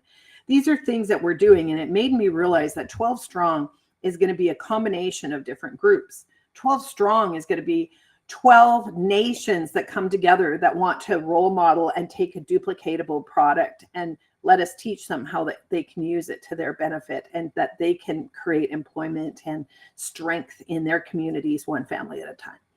It's going to be 12 Strong is going to represent a mastermind. I think there will be a mastermind type group. I think it's supposed to be called Sacred Fire. We are located at Fire Song. I think Sacred Fire is going to be a really, really broad to other companies, corporations that want to restructure, and they want to restructure in a way as I've described.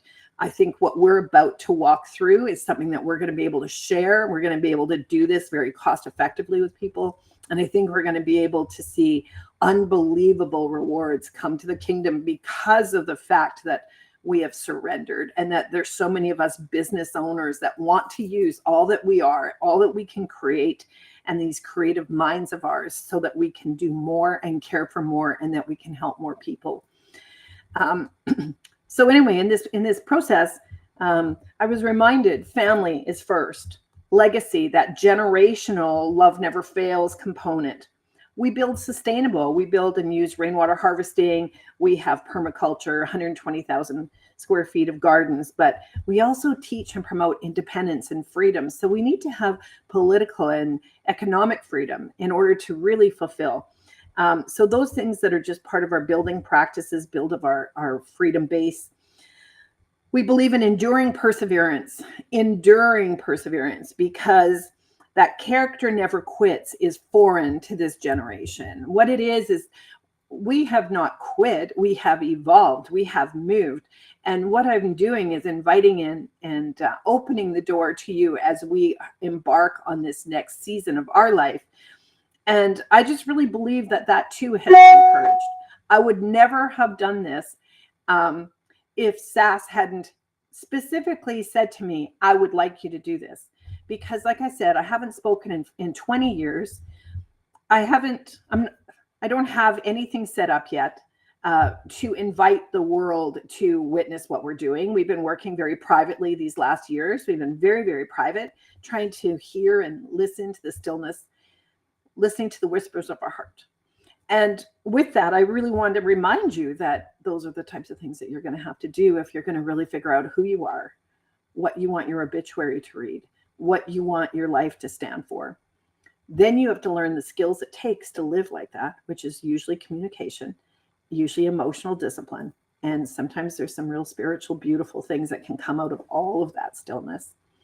Then I had to add the word strategies and opportunities to the mission statement. So now we equip reliable people with skills, strategies, and opportunities so that it brings about real sustained change, one family at a time.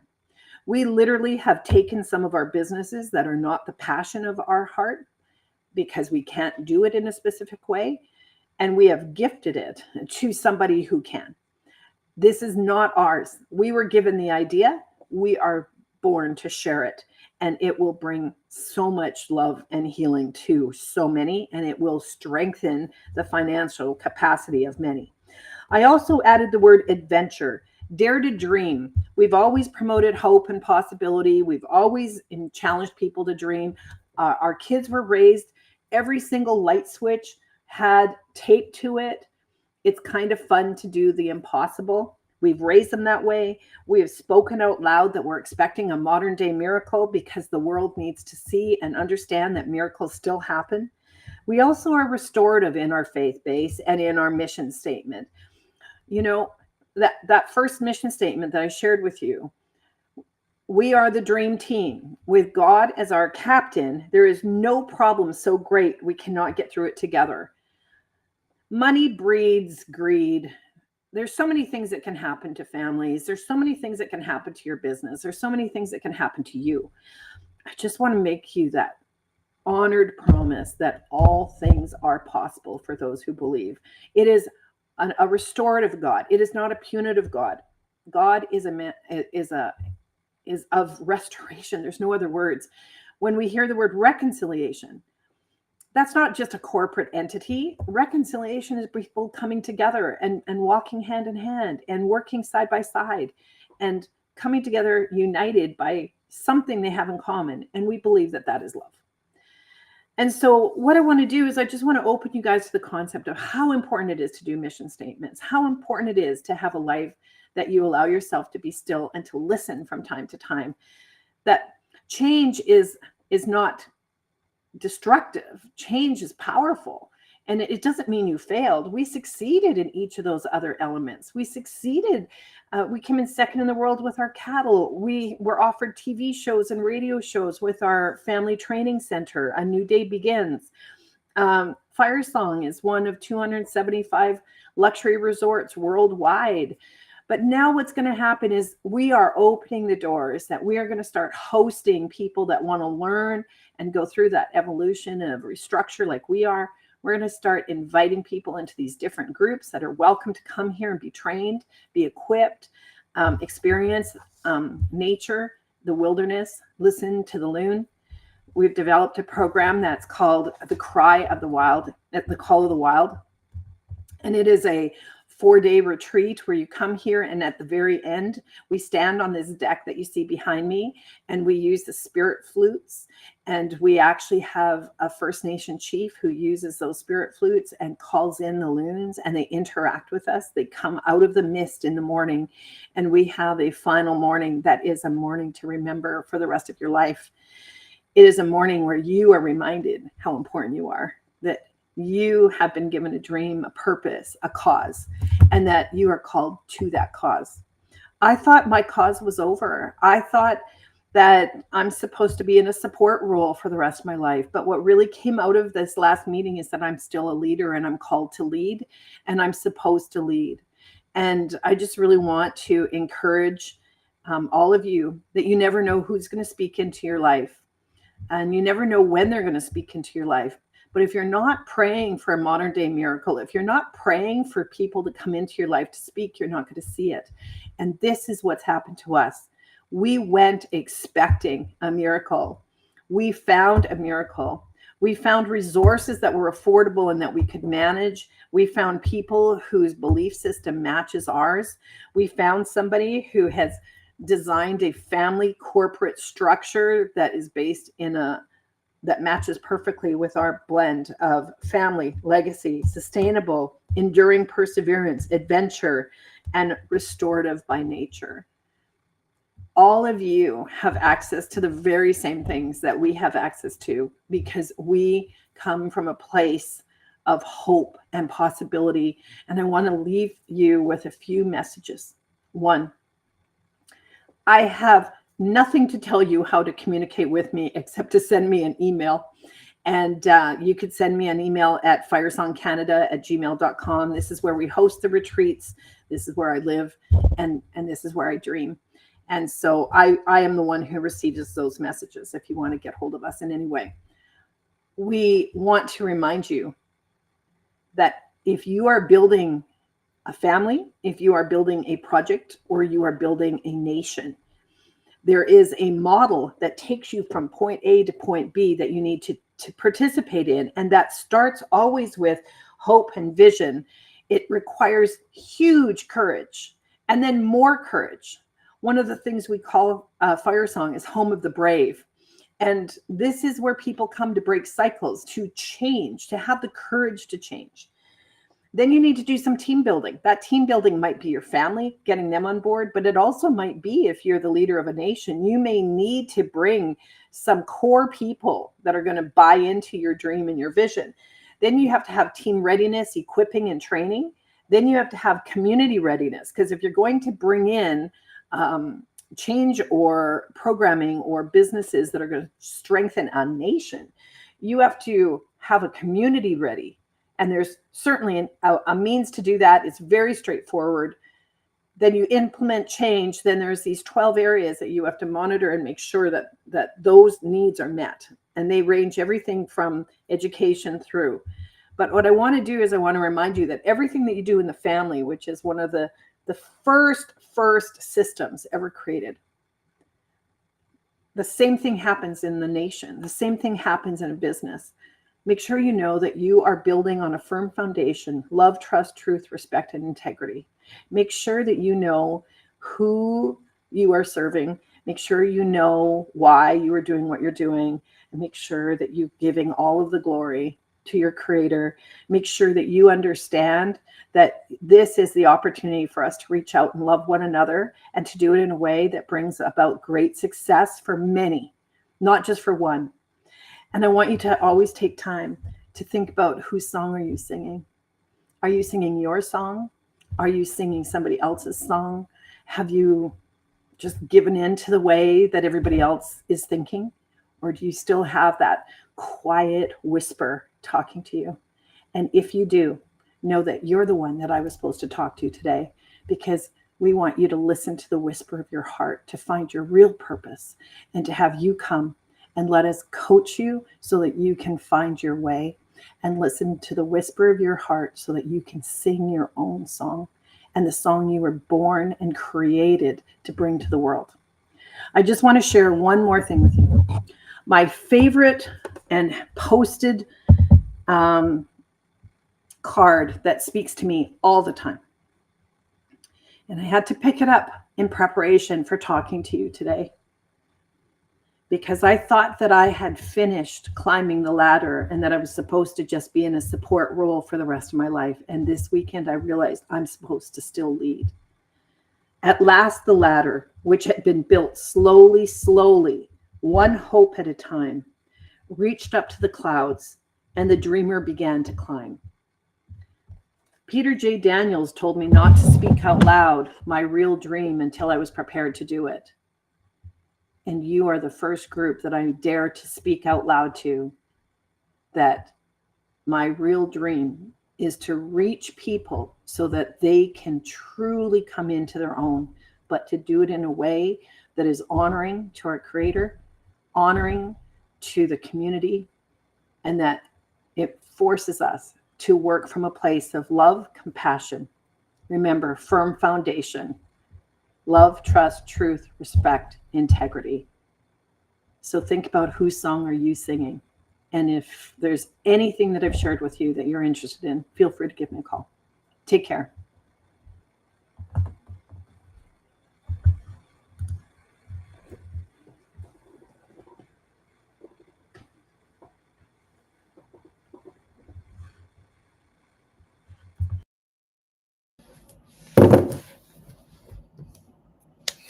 All right, and that wraps up our event for today. Thank you, Lori.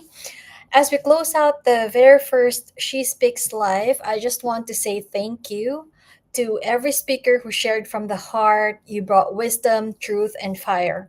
To everyone who tuned in, took notes, or felt that this is for me moment, you made this very powerful. This wasn't just an event, it was a reminder that when we women speak, we lead and we change the room. So if you're living inspired or even a little stretched, that's good. Now is the time for you to take the next step. Say the thing, start the thing, own your voice. And if you're still figuring it out, that's okay too, because you are not alone. This is just the beginning, and we are building not just a business. This is more than a business. We are building a legacy, and we are just getting started. So again, thank you so much, everybody, and let's stay connected. Feel free to follow us, DM us, or just tag us. You can always DM us for the replay, and yeah. And if you have anything else that you want to talk to us about, send us a message and we will get back to you. Thank you, everyone. Have a great night or have a great day wherever you are in the world. Thank you. Bye.